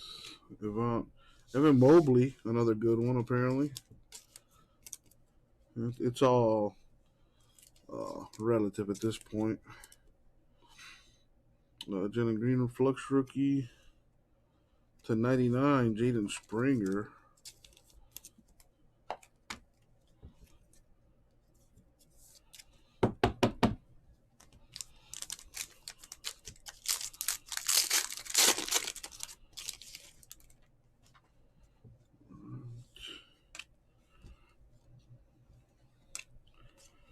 Cade Cunningham. It's a good one. Jalen Suggs, another good one.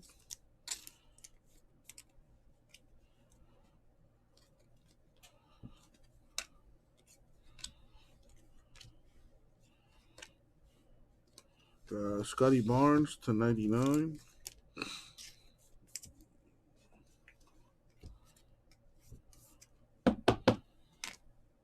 Got Corey Kispert to 199 relic.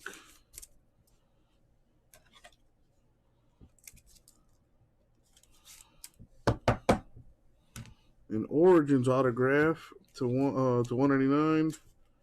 Marcus Burke. Got the Evan Mobley marquee rookie.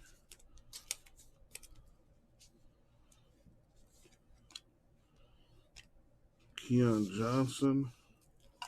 Love those Gala cards.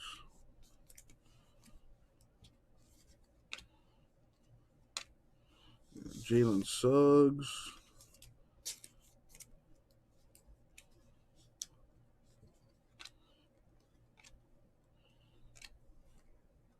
Scotty Barnes. Rookie silver. All right, one box down.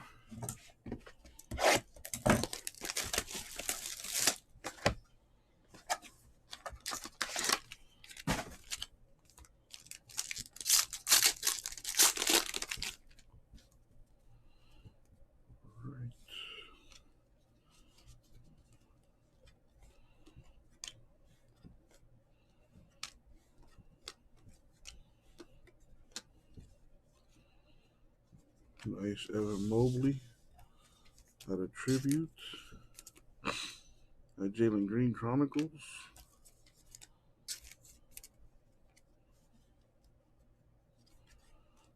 Nice. Jalen Green to 149.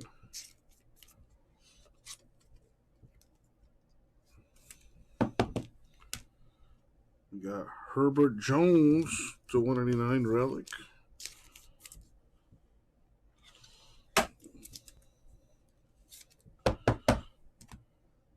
Very nice. Freshman fabric to 99. Evan Mobley. I think he was a top 5 pick.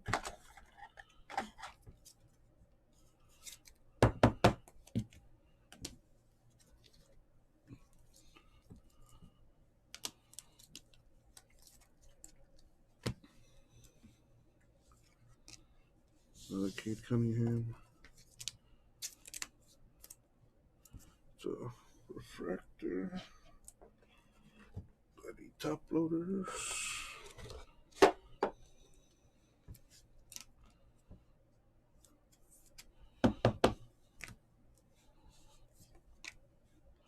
Isaiah Jackson.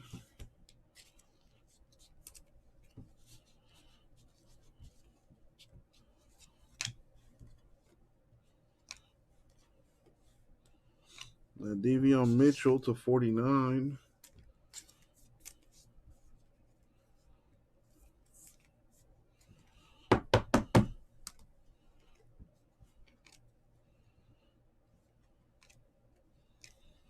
Got Ayo Dosunmu, the Raider rookie silver.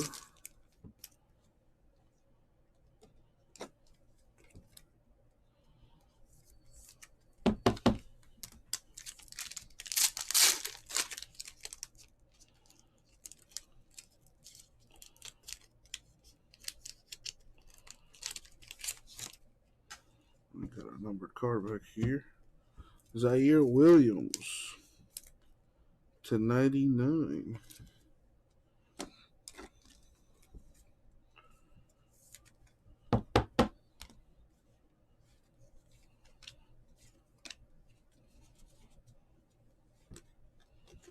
A rated rookie Cunningham. Very nice. Followed by a tribute Suggs. These tribute cards are also real nice.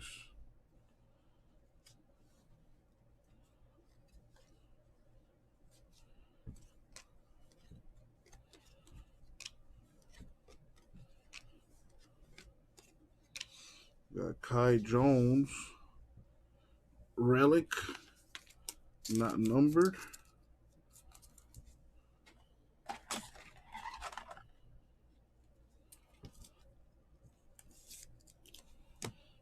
We've got a tribute autograph to 49. Ebo Dianko Baji. Could be the next Greek Freak there. Who knows?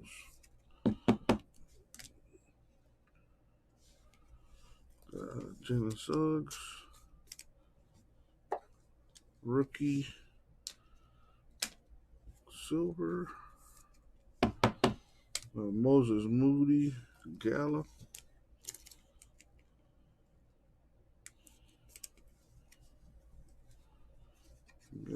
Ayo. Aiden. Kispert. Zaire. A Gala. Jalen Green.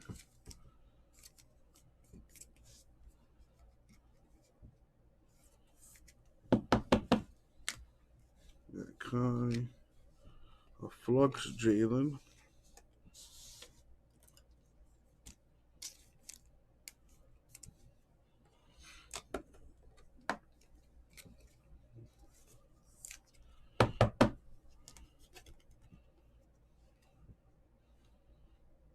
Right. 2 boxes left. Need a big hit.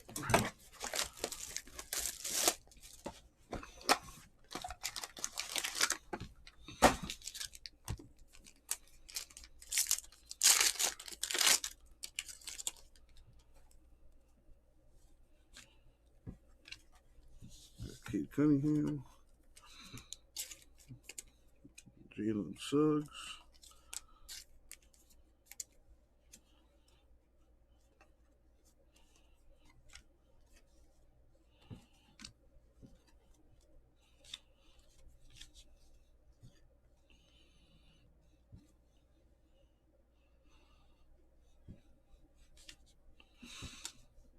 We got Zaire Williams to 149.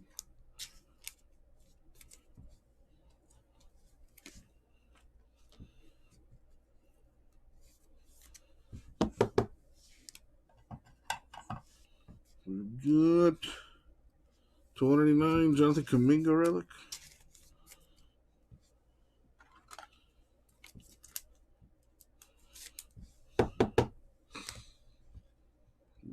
Jalen Crutcher, autograph to 199.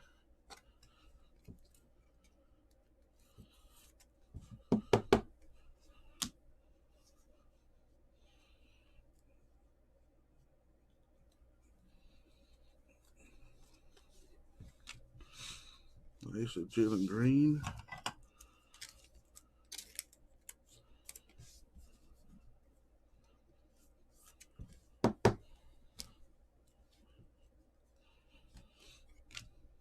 We got a Jaden Springer and a Gallo.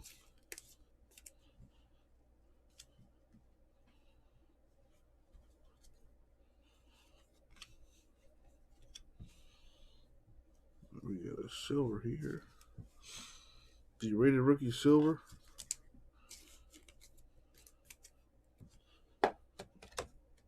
Mr. Kai Jones.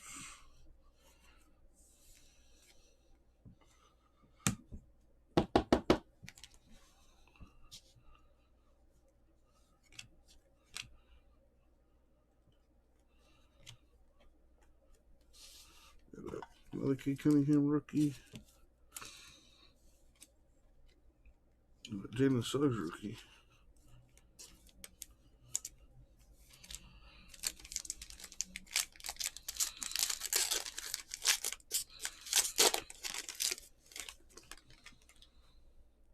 Got a number card back here. Nice looking Jaden Springer to 149. Well, I did hit an Evan Mobley rookie patch autograph. I think that's been the biggest hit so far. Speaking of Evan, base Evan. Got the aluminum Jalen Green.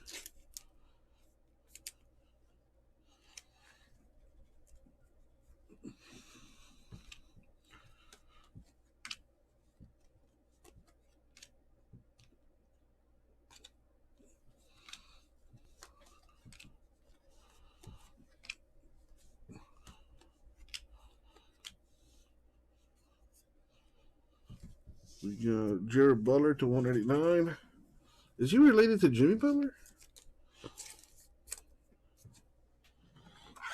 Anyway. Oh, we got a redemption. Save that redemption for later.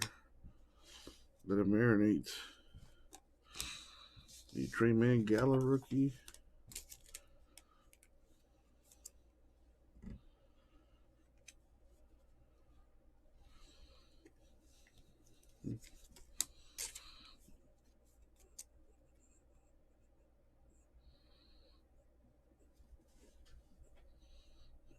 Let's get another one here. The Marquis Jalen Suggs.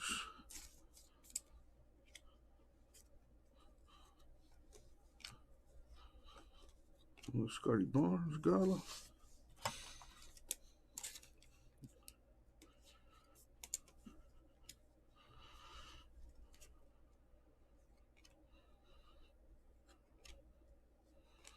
Oh boy. Alright, let's see what this redemption's about, shall we? Let me get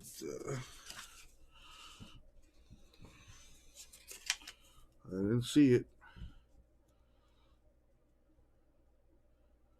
It is an in-flight signature. Those are real cool. Select basketball. It is Usman Garuba. I'll be honest, I don't know who that is.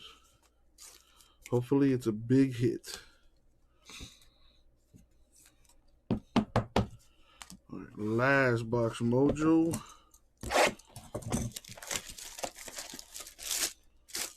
I think it's a sticker, J-Mass. All autographs in this stuff are stickers, I believe. At least that's what they look like on the mock-ups that they posted. All right, good luck. Well, nice little start there. Cade and Jalen need some ink for those guys, though.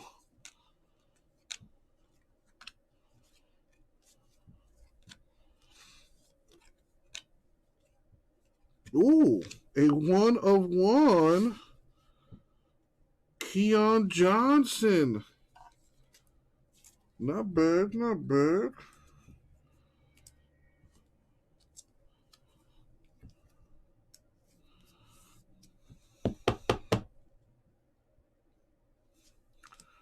Can't go wrong with a 1/1. An Evan Mobley triple relic. Nice, J-Mass, very nice. We got Brandon Rackle, or Recall, maybe how you pronounce that. Autograph to 199.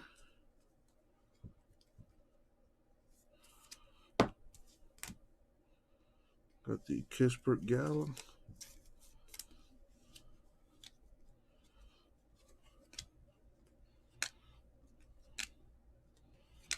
And Kate Cunningham Gala.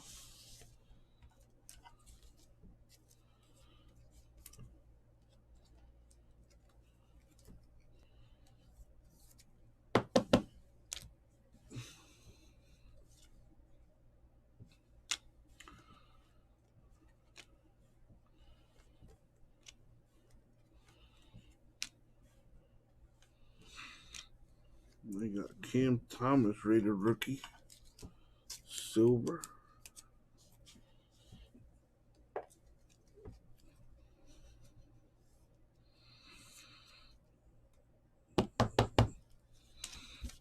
All right.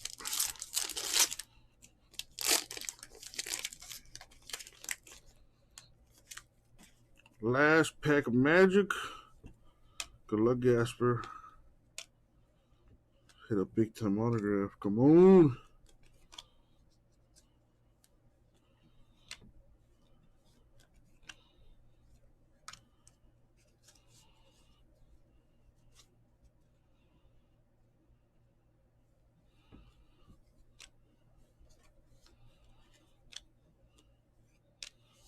We've got Another redemption over there. Oh boy. You like Cam Thomas? Let me make a note of that.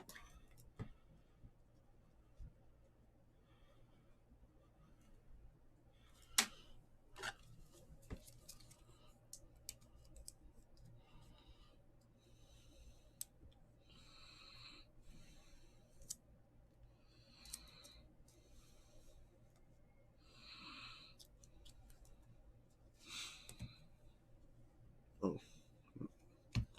There's a redemption, but we're going to keep it going.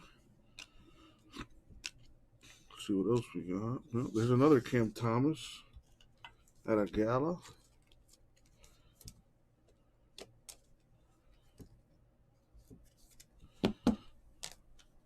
Jalen Suggs. A marquee Jalen Green. Those marquee cards also look pretty cool.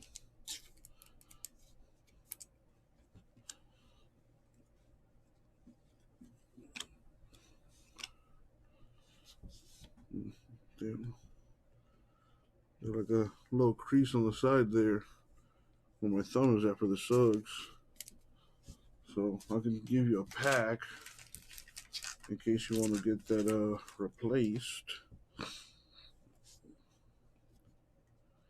Got Kuminga, Isaiah Jackson, and Scotty Barnes had some parallels in this. This one is to 99.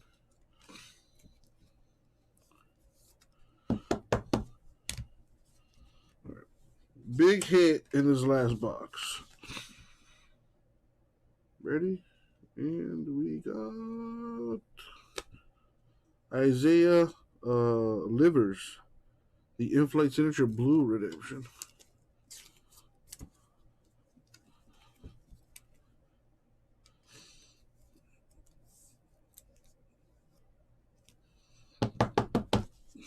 All right. So let's recap here.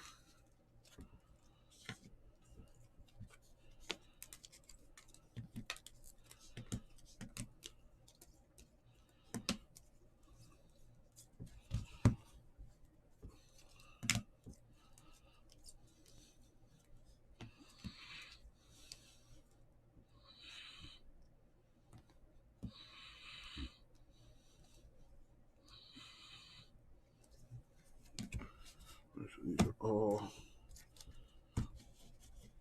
relics, autos to the side. That's numbered. That's numbered. That's numbered.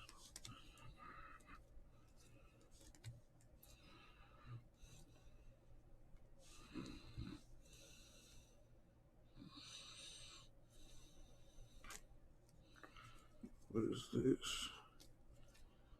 No, just a base card. Cool. Alright, so these are numbered. We got Zaire Williams, 149. Jaden Springer, 149. Scotty Barnes, 99. Franz Wagner, 149. Jaden Springer, 99. Davion Mitchell, 49. Zaire Williams, 99. Relics. Johnson, 99. Kispert, 199. Jones, 199. Jones, unnumbered. Yeah, unnumbered. Kuminga to 199. Butler to 199. Evan Mobley and another Jared Butler relic. Now for the piece de resistance.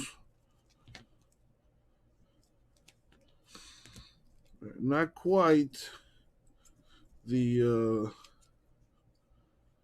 not quite the greatest, but it is his favorite, the Cam Thomas mojo there. We also hit a 1-on-1 Keon Johnson. That's pretty cool.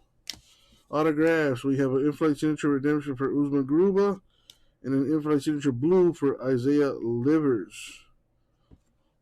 Or Livers, however you pronounce it. Either way, good luck to you. All right, autographs. We got Rakal 199, Crutcher 199, Baji 49, Marcus Burke 199, we got Evan Mobley to 99 RPA and Franz Wagner to 99 RPA. And that's going to do it. Thank you, Gasper. I'll get it out to you, man.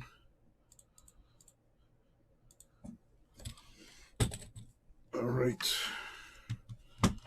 Dove to his left and from his backside, able to throw across the diamond. Great play. How about the footwork and balance here by a third baseman playing shortstop and doing an excellent job at it. Ready for it, takes a couple steps to his left, knows he doesn't have time to be able You're to welcome, Gasper. Thank you, man. Thank you. to be able to throw it from the bottom. Are you kidding me? This is a phenomenal throw. He got something on that throw.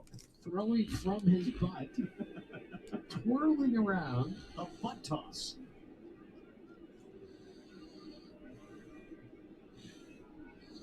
Can't you just feel the elevation in the play, though? That was 70 miles an hour.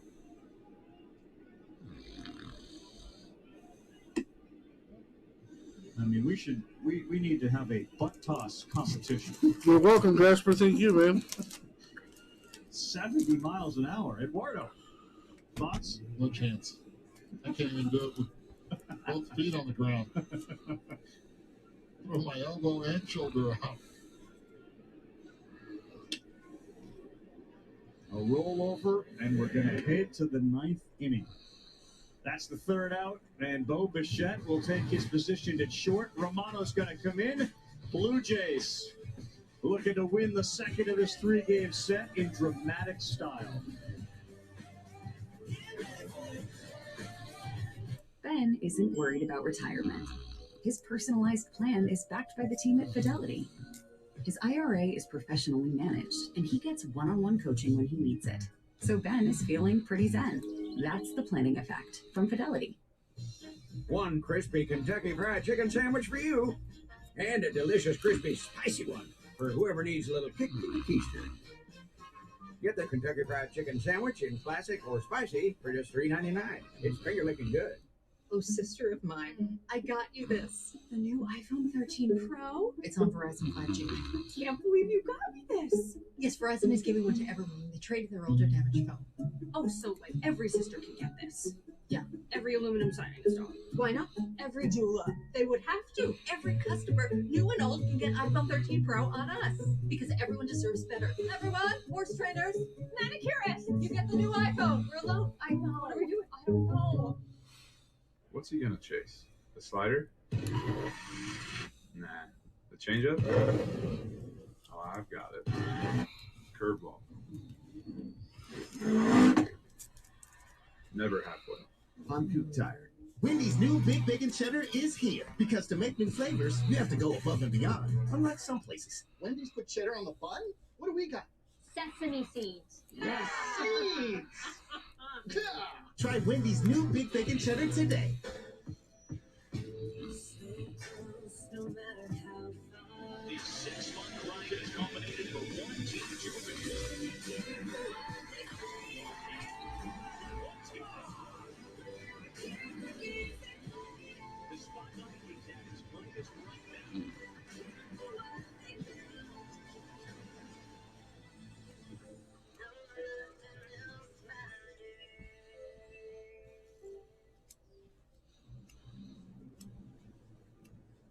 Oh, man. 6-5, Blue Jays lead the Yankees. Garrett Cole started 6 innings, 6 Ks, 5 earned runs.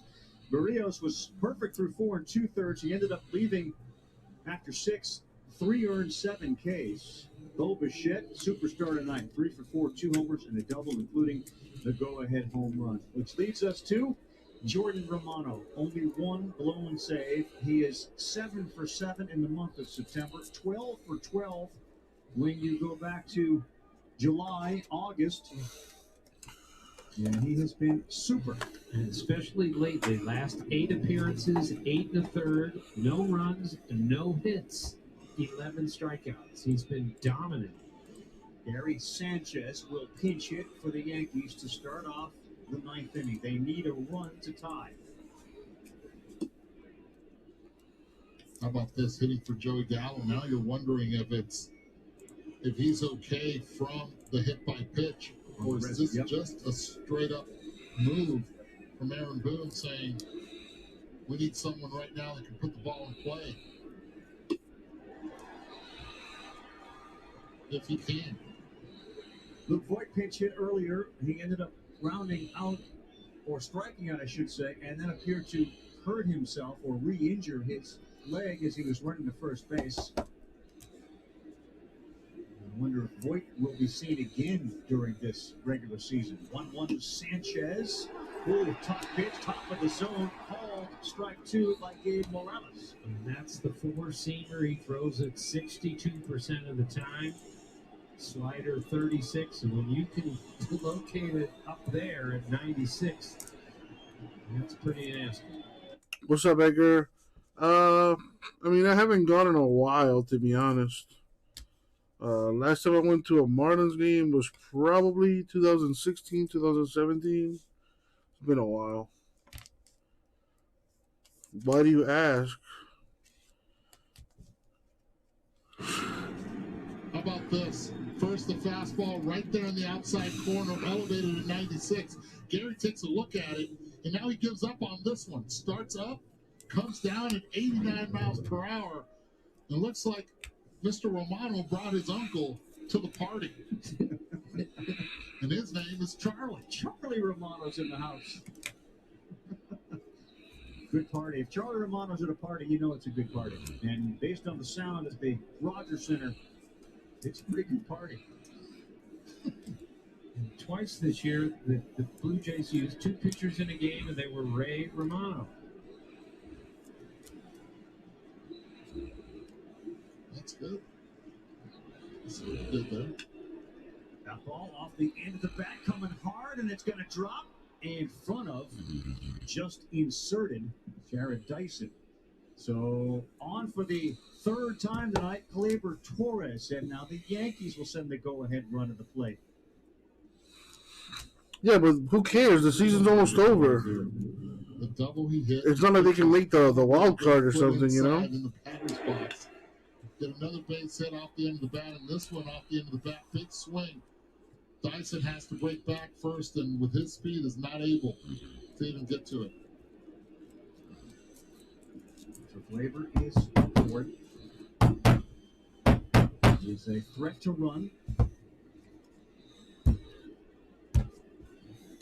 Gio Urshela. First Let me pitch put down, this ball away. 1. It's a little harder with a runner on. Edgar, how you been, man? Was supposed to be their closer this year, has missed the whole year. Romano has stepped in, and they're going to need somebody to get these huge outs, and lately he's been the guy. This ball squared up center field, and Deke Springer stops right before the track and makes the out. Heading to second base and sliding in safely. Good job there by Gleyber. He's in scoring position with 2 down. That's an excellent read right there by Gleyber Torres. He knows that George Springer is going to get under it. Immediately told to Oscar Hernandez in right field, I have it. Watch exactly what he does right here. Takes a couple steps. As soon as Springer raises, he goes back to the bag, and he can read it from there. He sees the angle. He knows. I'm doing good, man. I can't complain. Can't complain at all. Enjoyed my couple days off. Got a lot done. You know, looking forward to this week and seeing what we can get done, man. And got hurt right to first. Wade pops it up. McGuire, does he have room? No.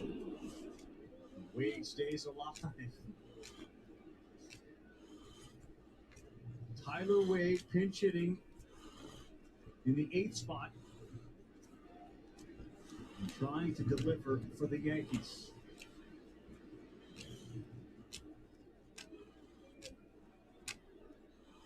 I can't even sit still, and I don't care who wins. The beauty of pennant race baseball.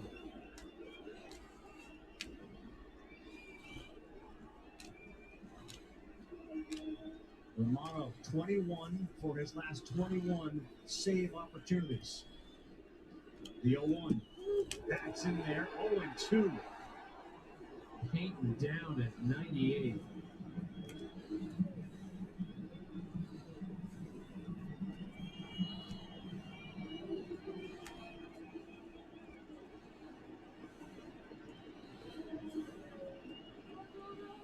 Trying to move again closer. I already have Obsidian. It's in the store, Edgar. Ben had it, man. I had that in the store yesterday. I put posts on social media and everything.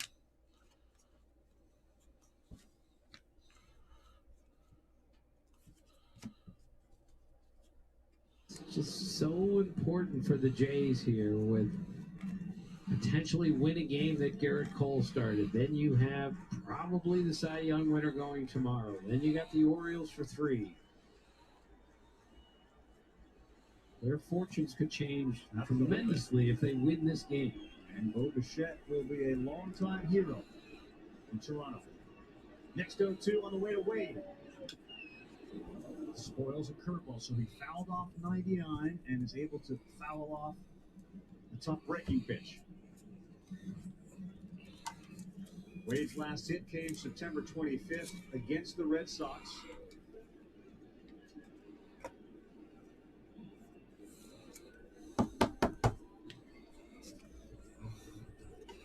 Hernandez, good arm. Springer, good arm.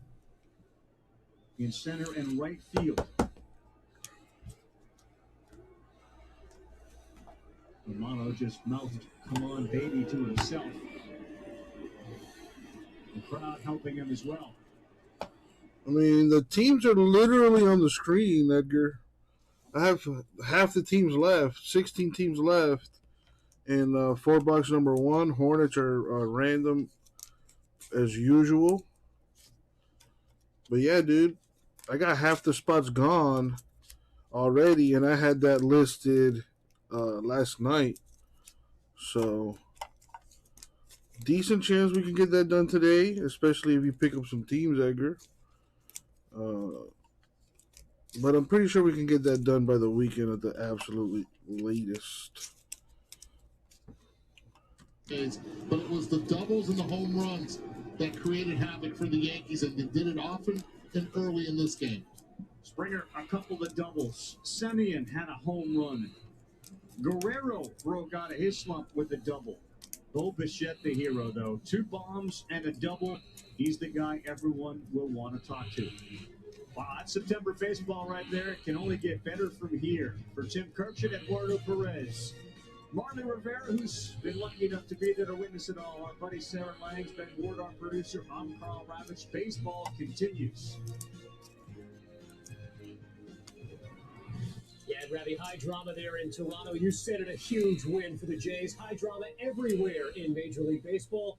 Kevin Connors here in studio, updating you on all of the action going on right now. Big series, of course, at Camden Yards. Huge game for the Red Sox, 5-0 lead, top 9. That's Hunter Renfroe. That's his 30th home run of the season. The Red Sox starting tonight 2 back of the Yankees for that first wild card, a chance to gain a full game. Meantime, 3.5 game, Braves lead on the Phillies atop the NL East. Atlanta adds to its lead. Dansby Swanson, a 2 RBI single. Austin Riley and Eddie Rosario score. 7-2 Braves in the 7th. Meantime, 17-game win streak on the line for the Cardinals. But Manny Pena and the Brewers looking to end that tonight. A 4-0 lead. They are in the top of the 8th inning. We'll keep you updated on that streak coming up. Corey Seager and the Dodgers, the reigning World Series MVP. LA 2 games back of the West leading Giants. We've got the second part of our doubleheader from Southern California. Padres and Dodgers coming up next.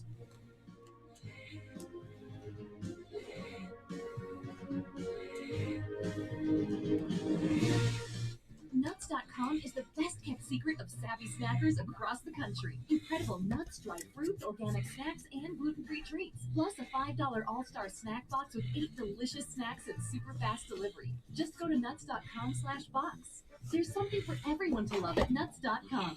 Roasted cashews were sensational. So delicious. Dry pineapple. Very sweet and juicy tasting. I'm nuts about you guys. There's I see what you did there. Nuts.com. Get your snack box by going to nuts.com/box. It's easy to tour homes with the Redfin app.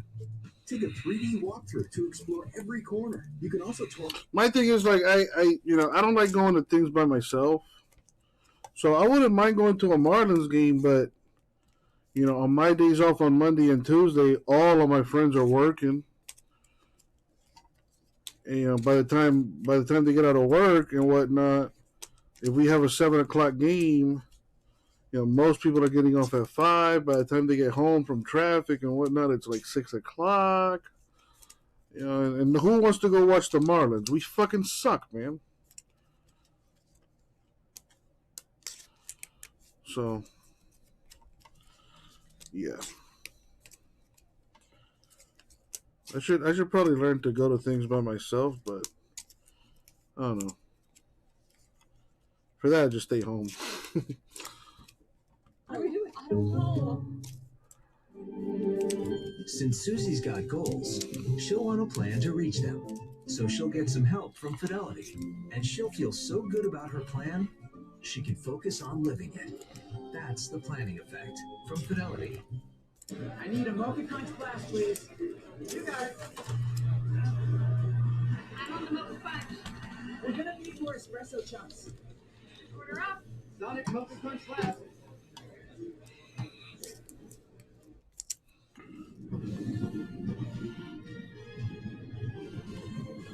Welcome to Major League Baseball on ESPN, telecast presented by Hankook Tire.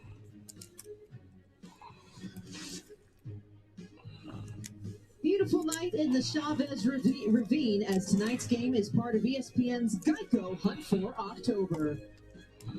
This was a series that has been circled for a long time in the books, going all the way back to April as the Dodgers match up against the Padres. You got to get the Dodger dog, but what's better? Well, maybe a little Mookie Betts in your lineup. Of course, he's back in the leadoff spot. And how about the 14-game hit streak that Trey Turner...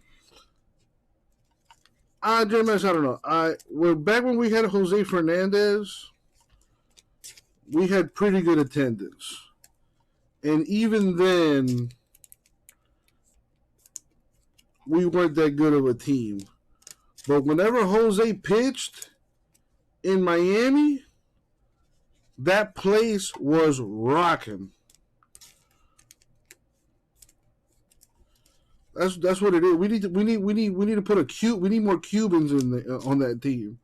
We need more Hispanic players. It is Miami after all. And honestly, man, there's so much to do in Miami. If we're not a good team, we're not gonna go out and support that bullshit. There's just too much to do in Miami.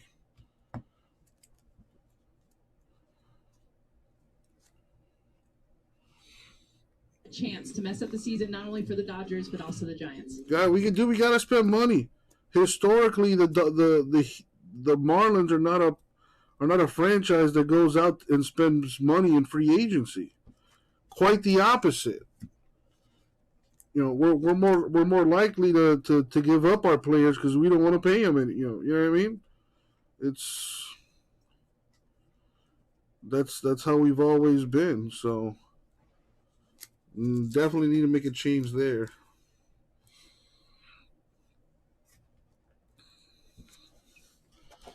Nah, nobody does cocaine anymore. That shit's done.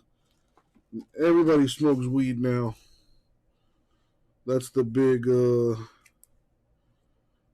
attraction these days.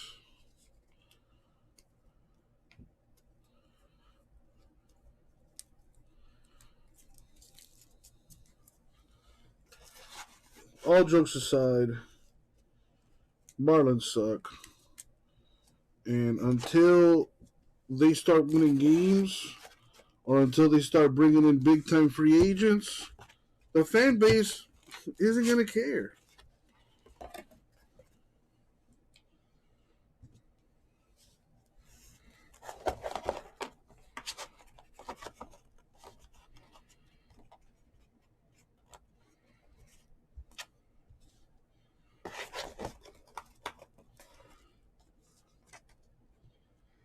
All girls breathe. I would hope so. You kind of need to breathe to live.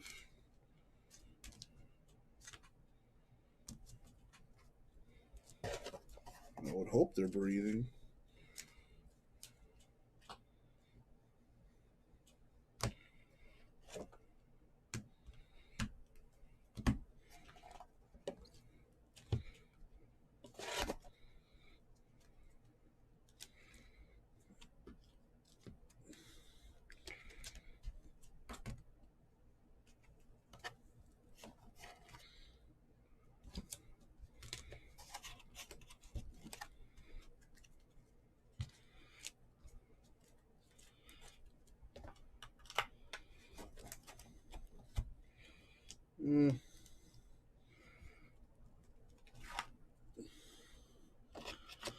Gonna be a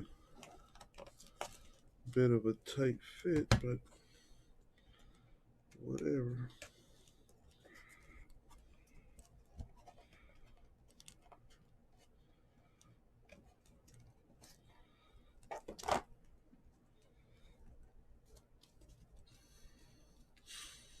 What's up, Rover? Come on, man. You know I got the new stuff. And ball one begins this evening. Adam Frazier, he's in a little bit of an 0 for 4 right now, but another pickup for the Padres. As everybody really thought with what they had going on, there was no way they couldn't see October. It has just been quite a different situation for them, and tonight it doesn't get any easier. And we get a good look at the snarling Scherzer.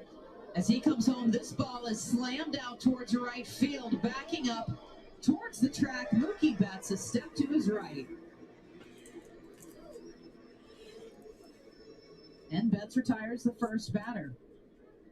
One of the things that Max Scherzer has worked on, Mark Pryor, the pitching coach for the Dodgers, of course, the entire analytics department that they have, is they've honed in on the curveball. He's got a lot of pitches, a lot that he throws really, really well. But you look at the four-seam fastball, the curveball, those two pitches, and the improvement on both of them.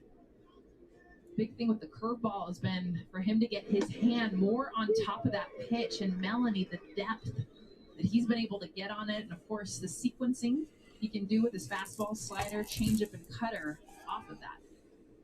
Well, so here he is, all fastballs so far this evening. That has not been Scherzer since he came to LA, as he brings the 0-1 home, top of the zone to Jake Cronenworth, and it's just a hair shy, according to home plate umpire Tripp Gibson. So this was something that he did in Washington, Jess, and I'm sure that, we've talked, just so much about Scherzer. You could probably... Alrighty.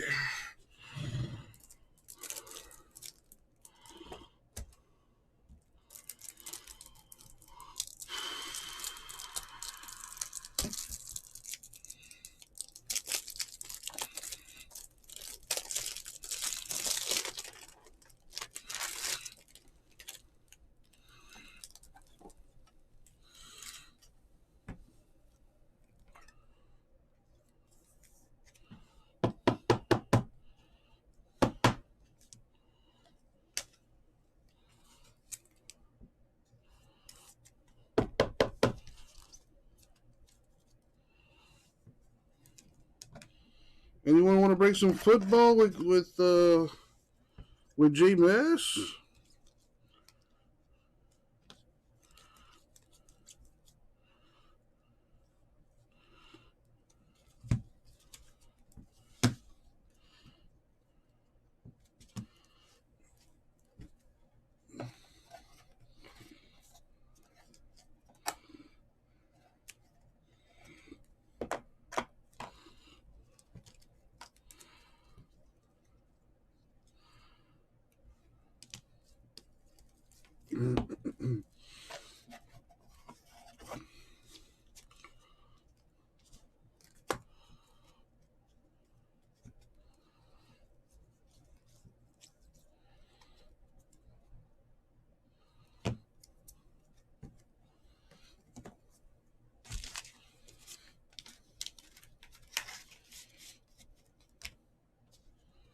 I need a team bag for that. Anyone want to break some football? Come on! Just 2 extra base hits in the ball game. It was a double for Hosmer and the home run for Cronenworth, the only run that came home for San Diego.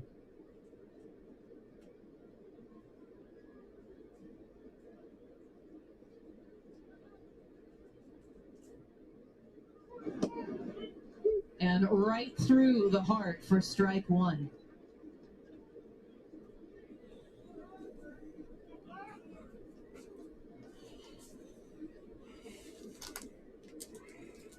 Hosmer at one point in time was a little bit of a flux with the Padres. It was thought he might be traded out of a position.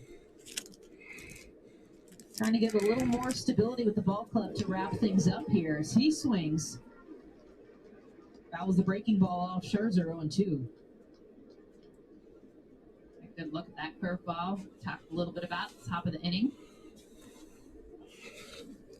Down to 9 in Obsidian.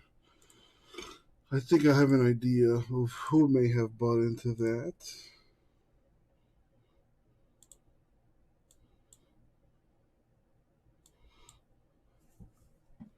Oh, damn.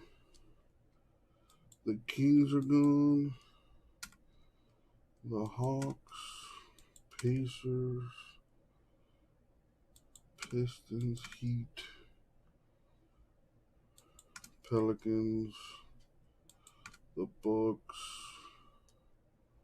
9 teams left in Obsidian. in Obsidian.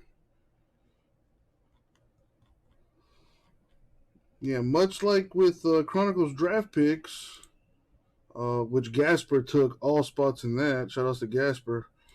CBK doing some heavy lifting in that Obsidian basketball.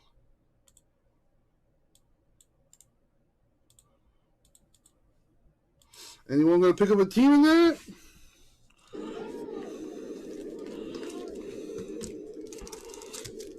Hey, the Marlins beat the Mets today. We're in a day and age, too, where you're seeing a lot of pitchers shut down. They're dealing with inflammation, a lot of arm issues. And at one point this season, when they took a look at Scherzer's arm, thinking they might need to shut him down, I just thought it was crazy. The doctors were remarking how they saw nothing.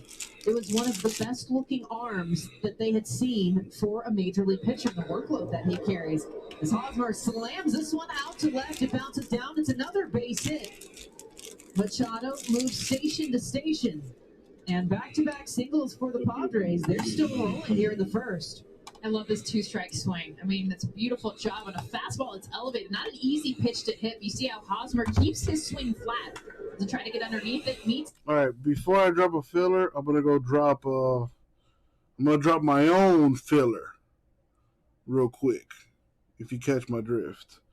So let's pick up some teams, and when I come back, we'll work on getting something done.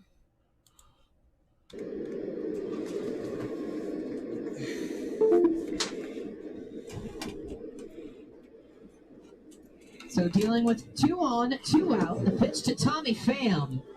And Scherzer falls south. Ball 1. Left fielder this year with a pinch hit appearance. He's in an 0 for 9 right now, batting .229 on the season. Definitely having a down year from what you've come to expect from Tommy Pham. How well he can normally consistently swing the bat. That .229 batting average, well below what you expect. He'll take a strike, and he was a guy at one point preseason was picking up some nods that he could be that comeback player to watch this year, who was just really going to take off and start piling up some good numbers, and it just never really came around for him.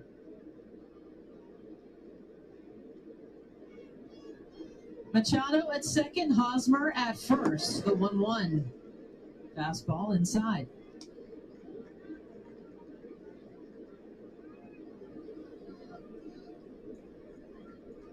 This looked like a mix-up behind the plate with Will Smith, either location or pitch-wise.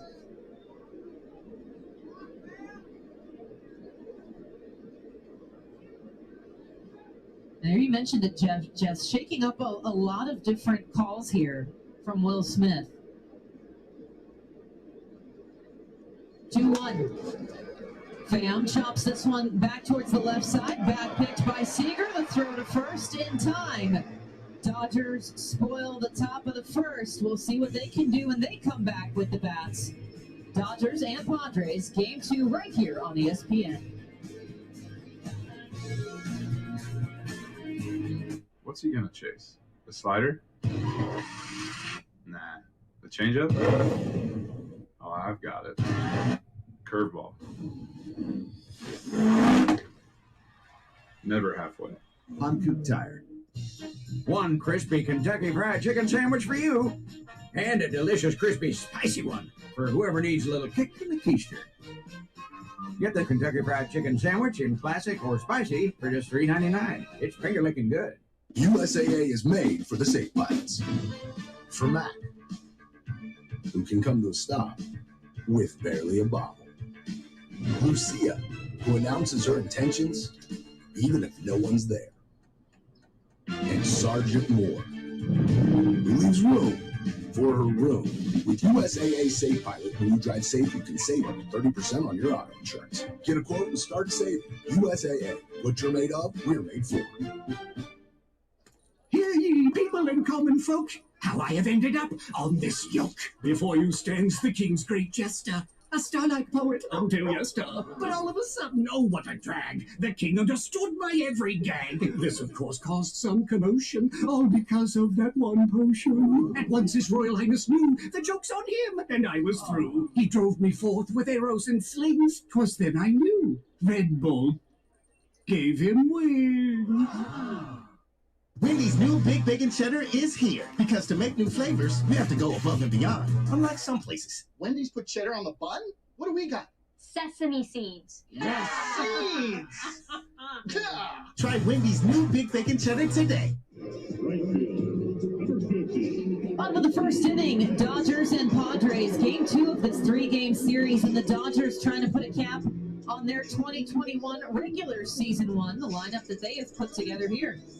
We give a lot of attention to Max Scherzer in the trade. Trey Turner came right along with them from the Nationals. 187 hits, leads all of Major League Baseball, got the highest batting average in the National League, as well as he did with the Nationals. Has upped it even more. 330 batting average, 905 OPS. Thank you. On the mound is the rookie lefty Ryan Weathers, and he misses outside to Mookie Betts. Ball one for Weathers this evening. He has had an up-down year for the Padres. That 4-7 record, a 5.01 ERA. They moved him into the bullpen, trying to bring it down a little bit, put him in some lower leverage situations.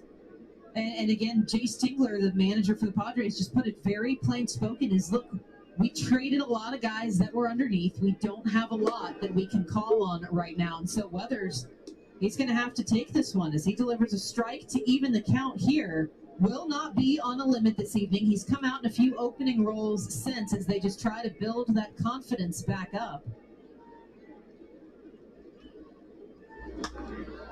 Betts swings, and this ball hammered but foul out to left.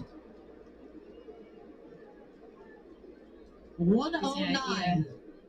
Yes, the power of Mookie Betts, and it was almost a defensive swing, so that ball was coming in and at him. You get the free souvenirs started early this evening. Betts had a double in last night's ball game as he lays off a fastball elevated 2-2. Weathers, the number 5 overall prospect for the Padres, a high school draft pick. He was the Gatorade Tennessee Player of the Year. 2-2, Betts underneath this one and fouls another back and out of play. And just, you know, we always joke about this, but you just think it's a shame that the Gatorade Player of the Year doesn't get unlimited Gatorade for the year for life. I don't know how much you went through, especially in the height of your career. Maybe it's just, it would be a loss for them to do this. Yes, it would. Most of them going on for a long time to play. Betts takes a 2-2 out into shallow left, ranging back. Jake Cronenworth, the shortstop, with the play out in left field. Melanie, you're not kidding. I mean, he caught this in left field. And I think after that long fly ball that we saw that went foul, Tommy Pham was playing way deep. Nice play by Cronenworth. He's picking up from Machado. Machado makes plays in right field, so you know he can go the distance and left. Again, a guy who has just been really that rallying cry, the heartbeat this year for San Diego. Corey Seager up. Lefty batting 288, first pitch hunting out to left field. Tommy Pham at the track. This one will take a bounce off of the wall. And he'll round first, heads into second with a stand-up double. One of the best first pitch hitters in the game, Corey Seager, very aggressive early on a fastball. 94 miles an hour running away from him. Does a nice job staying with it. That beautiful lefty swing, a lot of power. Easy double out to left field. And that's what you'll just see from time to time with a rookie, Jess. I mean, you look at this guy's heat maps. A lot of his stuff pushes in the zone. He's a 40+% fastball user. And guys can read that nowadays. Got to read right contact. Big contact guy, Melanie. Not a lot of swing and miss. Not a ton of chase. He will use his slider more than most pitchers, so likes that fastball, but he'll lean on the slider as well. He comes home to Trey Turner, who fouls a fastball off, 0-1. And again, Turner and Scherzer, and it almost feels serendipitous that these two would have been a package. Scherzer was the starter when Turner made his debut. Dave Roberts told us earlier he may have been a little apprehensive at first coming out to the West Coast for the first time, but there he's got his buddy in Max to really be somebody that he could lean on, and he is flourishing. He free swings again at a fastball, falls behind 0-2.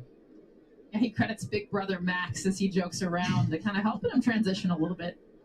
Out in Washington, a smaller market team, not as much attention. I mean, just the gifts alone on Trey Turner's slides since he's hit LA, how viral he's been, the attention that he's gotten, and it's helped him a ton to have Max Scherzer to lean on, the two of them coming over together.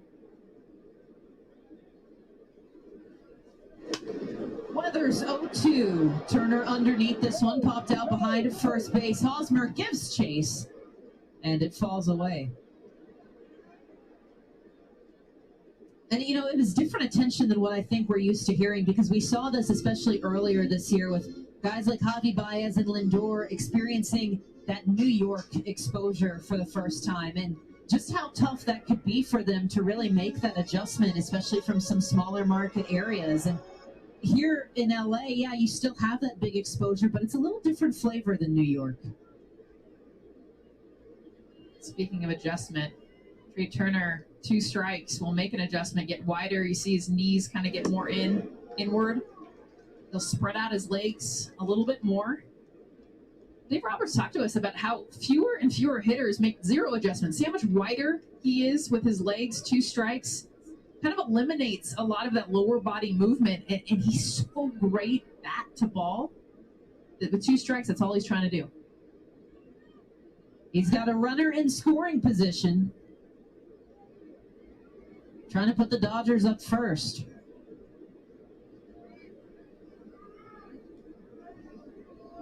And Seager had an ambush double.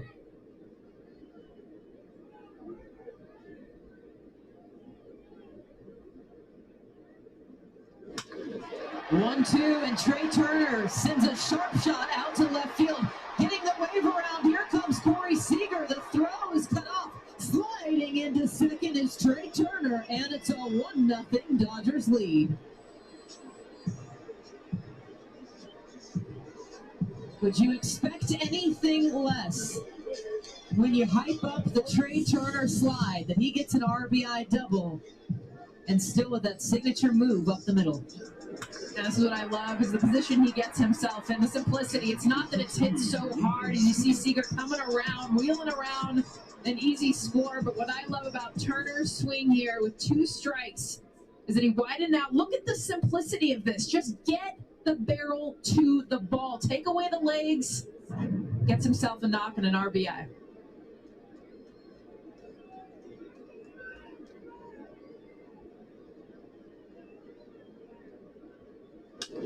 Dodgers just 2 for 11 with men in scoring position as Smith lifts this one out deep towards left center. Playing back is Trent Grisham.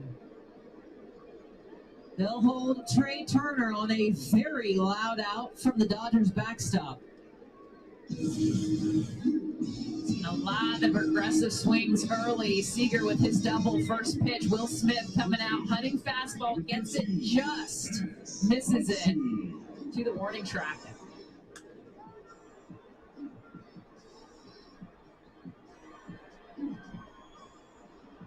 Padres have already had to back themselves up against the wall a couple times this evening. A little frustration there for Will Smith. 2 out and still Trey Turner at second for Max Muncy. 246, he's 0 for 11. Weathers delivers low.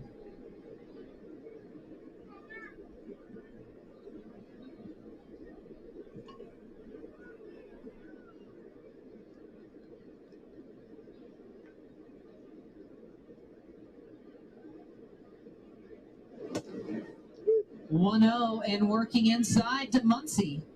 You know, Melanie, I was Strike the slider. So I was surprised that the Dodgers did not score more runs last night, just the 2.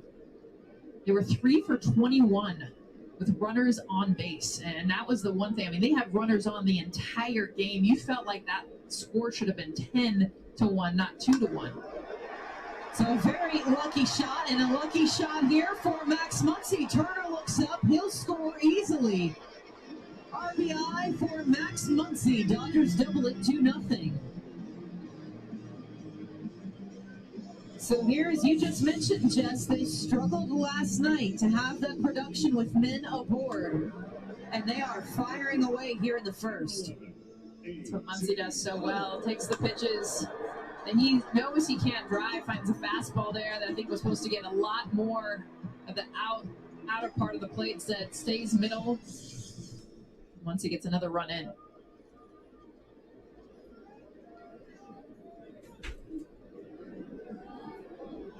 So a runner at first and 2 outs for A.J. Pollock. A hair shy of 300 at 299. Weathers with a fastball low.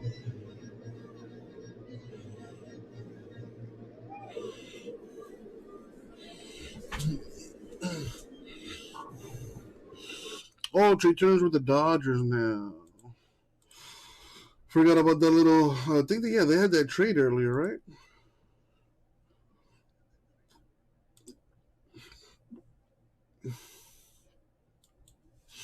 Someone picked up the Spurs and Obsidian.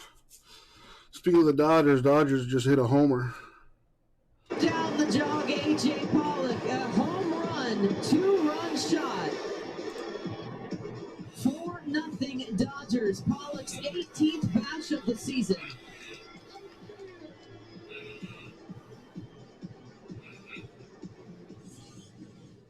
And is he having a heck of a season? Yeah, you're right about that. You are right about that.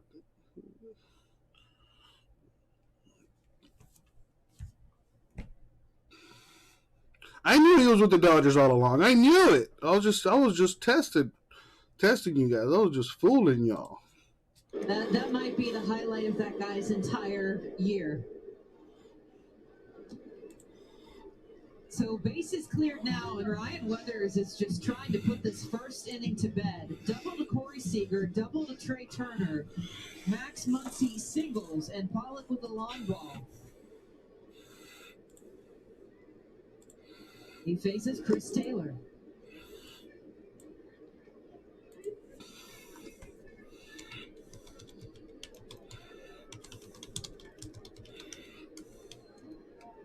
And a visit now out to talk to the rookie. Slow this down. All right, there's a filler for Obsidian number 1. We have 8 teams left, $80 a spot, and we get that done.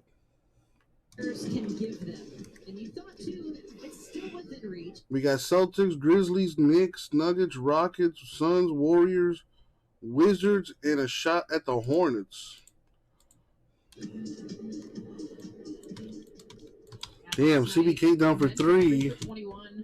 5 left. On base, and tonight, making a statement from the very beginning, 3 for 4. Gasper for 2. That leaves 3 left. Where's Angelo? Chris Taylor.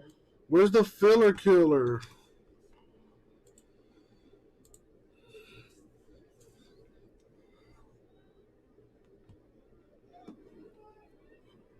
And they'll see if he could check his swing. He could not. They'll appeal up the line. First base umpire Jeremy. I took it out of the store just now.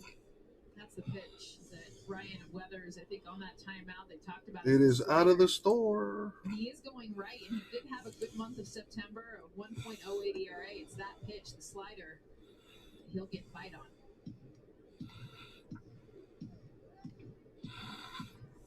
Him trying to develop himself here in a time where they have put a pretty extensive workload on him.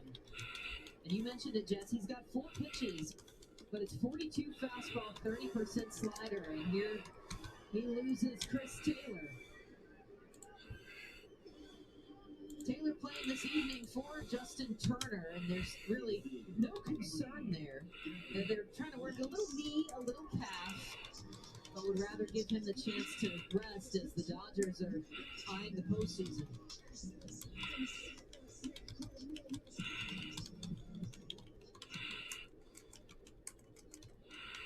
Eighth man of the inning for the Dodgers, Gavin Lux.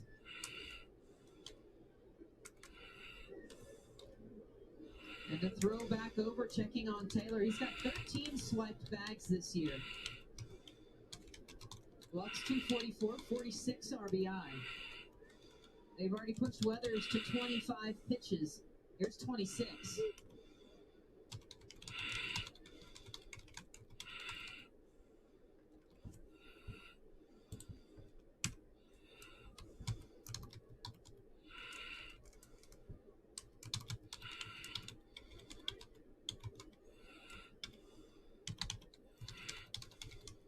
Oh, 1.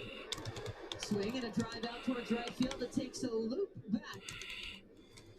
Manny Machado makes the out because why wouldn't he? It's 4-0 LA through the first inning as they came out swinging. You're watching Dodgers Padres on ESPN.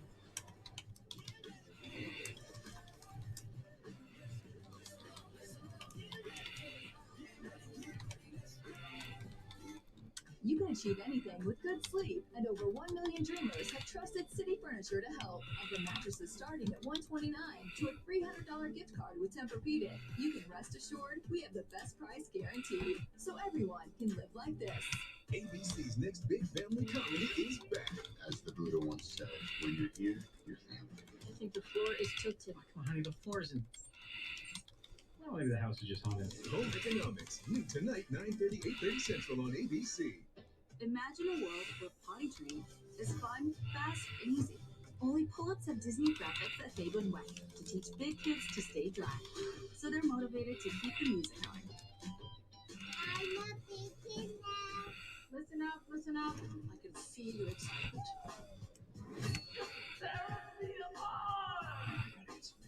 It was the worst theater experience I've ever had.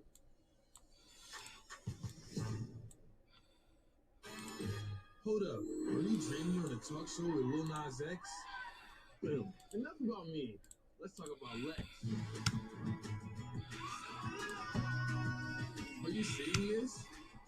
There's no reason to wake up. You're slaying the stage together. But wait, crispy bacon and fluffy eggs might just be better. There's only one delicious reason to wave the perfect dream farewell. The sooner you wake, the sooner you'll get toasted breakfast burritos. Only at Taco Bell. Are you ready for all the fans to come back and cheer as one? Just imagine there were 70,000.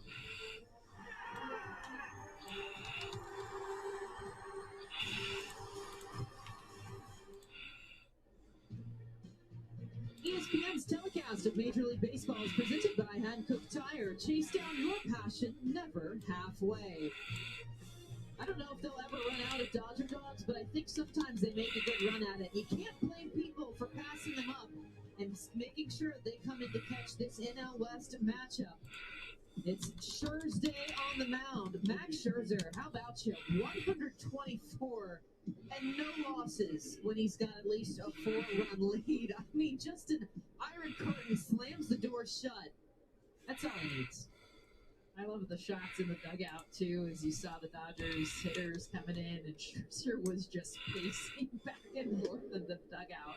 I don't think you have to worry about him staying warm in a longer half inning. Max Scherzer cannot sit still. He literally looks like a caged tiger on start days. I mean, I don't think there's anything else to describe it. Like, every single moment of Max. Swinging a pop-up here, out of play for Trent Grisham. On the pace that he throws with, too. I mean, he catches and goes. It's like he can't wait. He's that kid that's just like, can I pitch? Can I pitch? Are we ready? Here we go. You know what? I loved a couple batters there. They were asking this great article that just chronicles almost his entire career. As the 1-1 here, lifted out towards right field, and a low catch for Mookie Betts. Goes down to a knee on this one. Comes up trying to fix. A changeup that was hit. It was a changeup the way that this ball just died. I mean, the thumb's sinking down, and Mookie Betts so good because off the bat you're reacting. You have to be able to move on that as it tails toward the line, and Betts makes it look easy. He gets a nice little nod there from Scherzer, but what Mookie Betts has been able to do really his entire career, just unbelievable. And you look at those defensive runs saved at a single position in the last 6 years. Mookie Betts, 111 runs saved. Just unreal. And I love it's an outfielder because look at the other three. I mean, you got key positions at shortstop, third base. I mean, Arenado and Chapman, nobody better. But Mookie Betts in right field holding it down. And we've seen him play some infield this year, some center field, and super diverse in where he's helped this team. Scherzer drops in a beautiful curve, working out of Jerks and Profar. But no, so anyways, they were talking to hitters that have faced him, and they said he looks impatient before I've even stepped in. Like it already turns on that intimidation factor of, yeah, okay, you want to go, I got it.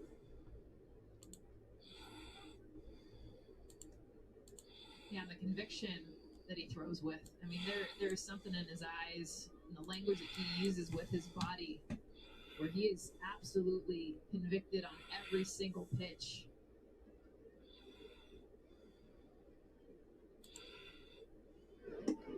One-two to Profar and fastball low high.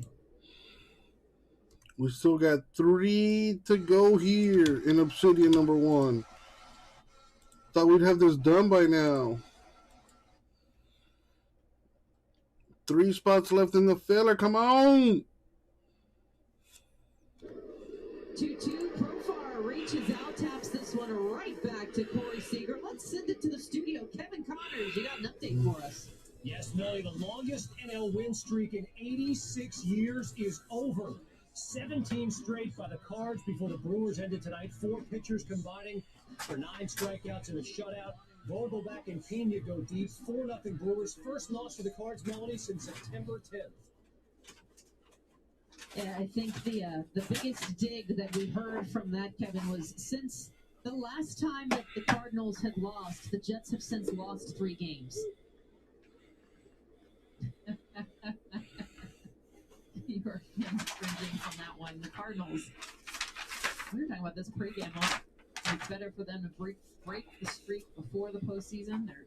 They were to continue it heading into the postseason, that wild card game. And you just see what they've been able to do here, averaging 6+ runs per game. I mean, just really incredible. The ERA south of 3. A team that has made one of the biggest jumps in playoff odds in recent history. I think they were at what, like 2.8%, and now all of a sudden they've punched their ticket. Towards left field, and a hook shot, it's gone. The hell? Victor Caratini. Scherzer not happy about this one here, but the Padres get themselves on the board in the second. Just his 7th home run of the season, and one he should probably be proud of there. 94 off the bat. That's not what you see every day. You know, look at the pitch location. I mean, this is up and the zone. Caratini does a nice job of just meeting this and barely clearing him. This is 331 that he hits it down the line. Even Scherzer can't believe it. So now he'll pitch to the pitcher, Ryan Weathers.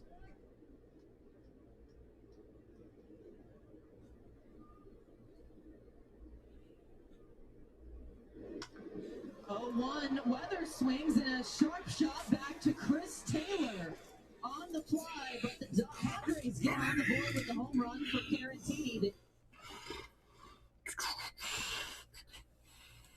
Still 3 away from killing this thing. We're so close. Where's the filler killer, Angelo?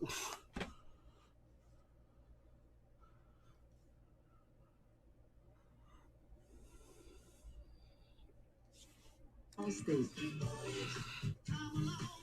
Because better protection costs a whole lot less. You're in good hands with Allstate. Click or call for a lower auto rate today.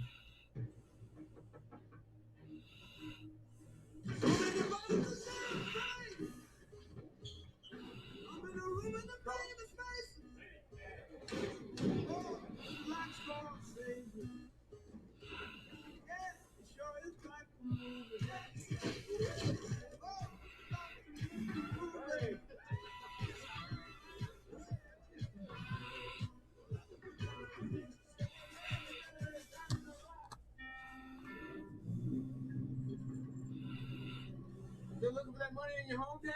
Yeah, it's probably should finally do the trick. Well, good luck. We found ours yesterday. What do you guys in the attic? With Rocket Mortgage, we used our home's equity and turned it into cash. Equity? Yeah, you can do it on your phone. Check your phone before you wreck your home, Daryl. That's easy.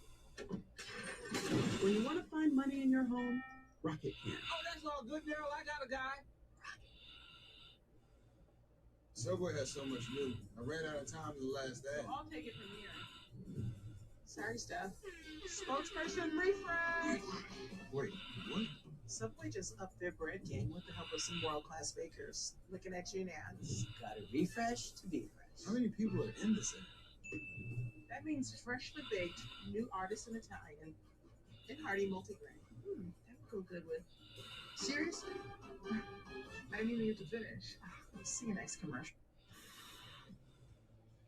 Well, the San Diego Padres, they had been absolutely eyeing October, and their pitching was stellar. Take a look at that first half of the season, and the second half, it just started to slide away. Injuries started coming back to bite them. They fired their pitching coach, Larry Rothschild. Several moves have been made since then, but you Blake Snell, Chris Paddock, Yu Darvish, who have all been trying to stay healthy, and it has certainly taken its toll on the Padres. And again, that's why they call on the young lefty in Ryan Weathers, trying to stretch him as long as he can go this evening. And you take a look at that before and after August 11th split and just how drastic it is for them. 11 and 30. Their runs per game has taken a huge dip, as well as their ERA just starting to climb. And again, the bullpen climbs because they've got to cover more innings now with their rotation down. Bring in young pitchers that I think they would have liked to groom for longer. Maybe not be ready, especially against a team like the Dodgers. You were thrown right into the fire. Come on, CBK and Gasper doing a bunch of heavy lifting today. Let's go. But we were talking Max Scherzer, all the great stuff, but right there, 0 for 57. Need some help for this Obsidian. You can tell that they've already bonded in the fact that he can get on Max about something because there's really nothing you can get on him about on the mound. And he said, yeah, we'd like to see a hit from him. So I've been on him. He needs to start providing. Yeah, he said, yeah, he's due. I think he needs one. He has an RBI this year, but the guy he's facing, Ryan Weathers, he hit a home run this year. And I wonder if anybody told him that. Like, hey, by the way, he takes a big rip through Weathers' offering and the first strikeout. So it's back to the top of the lineup with Mookie Betts. And you want to talk again about that generational stellar talent. That's Mookie. And again, just an amazing play. Look how locked in he is. his eyes. I mean, that's the biggest thing, because that is such a tough pitch to catch, almost like the pitch that was hit. I mean, it looks like a changeup the way it slows down, runs away from you. Corner outfielders having to be able to track the ball as it moves toward the line. One of the toughest things to do when you're running full speed, by the way. Well, and it wasn't too, you'll see plays like that, and it makes more sense. A guy can go into an early slide and still come up with it, or they can just run straight out. You'll have that hip-high catch. He fell in this awkward middle zone of catch, and then you're already halfway to the ground, and yet just still makes it look so crisp.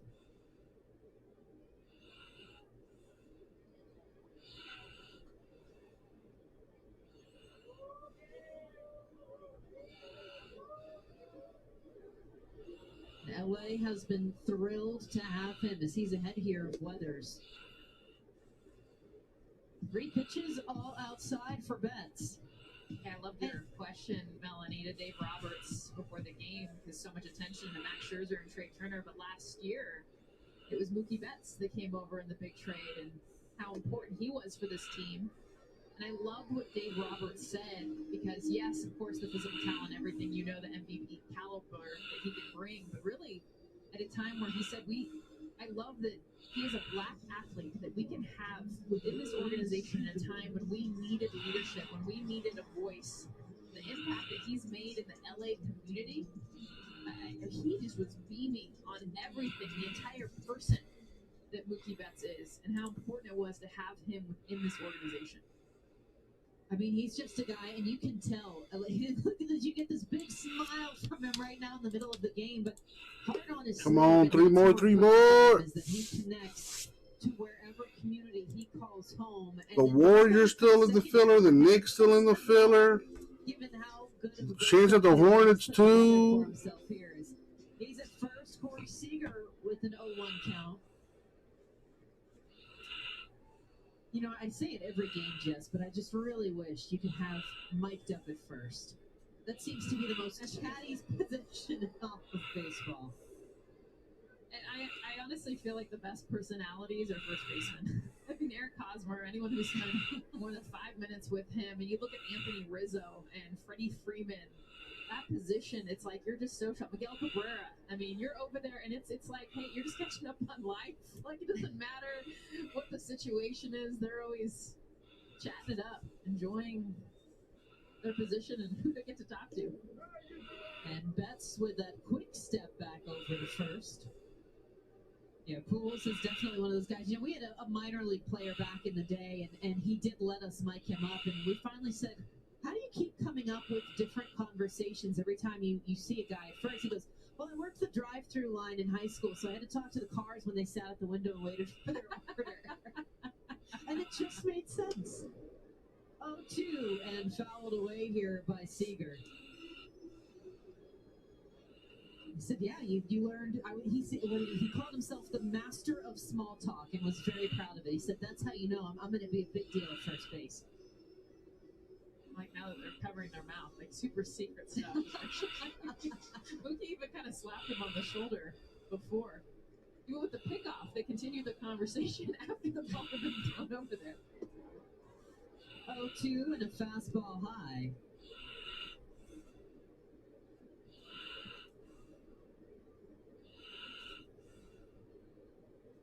So 4-1 Dodgers, as it is shaping up to be a very interesting postseason with the potential of a 100-loss team and a 1-game do or die. Are you serious? Who's that team with 100 losses and has a chance to maybe get into the playoffs? Here comes Mookie Betts. The throw is not in time. An RBI double for Corey Seager. Mookie Betts scores from first. And the Dodgers take that run back. They extend the lead 5-1. Fantastic base running by Mookie Betts. And Corey Seager's second double already in the game. Through 2 innings, perfectly placed down the line, gets that ricochet off. Mookie Betts knows that because of that hop and then coming back into the field, you see him turn over his his right shoulder. Once he sees that, kicks it into another gear. Watch him rounding third base to slide it home. Get another run on the board for the Dodgers. They have got absolute speed when you look at this lineup. It's not just one guy. You've got Mookie, who, I mean, just motorman around the bases there. And then you talk about it with a big slide. And here comes the next guy that you would probably think of, Trey Turner, who also already has a double. And Turner, first pitch swinging, goes after a slider, fouls it back.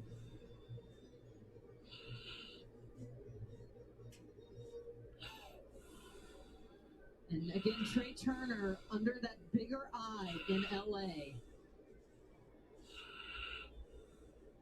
They have paid all attention to that slide. It has been a GIF, a video, every different form of digestible media you could think of as the 0-1 misses high. And you take a look at it here. This is something we've heard that he has always done, but my goodness, it looks like a video game. I mean, straight, just Michael Jackson smooth dance moves, like it's nothing. There's no throw coming to the plate. I'm just trying to be a little fresh here. It's beautiful, and you're right. It was viral all over the place. What he laughs about, he's like, I've slid like that my whole life. Like, what's the big deal? You're playing in LA. That's the difference. And you know, Jess, it's so remarkable to think that it went this long undetected, because even Dave Roberts told us, I didn't even know he slid like that. It kind of popped his eyes out of his head when he saw it. I mean, this is a guy who went to the World Series, and we still, it just kind of flew under the radar.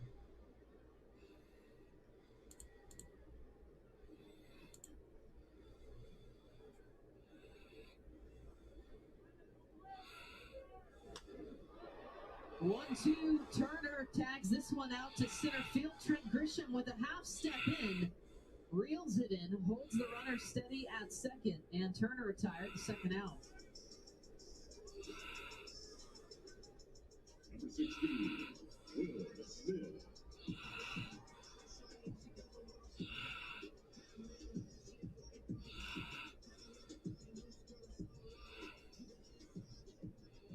Richard Sherman signing a deal with the Bucks. So 4 for 7. Said Tom Brady reached out to him. And again, 3 for 21 last night with men on base. Corey Seager still hanging out at second for Will Smith. He flirted with a home run in the first inning. Sent that first pitch deep out to left center. He goes first pitch hunting again after a fastball.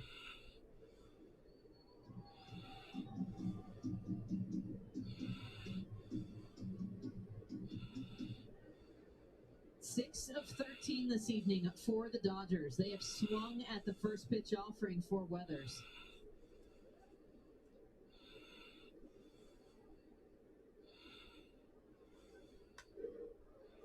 Oh, 1. Smith pops it up. Hosmer charging in. They avoid each other as he runs down the line, and the pop-up overhead. They'll put it away, but another run for the Dodgers. They lead 5-1 after 2.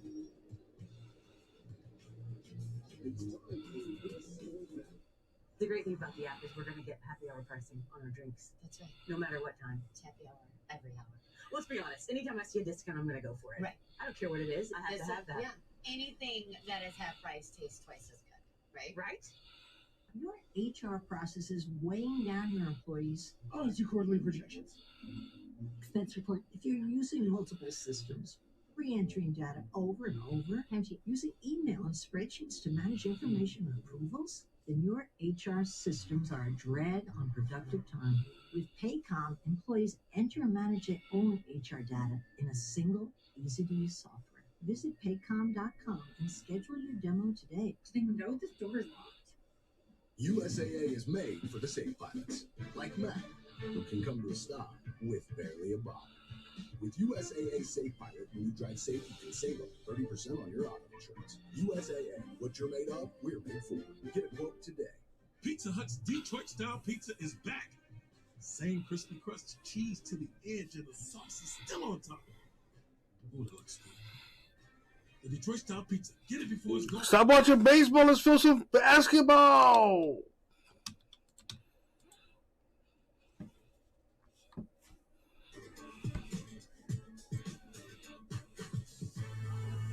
Everywhere you go, everything you do, you can always take the game with you.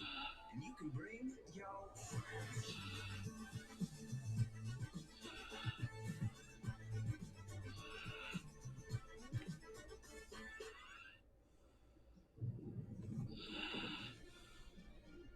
Welcome back to Major League Baseball on ESPN telecast presented by Hankook Tire. And Thursday, our ESPN Plus matchup is another one with big-time AL wildcard implications. The Yankees in Toronto finishing up their 3-game series. Coverage begins at 7 Eastern, 4 Pacific. To get ESPN Plus, go to ESPNplus.com or download the ESPN app. Meanwhile, out in LA, Dodgers and Padres, Jess, you and I have been watching, well, mostly you, I'm going to give you the credit here, that Toronto Yankees series right now. And just the chaos between the AL East and the NL West right now. Oh, absolutely. I was just going to say it's been fun to see fans back in Canada and how loud. I mean, you forget Rogers Center, just the enormity, obviously, the time of year, but, you know, Toronto Blue Jays not having their home for so long through COVID to be able to go back to Toronto, have the amount of fans, 30,000, absolutely rocking that stadium. In fact, they said in that first game loss last night to the Yankees, they were almost caught off guard. It was so loud, and the emotions and the adrenaline, you forget that it comes with having your home crowd fans. Chris Taylor shifted behind second base.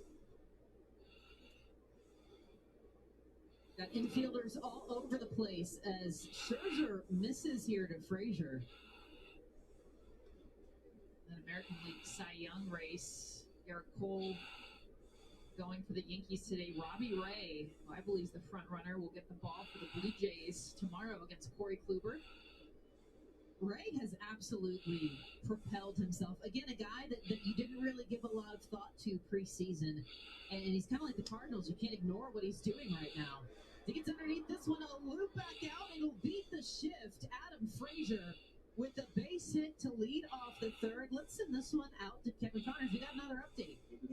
Indeed, Melanie, the Rays' magic number to clinch AL home field was 1. Looks like they're going to get there. Top 9. Brett Phillips to the gap in right center. Joey Wendell scores easily. Phillips, who is a human 5-hour energy drink, with the overly aggressive attempt at an inside the Parker, thrown out easily at the plate, but the damage is done. 7-0 Rays, Melanie, bottom 9.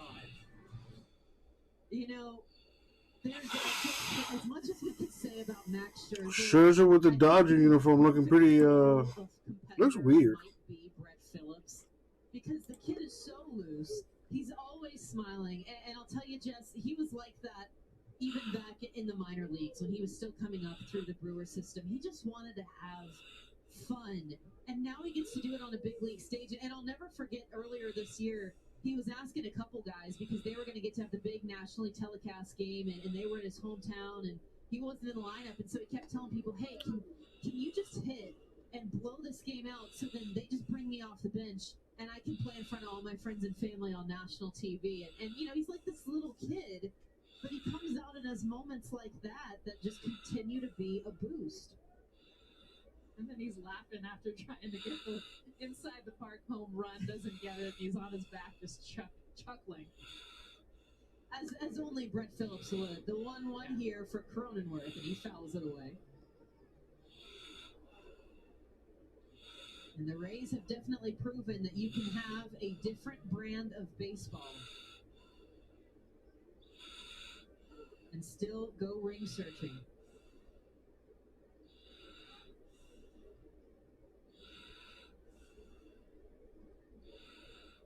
Frazier at first for Cronenworth.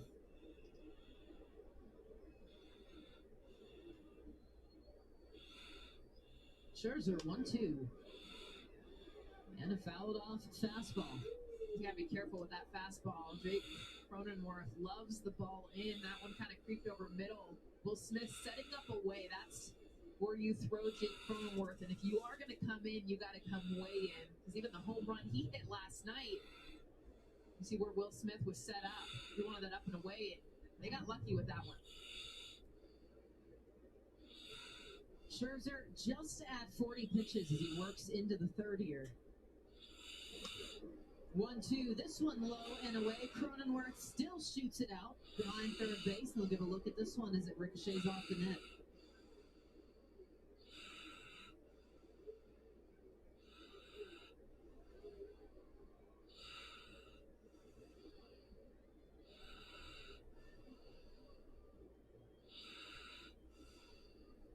It's just something to watch Max Scherzer. Edgar for 2. Need one more now. Say about it. It's just something. I mean, this was a guy, and it was such a big headline. You know, again, chasing for the World Series, and he woke up and couldn't move. He had neck pain, and pitches 3 days later to bring home the title. 1-2. Cronenworth sends this one out to left field. AJ Pollock backs up, has it at the chest. Gary B kills it. Thank you, Gary. I mean, you think of how many guys in this game today, especially with teams as conservative as they are, trying to save you if you've got something on. All right, here's the link to the narwhal. Not small. And so for sure, I have CBK for 3, Gasper for 2, Edgar for 2, and Gary with the last spot. Awesome. Thank you, guys. he just keeps coming out. How about when he got hit in the face? And his entire eye was blown up. And I think he had to take at least a week off, if not 2. And he's like, no, I'm pitching tomorrow. Black Eye Scherzer might have just matched his overall persona as Machado takes a drive here, back out towards right. Machado with a 2-run homer. Manny Machado cuts the Dodgers lead. They throw his 28th long ball back onto the field. The Padres trail by 2. Second home run given up this evening by Scherzer. 105 off the bat of Machado. To see it booze as he walks up to the plate. This is a slider that just hangs right over the middle. In fact, Max Scherzer's reaction right away knew that's a mistake you cannot give up to one of the best hitters in baseball. And in this lineup, Manny Machado is 28th on the season. And there's Tatis Jr. He's resting today, but you gotta guns up for Machado, is his big brother. Fastball strike to Eric Hosmer. Manny Machado, first pitch swinging both his at-bats, both resulting in a hit and a home run, and both of them were sliders. And there he gets the big chain in the dugout. 0-1 to Hosmer. He loops a curveball, and this one beats the defense. Another base hit. Just a soft ground ball with eyes there for Hosmer. Number 28, Tommy Pham.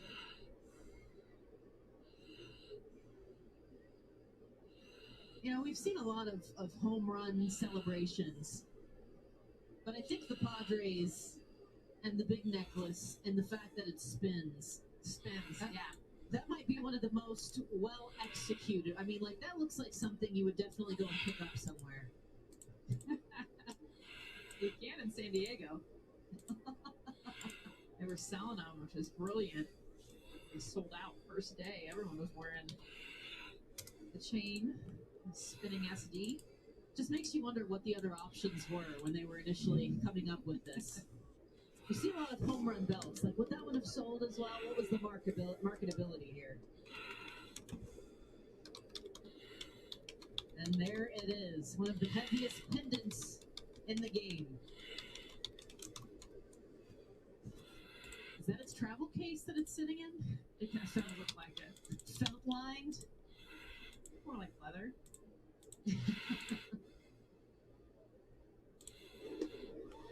1-1 count for Pham. Yeah, it's got that external, that leather, hard, durable exterior. You got the blue felt lining inside. Can't let it lose the shine here. I imagine that travels easier than that turtle that's apparently aboard the Yankees flights right now. I need to know who is responsible for the turtle travel.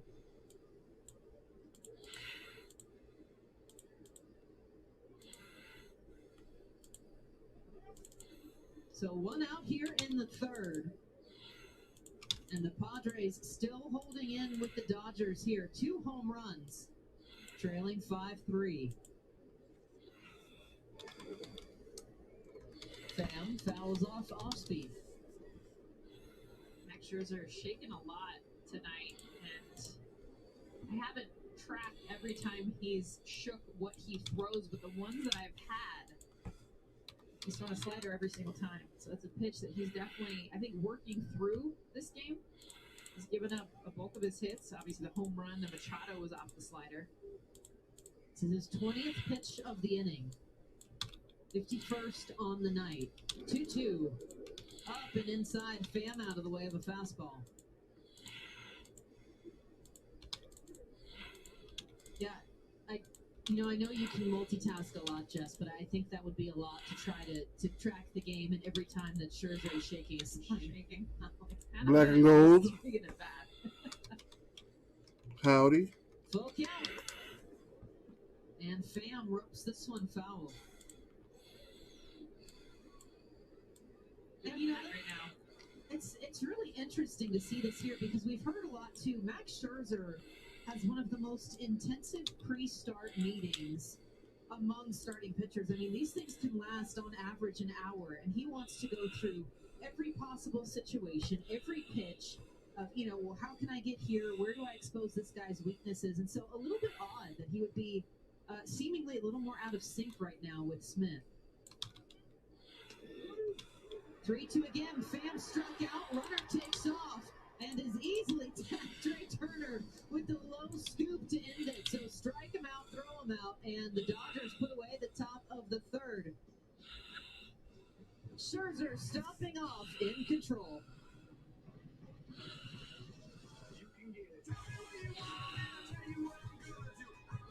ABC's next big family comedy is back. As the Buddha once said, when you're here, you're family. I think the floor is tilted. Come on, honey, the floor isn't. Well, maybe the house is just haunted. Home Economics, new tonight, 9:30, 8:30 Central on ABC.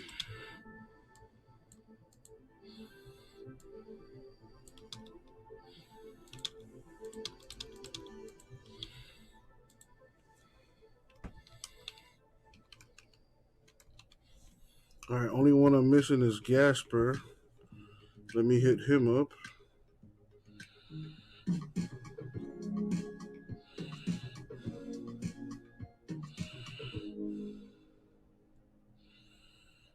At Chewy, you can shop America's #1 pet pharmacy anytime, anywhere. It's so All right, simple. I You can order text from Gasper. at the beach, even over breakfast. Just a few Sure. clicks, and we'll take care of the rest. Shop America's #1 pet pharmacy. Visit Chewy.com.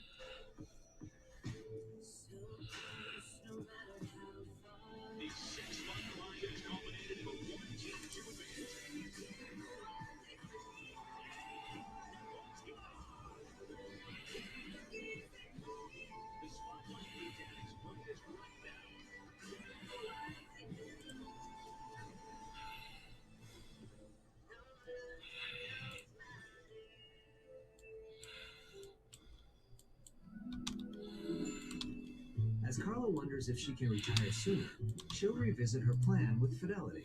And with a scenario that makes it a possibility, she'll enjoy her dream right now. That's the planning effect from Fidelity.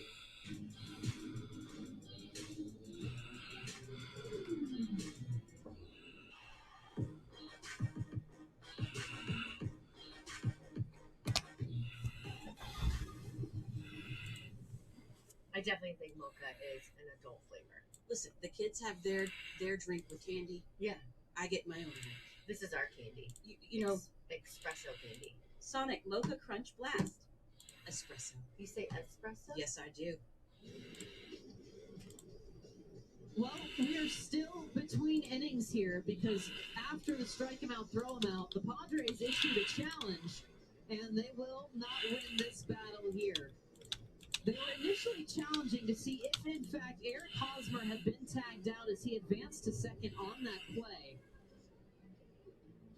You can see see just that loop throw right back to Trey Turner. Hosmer tried to squib his foot around it. And Turner right out in front. Hosmer known for some tricks he'll throw. Last night, he had a swim move down to second base. It ended up being safe. This one, he kind of tries to move his foot and then sneak it in there. I feel like we've seen a couple guys, the swim move going head first. I feel like the odds for success are a little better for that. We've seen them try to do it when they're going feet first. It's just not quite. All right, let's run this filler, baby. I got in contact with Gasper, so he should be here shortly.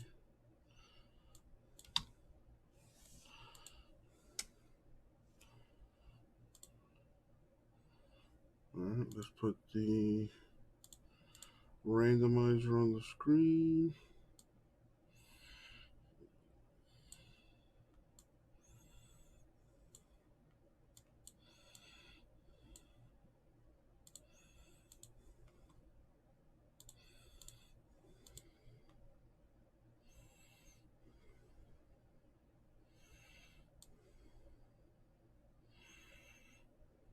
Oh, hold on.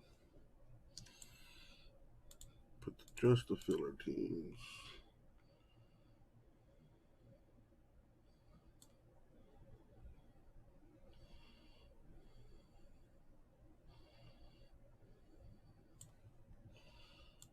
Alrighty.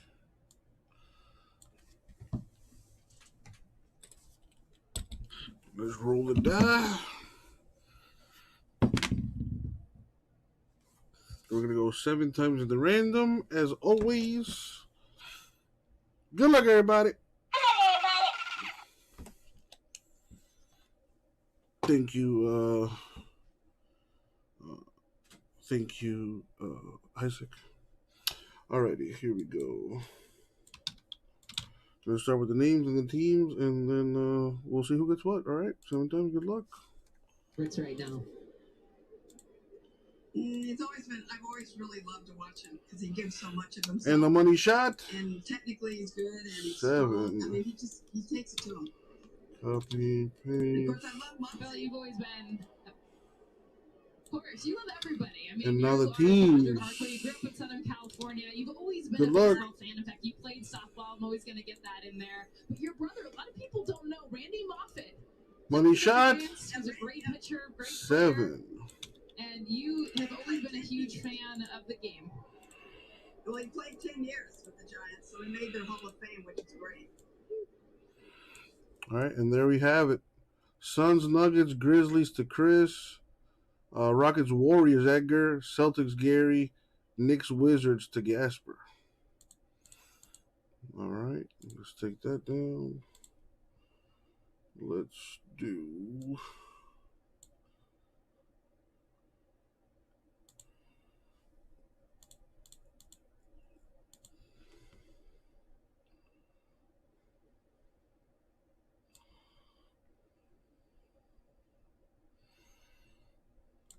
Random on the screen. Still got a random the Hornets. Let me get my stuff together first. And it looks like when I have to play the one game against St. Louis, probably, the Giants have been amazing this year. I don't think they've won over 100 games since 1906. So, I take the hats off to them. But we watch the guy and then whatever pitch, and it's so tough. I mean, right now, even today's good, but I keep thinking, I wish we could have won a couple of games earlier this year, so we'd be ahead of the Giants. And it's tough, but it's great. And I think our team, Dave Roberts does a great job. Andrew Friedman, our general manager, is unbelievable. The front office, Dave Caston, Lon Rosen, and of course Mark Walter in ownership. Mark's the reason that Elon and I are part of the ownership group. It's a dream come true because very few women, just like you announcing tonight, very few women ever are owners of a major league baseball team. Billy, I was going to ask you that because there are, as you mentioned, very few female owners in the game of baseball. What's this process been like for you and Alana, both of you having stake in the team? I know you've gone through it as far as feeling like you're playing. I can feel you right now, your energy. It feels like you're on the field. But what's this like to be part of this ownership group? All right. Let's see what we got in here. Yo, what's up, everybody? It's your boy, Uncle Jesse. Got a brand new product for y'all. Obsidian Basketball. Just came out today, and we going to break it like right now. It is 2021 Obsidian Basketball 4-box PYT number 1 to be exact. We do need to random the Hornets, so let's get to it. As always, good luck, everybody. Thank you, Isaac. All right, let's put the random on the screen. As usual, you buying the break, you got a chance at the Hornets. Let's roll the die. We're going to go 10 times. In the randomizer, top name gets the Hornets. Good luck, everyone.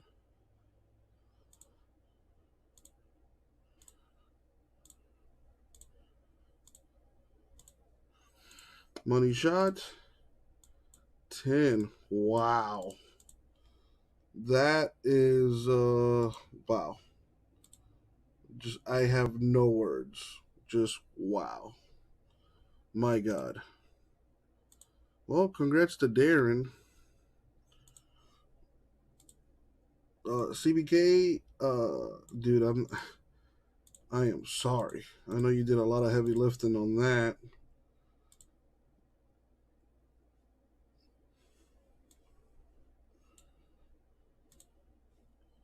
All right, let's put that back up on the screen there. Everything should be in order alphabetically now. I don't see any doubles. All right, here we go. Well, CBK, that remains to be seen. Let's see what the boxes hold.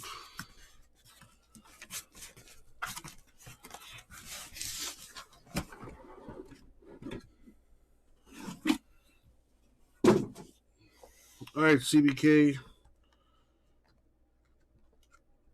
I want you to pick 4 numbers. All right, from numbers 1 through 12. Pick 4 numbers.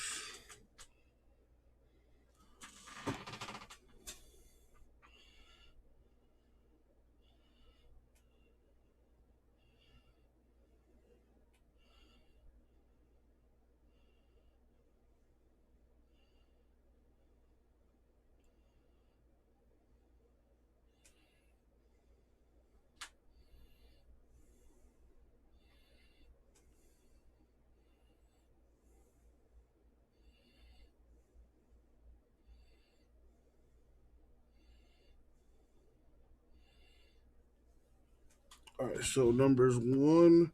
All right, so this is 1. This would be 3, 4, 5, 6, 7, 8. This would be 9, 10. This would be 11. Put these away. Thank you, CBK.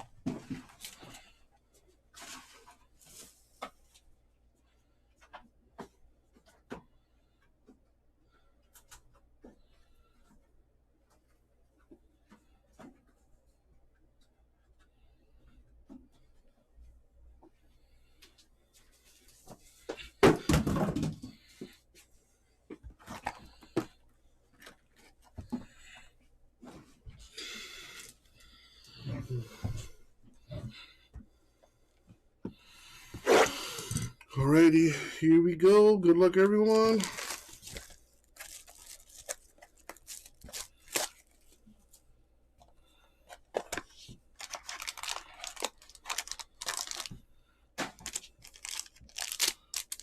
Good luck, everyone. I don't know what the layout of this is. I'm going to cheat a little bit. Alright, make sure we do the hits last. Got Malcolm Brogdon. /99. I believe all cards are numbered in this. There's the Supernova Joker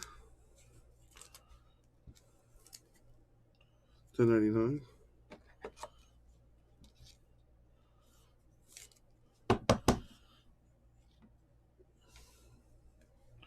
Got the Compazzo rookie, the oldest rookie in NBA history, I think, right there. That's not numbered, but it's a rookie. Dame Dollar, my favorite player in the NBA. Little Blazers mojo. I thought all cards were numbered /99. Anyway, got that.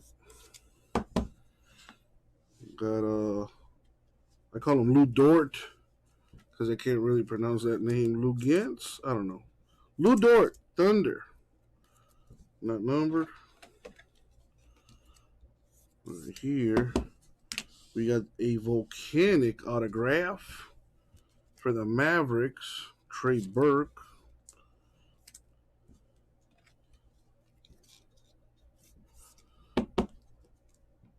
/75. And we have a RPA for the Celtics, Peyton Pritchard. This guy will be getting more minutes now with Kemba Walker out of there. I think he's the starting point guard for the Celtics. This could be a huge hit right here. All right, that's one box down.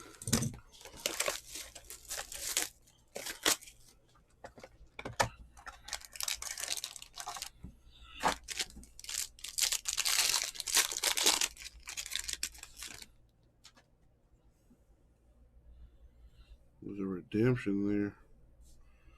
We got the Tunnel Vision die cut Ben Simmons.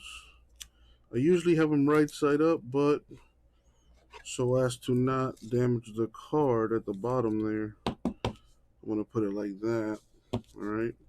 So the bottom's at least even. That's numbered 63/99. Got Terry Rozier, Scary Terry of the Hornets. That's numbered /99.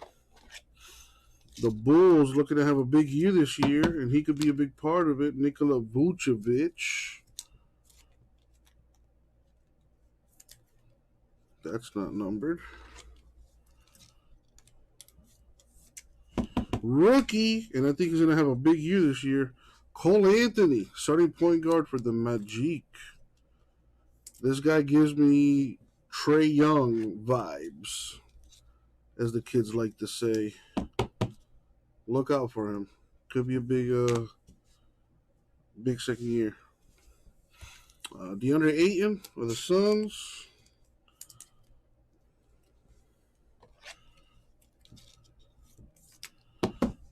We got, for the Pacers, Aaron Holiday, the Lightning Strike autograph. That's kind of cool.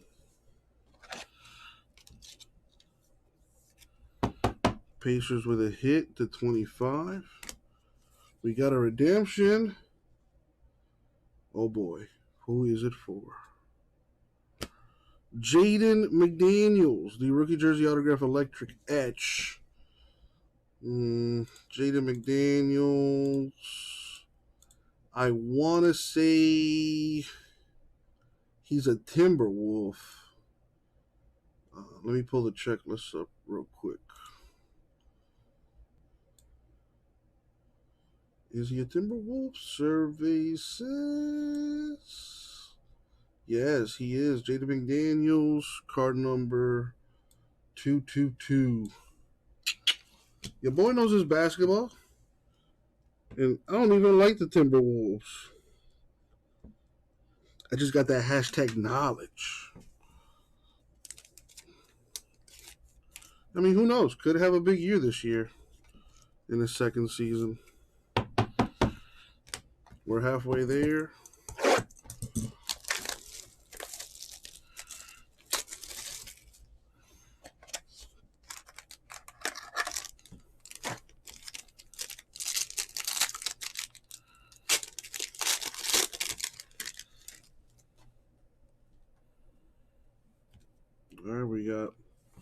Marvin Bagley III, big year for this guy. I think he's in his last year of his rookie contract. He needs to ball out this year. Otherwise, gonna be considered a bust, honestly. Numbered to 50.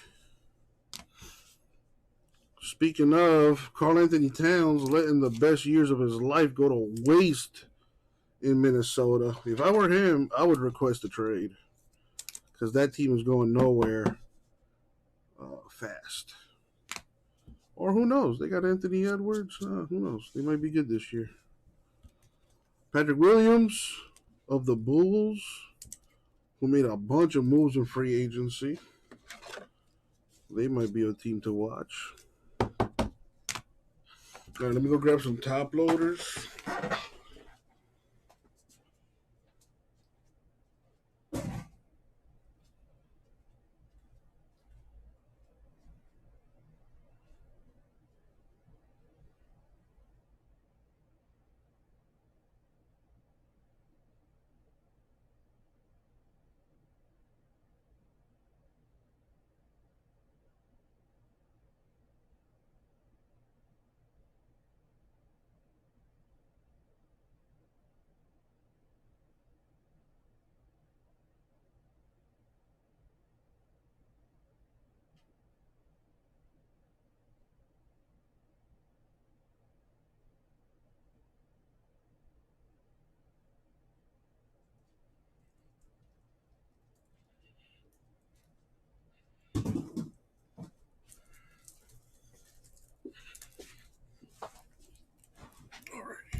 All right, continuing. Chris Boucher, Bobby Boucher's long-lost cousin for the Raptors. I'm going to go ahead and say it. I think the Raptors are going to suck big time this year. I think they might be the worst team in the league. Markelle Fultz of the Magic. I hope this guy gets it together, man, because coming out of college, he was by far the best scorer in college. Jarrett Culver, lots of potential with this kid. The Volcanic autograph. Timberwolves. Autograph Mojo. For the Bulls, NBA champ, B.J. Armstrong. That's a nice looking autograph.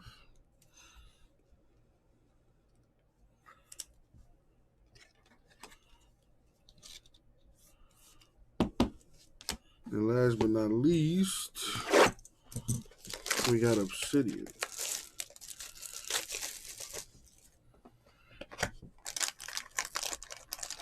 Good luck, everyone, especially those without a hit.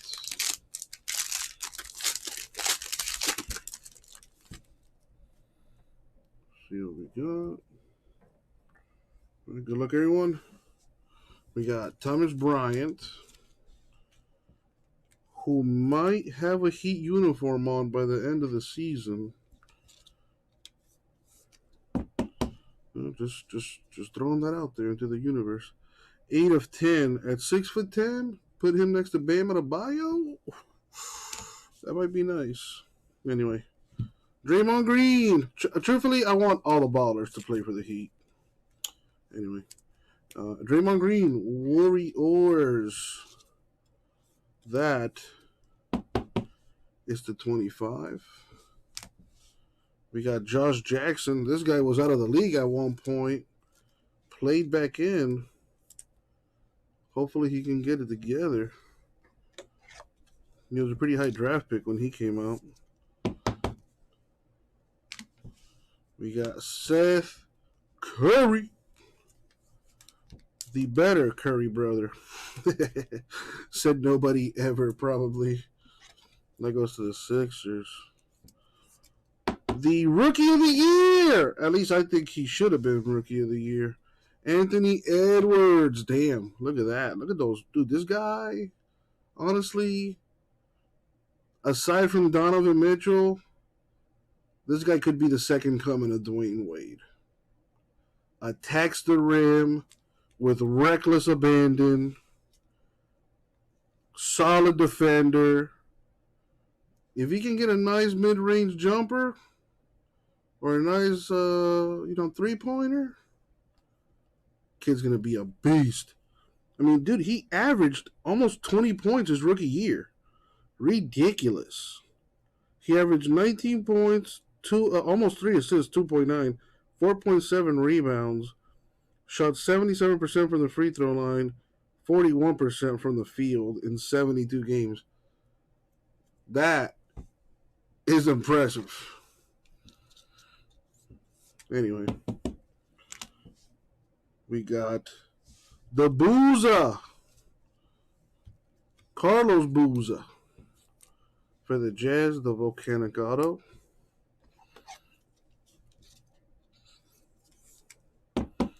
That is to 149. And last but not least, the Onyx autograph for Kareem Maine to 75. Very nice. And that is going to do it. The case hit has not been, did not get hit here. The case hit would be, I think it's called I don't think it's, not the Galactic. What's it called? The Eclipse is, I think, one of the case hits. And there's these other inserts. There's the Eclipse, the Pitch Black, the Supernova, the Vitreous. We did hit a Supernova and a Tunnel Vision, but those aren't the case hits.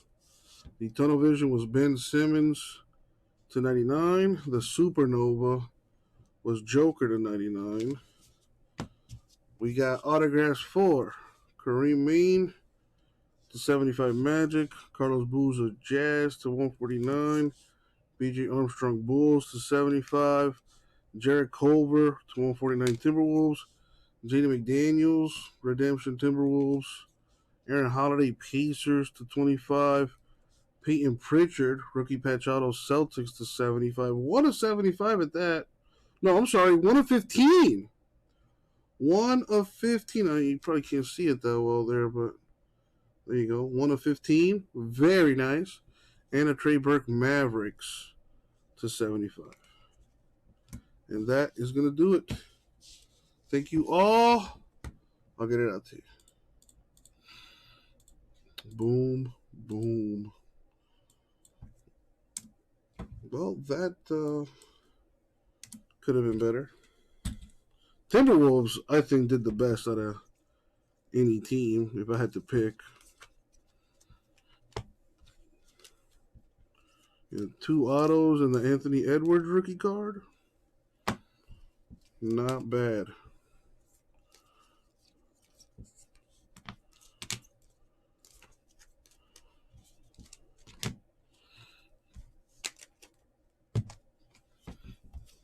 So Anthony Edwards' mom pressured him into playing basketball. Yeah, I think he made the better decision. He gets paid more money. He's got more power as far as his career and who he gets to play for and how much money he earns. And nowhere near as physical as the NFL, which means he's going to get to enjoy his life after he retires. Most NFL players don't really get to enjoy their life as much after they're done playing because they're all banged up, they're all beat up. Some can barely walk and whatnot. Some guys get addicted to painkillers and stuff like that. If I had a child and they wanted to play sports, I would definitely steer them away from football. As much as I love watching football on Sundays and Saturdays and Thursdays and Mondays and whatever, I would not want my child to play that sport. It is way too violent. The NFL does a shit job of taking care of their players post-retire, after they retire. No, thank you. Dude, football is more money than basketball, Cool Vids? What are you smoking? Are you fucking kidding me? No way first of all, the average football career is like five years. Number one. Number two, you make way more money in basketball than you do in football. Not even close. Unless you're Mahomes or not even Tom Brady, because Tom Brady takes less money so they can spend the rest on filling out the rest of the roster. Smart man right there.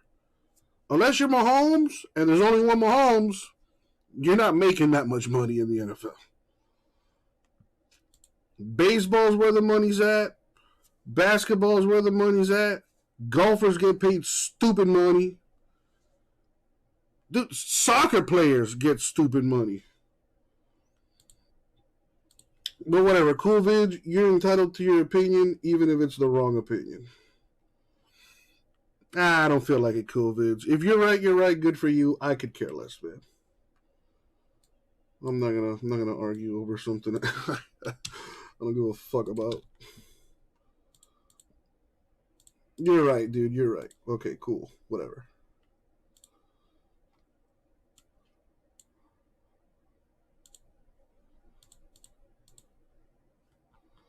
Actually, no, fuck that. You're dead wrong. And I am going to pull that up. Minimum sports salaries. Well, this was published in 2019. I don't know how accurate this is now, but okay, let's give this a shot here. The 18.com. Never heard of that website. Minimum MLS salary is about $56,000. Wow, that sucks. Minimum NFL salary as of 2019, $4,900. NFL practice squad minimum salary by week is $8,000. MLB minimum salary $555,000. NHL minimum salary as of 2019, $650,000.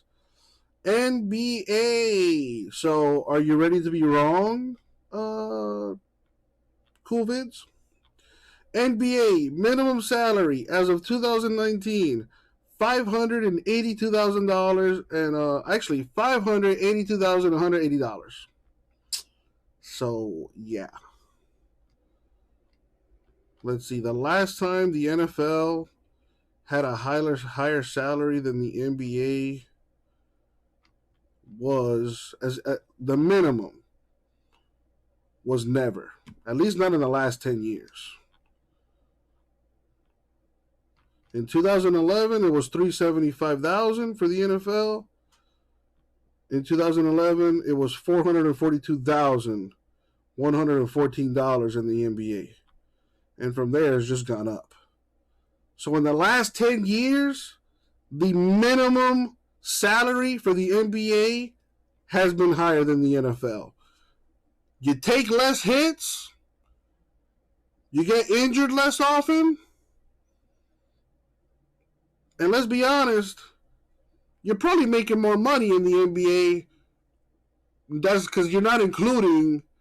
we're not talking about all the other money they make with like endorsements and whatnot.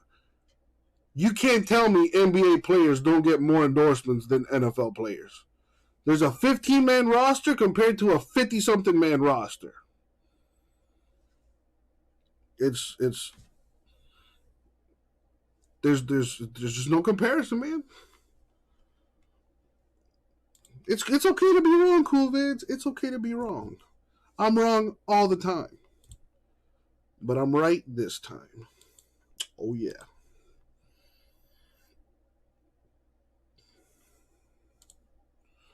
All right, we have some movement in Obsidian 2. Let's see what we got. The Bulls are gone. Blazers gone. Cavs are gone.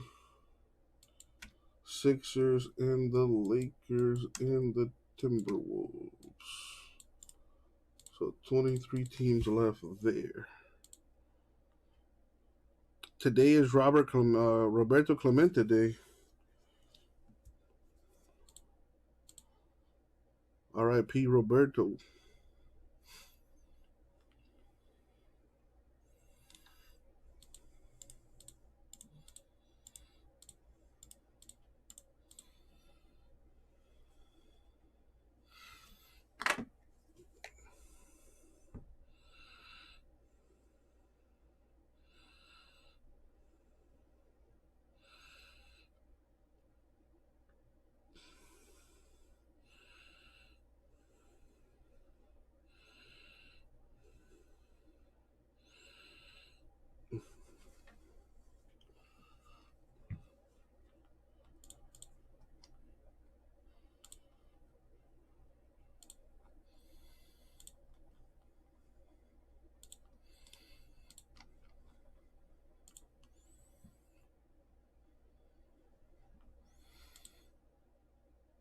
All right. Well, I think I'm going to call it a night, you guys. We managed to get a bunch of stuff filled today. Very nice. And I think we can get some more stuff filled tomorrow, too. And Thursday Night Football. Gonna put a promo together so we can get these football breaks out of here. So with that being said, Cool Vid, CBK, Gasper, anyone that's still watching, thank you guys. I appreciate it so much. And I will be back again tomorrow. Hopefully I can put some more stuff in the store. I'm not sure if I'm going to get more products on Friday. I know there's other releases on Friday. Spectra Baseball is supposed to come out on Friday. Sterling Baseball as well. Actually, Spectra Baseball was supposed to come out today. Yeah, I didn't get any of that. Sterling Baseball, I'm not sure if I'm going to get any of that either. If I do, I will put that in the store and put out social media stuff and all that good stuff. I still have to price out Donruss Optic Baseball. That comes out on the 6th. Origins Football also comes out on the 6th, which is next week. Next week, Monday? A new release on a Monday? Since when do they do that? That can't be right. What? 2 products coming out on a Monday. Oh boy. Yeah, I might have. I have to go live on a release day. Like that just has to happen. So anyway, all right, you guys. I'll get that stuff figured out on my own. You guys have a good night. Be safe out there. Remember to be nice to each other. Love one another. And all that good stuff. I'll see y'all tomorrow.